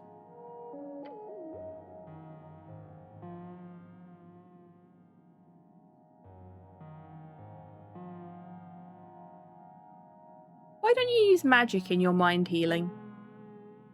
It does not work. Not the greatest arcanists could invent. I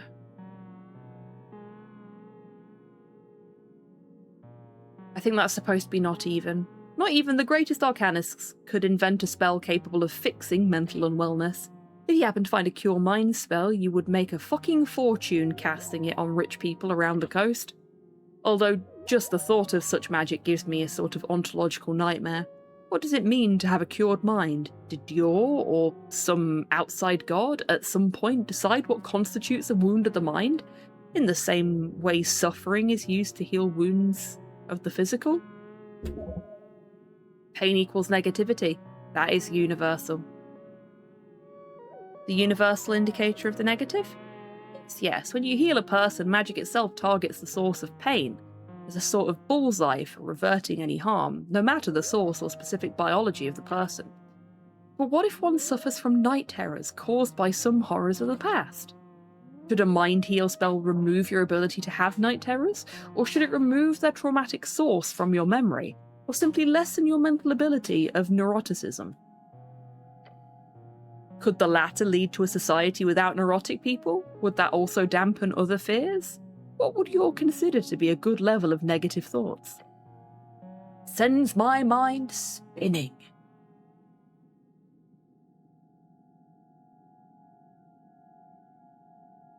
The world inside each mind needs to be diverse, with both good and ill. I agree.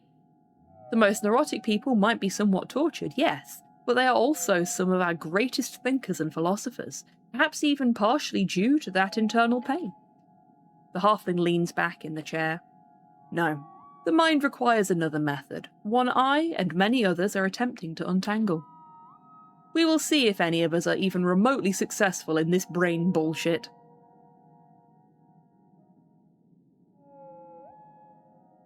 Only 2 left now. I'm going to snooze the ad, see if we can get through the last 2 before we go for a break. Now that we've gone through this whole ghost adventure together, can you just, tell me the meaning of life? The halfling groans. Asking me that? Really? Such a cliché. Everybody asks that. But fine, I'll play. If you ask me, the meaning of life is... Yes, it is... The halfling thinks about it for a second. We're going to lean in. Then he spits out a chortle before telling you to have a few good orgasms and then die.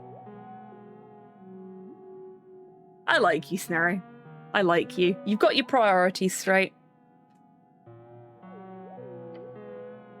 Oh. Bit shit, yes, I agree. He sniffs, then ruffles his big mustache with clawing fingers. Sounds like something a hedonist would say, isn't it? But from what I can see, the secret in that is not so much to seek out that pleasure beyond anything else, but rather to hope, desperately hope, that you never find out which one will be your last. Who starts a conversation like that? I just sat down. Then I say, you'll have a happy life. Good enough? I like it. Don't fear the end, live in the moment. Yes, something like that. The only objectively real thing in sensations that we've got here in this life is pain. Count yourself lucky every second you feel free from its clutches. Yes, I agree with that bit in particular right now.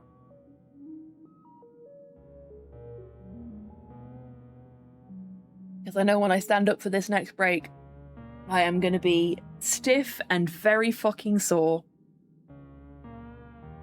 Because I've been sat for a while and my back is now angy.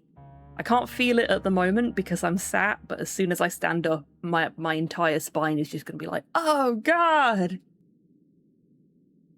I have some personal questions for you. Nothing too interesting there, he says and sniffs. I see no reason why you would investigate an old halfling with nothing good to grant in the world.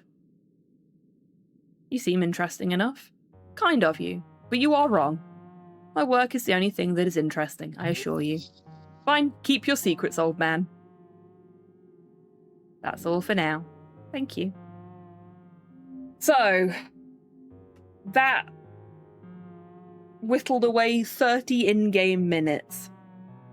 That was not as much time as I was hoping to spend here.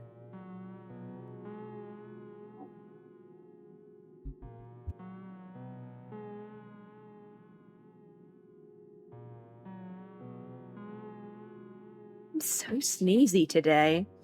But seeing as we've finished all the conversations with him, I am gonna kick off the break in a moment. See if I sneeze again beforehand. So now is a great time, everyone, to grab a drink, grab a snack, have a stretch, get some fresh air, all that good stuff. And I will see you in just a few minutes. The break.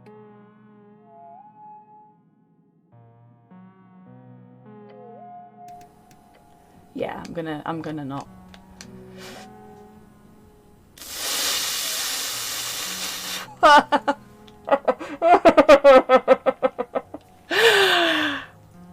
I'll take it. Rude. What the? So, why? No! No! Oh my god, this is weird! All my timings are off!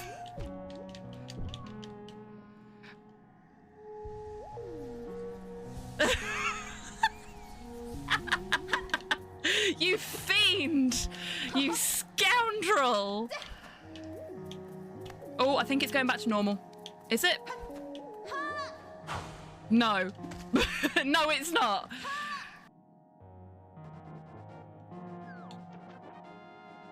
First try. Yay! If you get hit while you're swimming, it will break the game. Because when you get hit, it'll cancel your fake flipper, but also the game doesn't know where it wants to put you because you weren't on safe ground on this screen. I would. Oops. Yay, we're safe. Kind of. Okay, I was gonna say I might just get hit so I can see what happens, but now we know. Now we know. That's great. That is the single most powerful lich in all of D&D. That looked like a sore one. I was really hoping you didn't see that. What are you doing? You being lewd again, Long? I'm More like trying to more like- actually clean a single bit before I move on to somewhere else. I'm cleaning plenty, okay? How many dicks have you drawn in the fucking laundry? Not one dick. How many times have you written cum on it? Not once. I'm 3, going down. 4, No. 5, 6, 7, Fucking ladder. and How do I 8 get the for ladder? the one that we No, cleaned fuck. off already. You know what? You know what? That's fine. Just pick the one you'd most want to boink. Okay, Tidders, get ready with a poll, I think. I think that's how this is going to end up going. They ruined my life. There will be no boink. Okay, no, I'm dead. End the stream. Oh, fuck. You are. And now nobody can see anything but your butt. Nobody wants to see your butt. They want to see your beautiful little face. Which they still can't see because you're too short. Oh, baby. No, no kisses. Ah, he licked my nose. The tail wags. Yeah, he is very much my dog. Like, he likes Slow, my partner, but fucking loves me. We can get some water.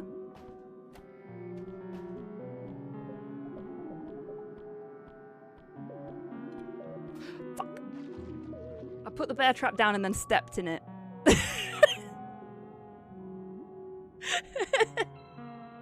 I am a failure. Oh, that was embarrassing.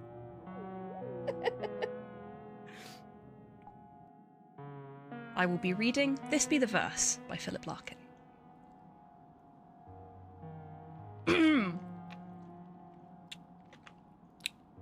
They fuck you up, your mum and dad. They do not mean to, but they do. They fill you with the faults they had and add some extra. Just for you. Welcome back from the break, everybody, were and fucked up welcome in in their turn. Frankenstein.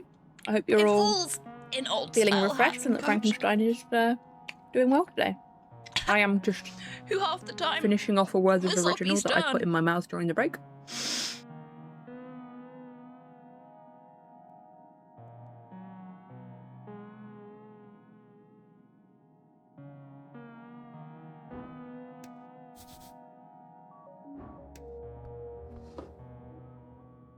Tiny dictator.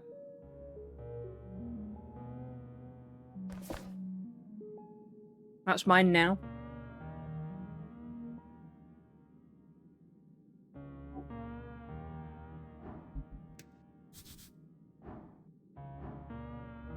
Politics books. Okay.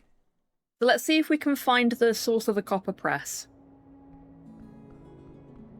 Because that's going to chew up some time. Deep groaning, the bell of Water Lane. Nothing back here.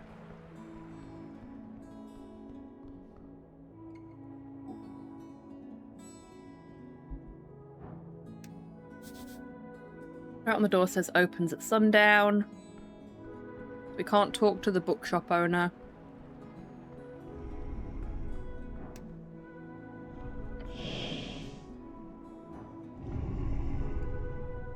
Okay, that was an option we didn't have before.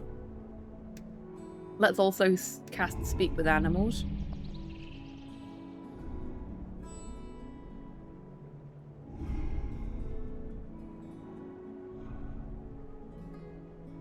Spell causes you to feel lighter for a moment, as if connected with the soaring dreams of the griffin. Then it fades as a deep growling voice enters your ears.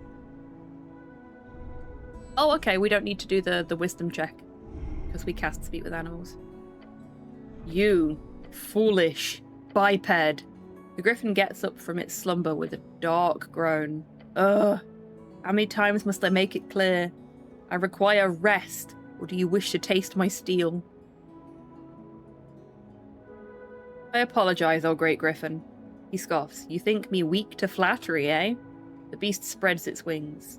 You may address me as Giorgio Valzantigo. Good name. Master Giorgio Valzantigo. If griffins could smirk, he would. Who does this chicken think he is? Wow, this beast lives on a pedestal. Whatever it says, just play along.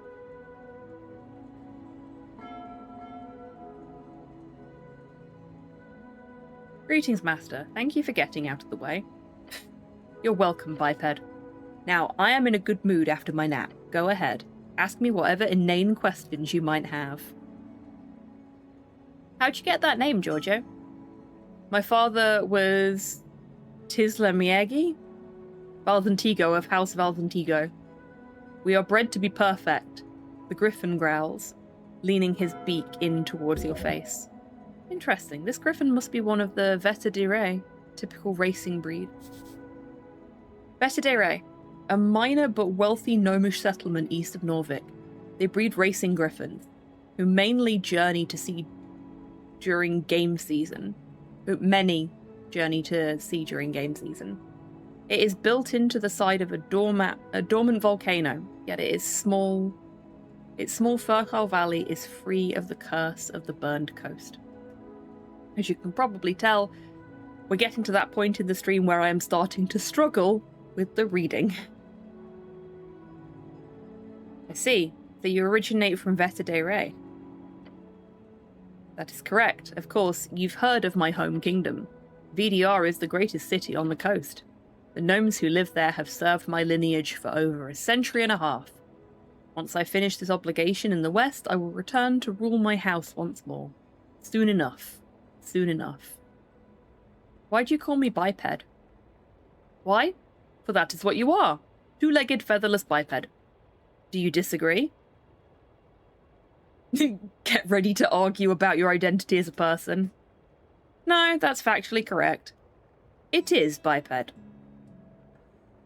What do you do around here? I handle scouting for the boat bipeds. Boat bipeds, I love that. Though they do not hold any interest for my valuable information. Some of the less rugged ones I even move around from time to time. Travelled with one a few days ago, all the way to this strange cold land. In return, I get fed a glorious amount of sustenance. More than you could ever wish for a biped. Noticeable. Who did you fly with here? A biped of your size, approximately. One with a gaudy sense of style. Some type of ground delver of a human, I believe. Type to head deep below and not come back for many, many days. It's sad, really, to be a biped like you. Ah, 'tis speaking of Meriadoc. This is the Trade Prince's griffin, surely. Who's your owner?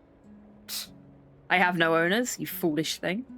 You need to wrap your mind around a superior being not needing to slave away all day. Learn from me. That would do you good. Got it. What a lovely creature. Sleep well? Until you showed up, yes. I had a dream where I kept smacking bipeds like you around. It was wonderful. You're kind of chunky. Fed well, yes, thank you. I am very rich indeed. He doesn't see that as an insult? Weird bird. But it's not an insult. That's it for now, thanks. The voice disappears from the griffin immediately. Had a good chat? Didn't sound like you were best friends exactly. What did it sound like to you? You've essentially been squawking for a while now. I would have laughed if the noises coming from that griffin didn't scare the shit out of me. It sounded like you would be gutted on any second. The griffin and I came to an understanding, I think. Sure. Let's go before the bird changes its mind.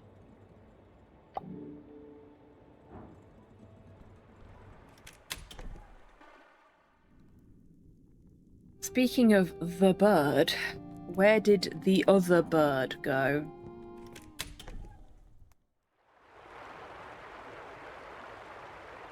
Oh, new person. Avicnus, dock worker. Constitution.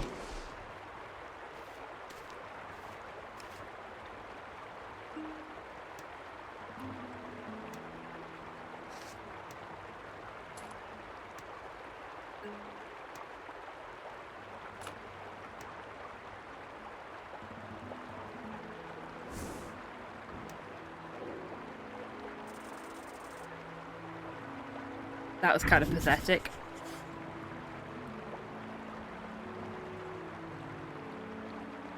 Dwarf Exile. Level 1 Proletariat. A guy, dwarf, average height. Collected. Down to earth. True to his feelings. Decently smart. Chill. Cool. Nice to animals. Not much else to it. Born from the strings of fates. The Fade-era remnant tyrants smile upon his step. For some very, very, very strange reason. This dwarf, if handed an object with a destiny set in stone, could automatically create phrase. Chaos. Madness. New chance to roll the die. Fascinating. That couldn't possibly come to bite us in a second.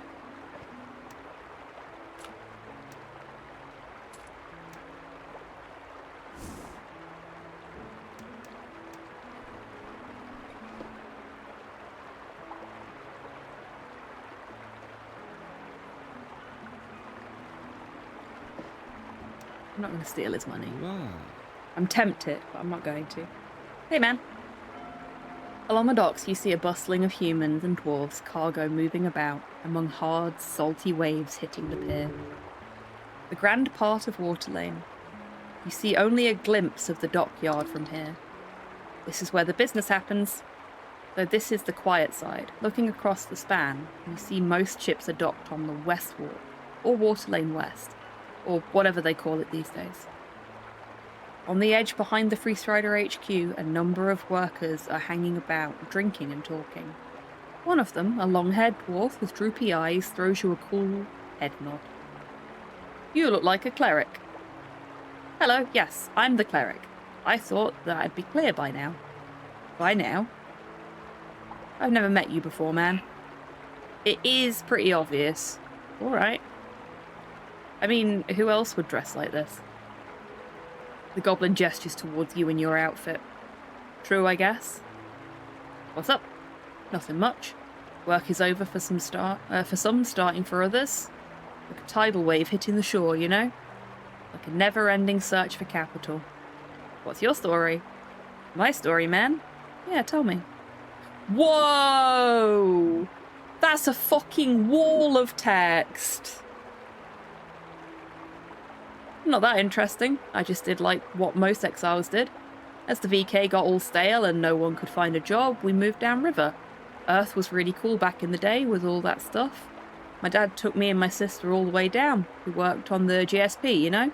I never got into construction myself, but since I finished school, I've been on the docks. Not here. I've only worked on Water Lane for a year or two, but I've been all over the city, really. The GSP outlet, Ice Bay Point, North Housing, had a gig with a factory on North Wall before the Bone Purge, but they shut down once they took down the zombies. So yeah, not a huge fan of the Free Striders, but the AR pays well.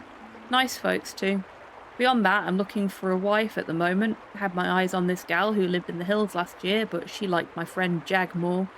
I don't blame her. He's got a real nice mustache. Though it's getting hard saving up for a house these days, so not sure if I'll ever afford the whole family life, you know? North Wall, one of 5 districts in Norvik, known as the Industrial District for its many factories built along the river. This is where you live. Anyone who calls it the North Wall is probably not a local. Everyone who is cool just calls it North Wall. Just North Wall. Maybe I should vote as Garlist.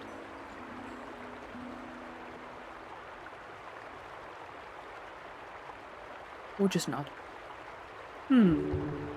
A regular dwarven tale. This is not a hustler.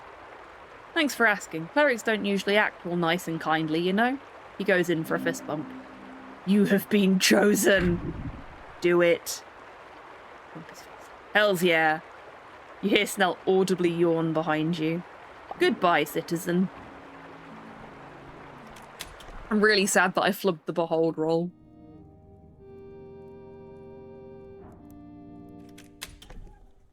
Oh. I went to the wrong door.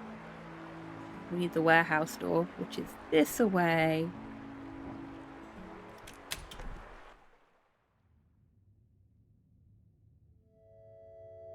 Okay, so the bird's not in here anymore.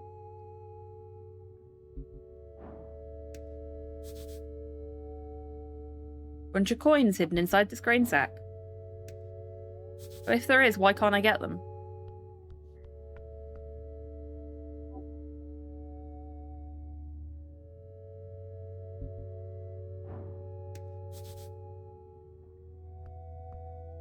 Can't reach that from here. Too far away. I'm guessing this is another thing where we'd need a telegraph of some description, but we don't have one. Okay.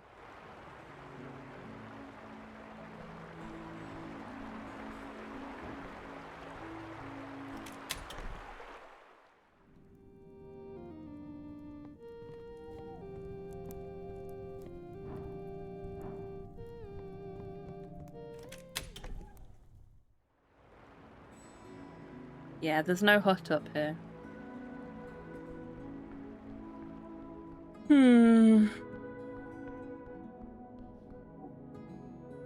That's just taking us back into the Free Striders. Hang on. Goods hatch.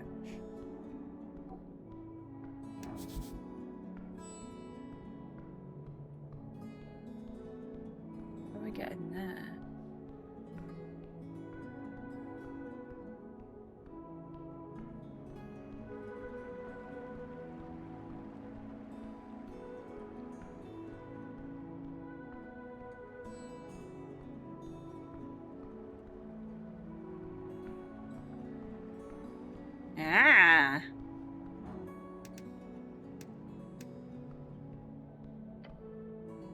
You approach the goods hatch. It's a very small goods hatch. This whole building appears to have been repurposed into a warehouse, otherwise making it this tiny would have been very silly. I think the Free Striders will be too happy with someone sneaking in through the roof. The goblin squats down and grabs the rusty hanglock. But damn, look at this rusty thing. They really don't value security around here. Oh yeah, I've got the esoteric lockpick in my pocket. We're absolutely doing the Dex one. DC 1. The only way we can fail this is if we do it critically. 27. Yeah, I think that'll be enough. With just a bit of finesse, the lock cracks open. Quite literally. This rusty piece of shit won't ever close again. There we go. Great job. So we got experience for that. That's just going to get us back into the warehouse, though, I think. As you peek inside, you see a rope attached to the wood tumbling down into the open space below. Sweet. Then we can actually climb back up. Didn't think of that. Let's see how well this rope holds up.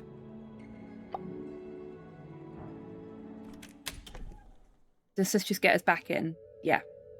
So now we've got 2 ways out of the warehouse.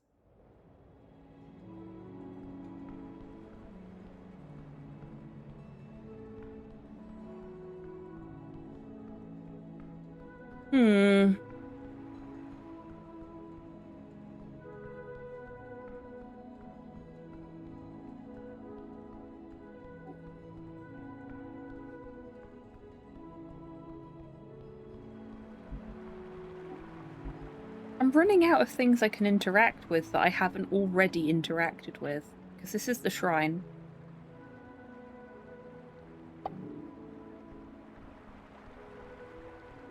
What I really need...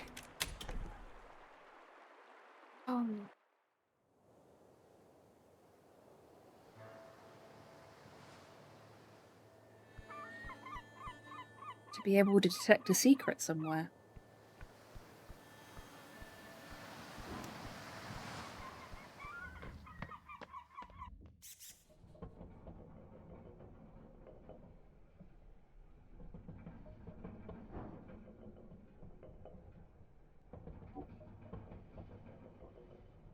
Literally nothing for us to engage with there.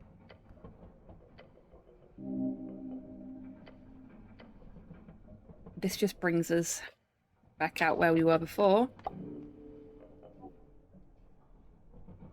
None of these folks will talk to us, if I remember rightly.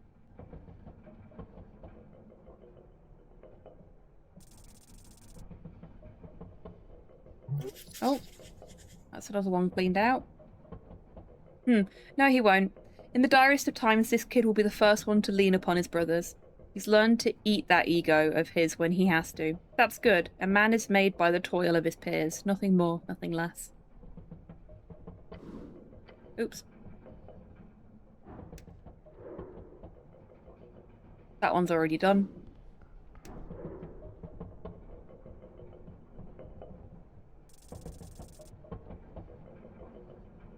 No such luck there.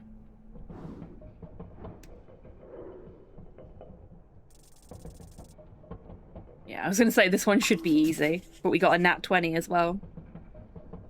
He's got some conscience growing inside that skull of his. If he is surrounded by good men, he will turn out fine. If he is surrounded by evil, that is what his life will build. He has talent, not like yours, gods no, but talent nonetheless. You need to push him towards clericship, or at the very least some type of path of wizardry. Without it, he will surely end up hurting someone. With it, he might still hurt people, but only in the name of the law.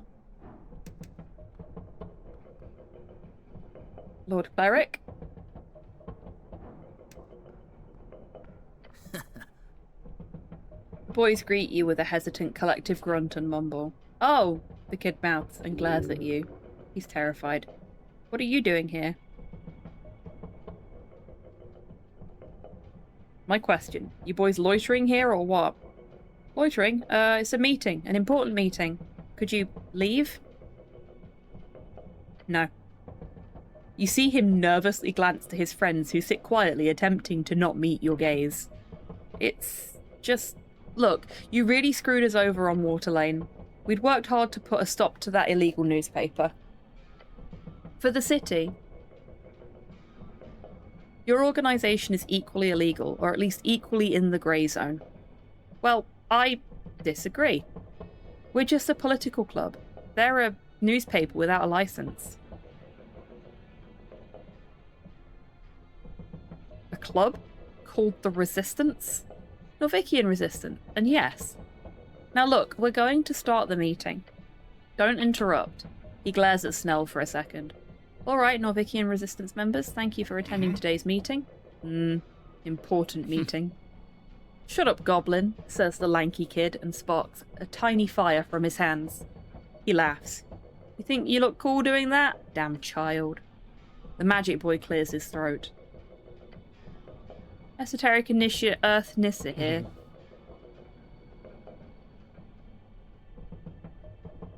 The large one stands up and raises his fist into the air. Stenbusken, yes! So I guess Stenbusken is our version of, oh gosh, what was his name? I want to say it was like Egghead or something like that. Who only ever said hardcore.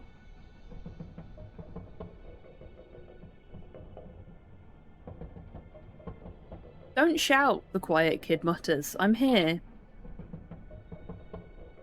Roll. He gives a nervous look to you. Then he mutters, Master of Whisperers. Your companion stifles a laugh. I told you it was a bad title. It should be First Spy. No, that sounds like a magazine protagonist. And Master of Whisperers doesn't? It was the official title of Earth's Spy Master. Do I look like a master? He hisses, then goes quiet once more. Rollo awkwardly clears his throat. Also present is the visiting Lord Cleric. And his helper. Oh, I'm the help, am I? Look at the bottles in the corner. They've been drinking. Oh, please, don't react to that. Don't be such a nerd. Just because you're unable to even touch the stuff doesn't mean others can't be cool.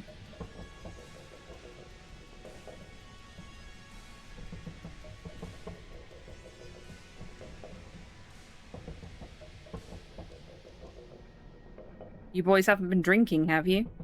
Rollo laughs, then shrugs with a wry smirk. I mean...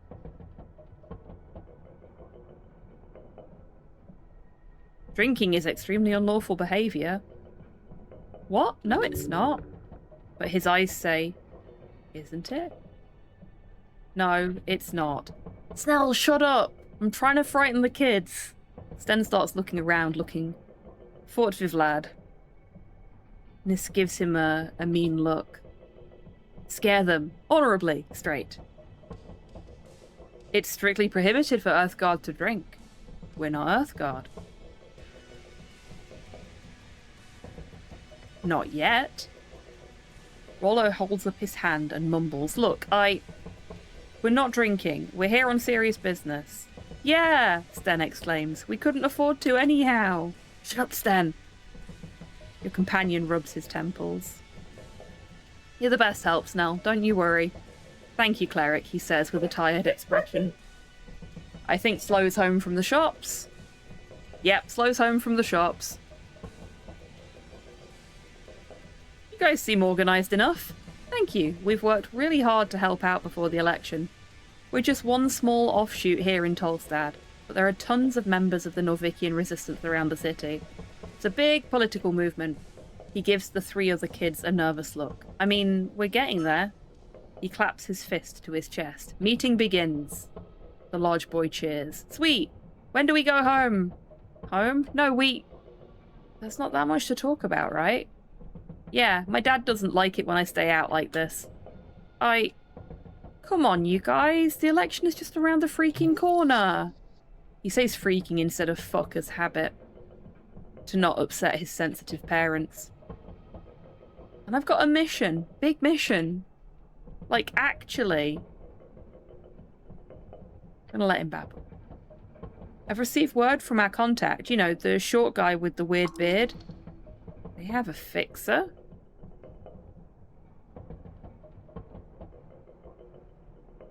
A halfling or dwarf? No, just a short human. Word? A letter. He dropped off a letter with the resistance seal. He smirks. Half of Earth's red eye and half a shield. Shield. A first level abjuration spell. Can be cast as a reaction to raise an arcane barrier around the caster, protecting against the fiercest of blows. The way intelligence just takes random words and goes, ah, this reminds me of a spell. Reminds me of strength in, is it strength? No, it's vitality, isn't it? In Disco Elysium, getting overexcited about Contact Mike at every given fucking opportunity.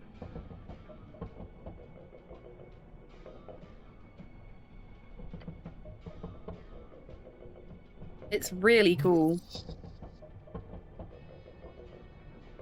It's really not. A resistance movement member? Yeah. We don't have too much info on the other groups, but there's this guy we call Shield Guard. He's in the palace. Probably a cleric. He knew magic and stuff. They sure tell you a lot for a secretive organization. Amateurs. What are your orders? Just like he told us about the chant being printed here on Tolstad, this time he let us know about another problem, an even bigger threat.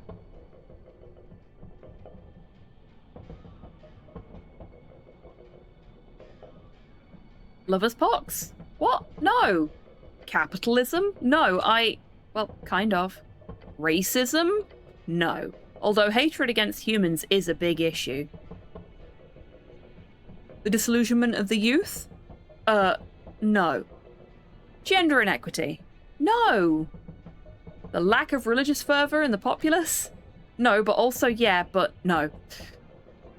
Asgarlists? No, not this time. Priest Riders? No, it's... No, wait, yes. Yes, it's the Free Striders.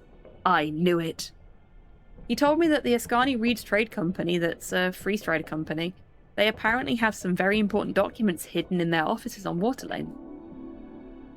Specifically, a contract for a deal called the Harbour Accords. He wants us to... Actually, he didn't specify what we should do. He never really does, but he strongly implied that we should seize it. For the state. But you know, without being detected. Stealthily.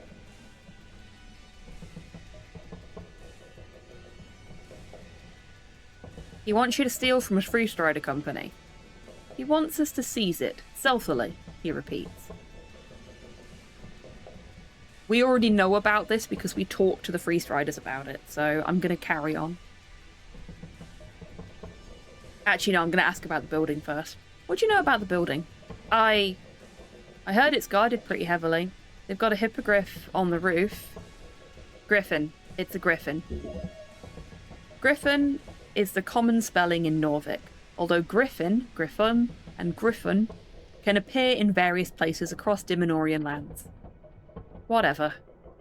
Don't think there's magical locks, though. That's usually hard for places with a lot of movement going on. The goblin squints. You sure know a lot about security, kid. In response, the kid looks around. My brother works at a locksmith. He does arcane locks sometimes. So, what are you going to do? He thinks for a second. We just need to sneak in when it's dark, locate the safe, and crack it. It's apparently hidden behind a mirror. The info wasn't very specific, but hey, how many mirrors can they have, right? The boys silently and tensely glance around the roller mill. Like I said, Dad doesn't want me out on the streets at night, so I'm a skip. Is stealing illegal? Yes, Sten, it is. Don't be pussies. Their leader gives a frustrated groan. This is the real deal. We can make a difference. Roller, I don't think it's a good idea. You know what the Free Striders do. Oh yeah, litigation, litigation, litigation. I agree, it's a bad idea. Damn it. He then turns to you and opens his mouth. Then he closes it and shakes his head. Sneaking in and stealing sounds honourable. But should you really do it if it's a Free Strider joint? Well, screw it. We'll make up some excuse, but that sucks.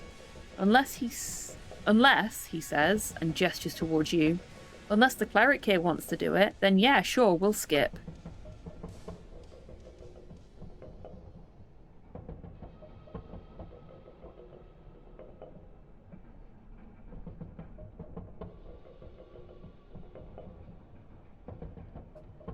I know where the contract is, because I've been trying to get into that safe every time we've been in there, and I've already bribed the fireplace.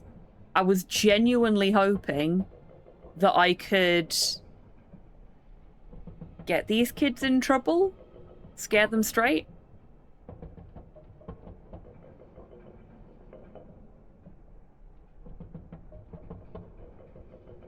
I mean, I could still go and get the contract, I just know what's in the safe now. This is an illegal organization conspiring against the city. The large kid perks up. The quiet kid glances between you and Rollo. The lanky kid spawns a weak spark in his hand, looking nervous. What? No, it's not. Yes, it is. No, it's not. By the way, you can't...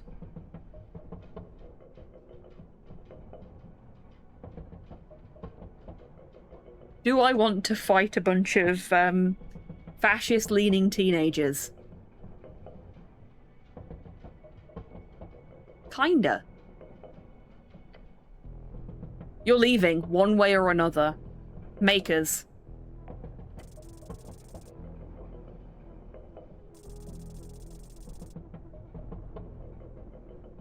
Holy shit, this kid rolled a nat 20.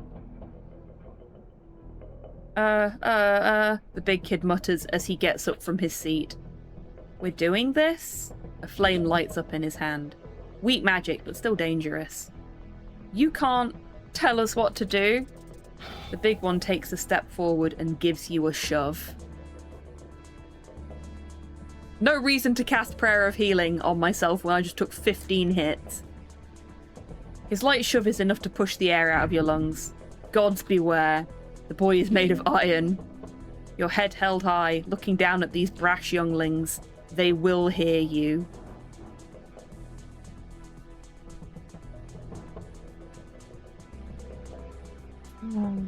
Threatening them's easier.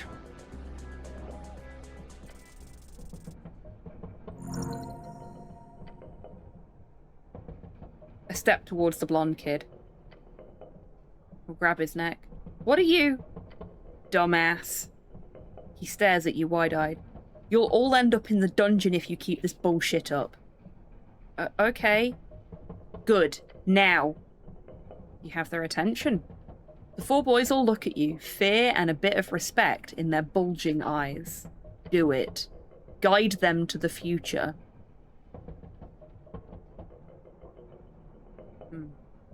Time for you to make a decision. What decision? The adrenaline is wearing off. Each of them, their hearts beating, legs weak. They are frightened. You can let them continue on their search for meaning, or grant them a way out. Show them the way.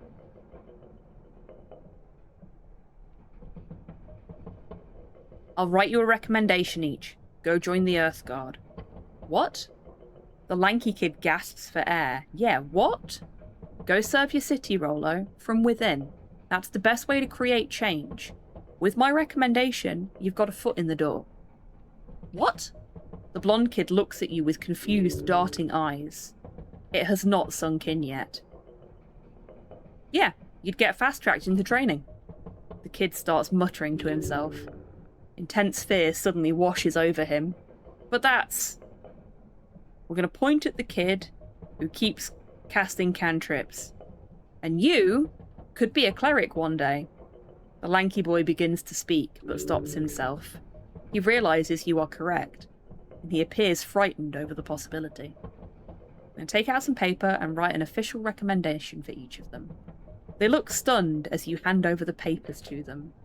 Are you serious? Earthguard? Isn't that clerics? Lots of different Earthguard, from street watchers to equestrians. You'd make a great wall enforcer, big guy. Oh, wall enforcer. Like with armor? Wall enforcers are Earthguard members trained to defend the walls of the city. They typically deal with creatures from the wilds breaching into the districts. even the unofficial ones. Typically some tough bastards since they get to see so much combat. Huh. I thought only nobles could be equestrians. Equestrians are Earthguard members trained in horsemanship, sometimes referred to as the Knights of Norvik. They are few in number, but function as elite soldiers, usually dealing in politics in the palace, or sent to deal with high-level situations. They also do work as foreign delegates, and most of them are nobles, for entirely honourable reasons. No, they changed that. Read about it in the paper, though being a street watcher seems like a bit of a shit job. Street watchers are are the most basic type of Earthguard member, trained to patrol the streets, deal with petty crimes, and generally act as the law in everyday life on the streets of Norvik. They are led by Top Watchers. Top Watchers are high-ranking Earthguard members working as leaders of units of Street Watchers. Many of them are low-ranking clerics in order to leverage magic in their criminal investigations. This is the rank you aimed for before getting scooped up into tower politics. As his friends speak, the blonde kid looks at his recommendation in disbelief. So this is more bodies into the machine. The boys will make fine warriors. Of course, if you fail, they might reject the whole idea. Want to get rid of them? Just appeal to their dreams. Just trust them to make a decision themselves. Not so much unemployed anymore. It's a job. Take it or leave it. He nods. I'll think about it. We all will. Thanks, Cleric. Lord Cleric. He bows his head.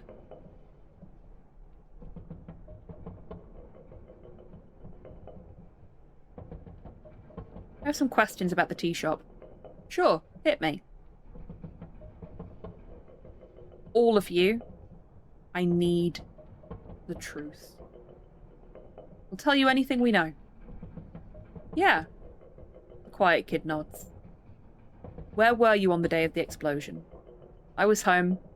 Same. The quiet kid nods. What about you? He clears his throat. I was at Tolly's place. His dad can vouch for it. And if I did have the power to cause explosions like that, I wouldn't use it to blow up a tea shop. Even if it was an Asgol rat hole. You were all home then, during lunch, on a work day? They nod. Well. My little brother was close, though. Thank Earth he didn't get hurt. Told me about the fire being weird or something. Probably magical. So yeah, esoteric bullshit. He works in the kiosk on Pillar Road. Oh, we tried to steal from him. What do you know about the tea shop's owner? Some bird folk. Don't know. Never talked to the guy. Rest of you? They shrug collectively. You ever hang out in the tea shop? No, of course not. It was an Asgol hangout.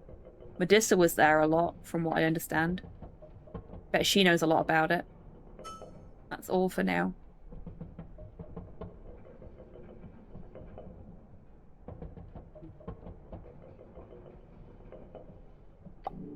That's all for now. Okay, so we didn't get anything about the printing press out of them either. I've not seen Medessa since we helped out on Waterlane.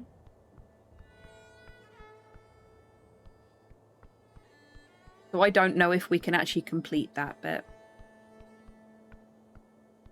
Let's have a look at our questing tree now. Oh. So that's one of the two things that we were missing here, which means this one is for the printing press. Oh, so if I can figure out where the printing press is, then we'll be well on our way to having all of the pits cleared out. I mean, we've got this one here that we've not found as well.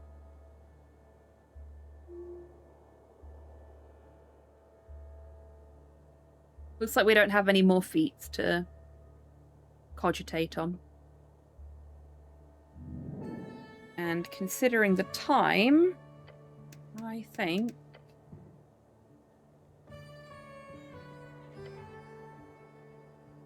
it might be time for us to finish up for the week.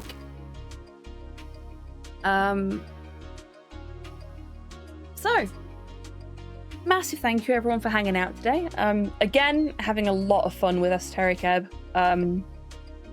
Seems like we've still got a couple of weeks left to go before it'll be done, purely because I desperately want to fill out everything in the questing tree. Because otherwise we'd be into what I can only presume is the end game by now, with the going into the pillar.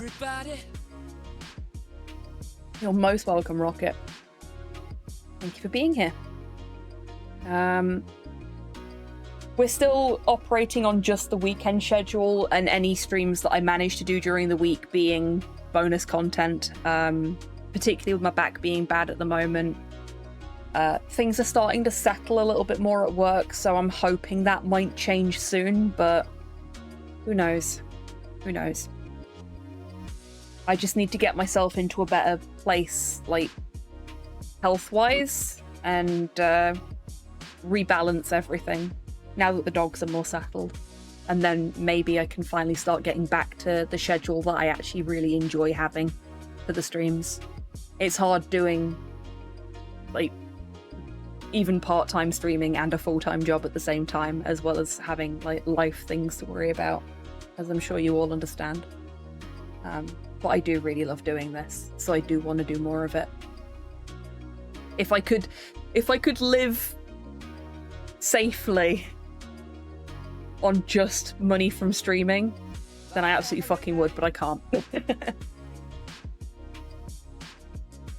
Until the next time we threaten kids and force them to join the local police force. We didn't force them, we gave them the option. We did threaten them though, and they deserved it. Right.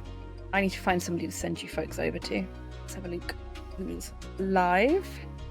And we'll go from there. Oh, Gecko's playing the new James Bond game. Let's go see Gecko.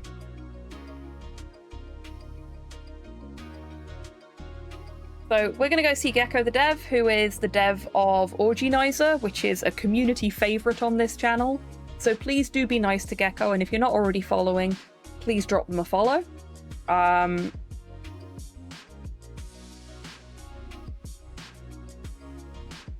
Chibi has put a link to Gecko's channel, as well as sub-friendly and non-sub-friendly raid messages that you can use when you get into Gecko's chat if you so desire.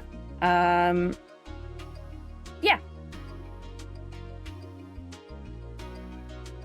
Done all of the end of stream business, so all that's left to do now is to say thank you once again, everybody, for hanging out today.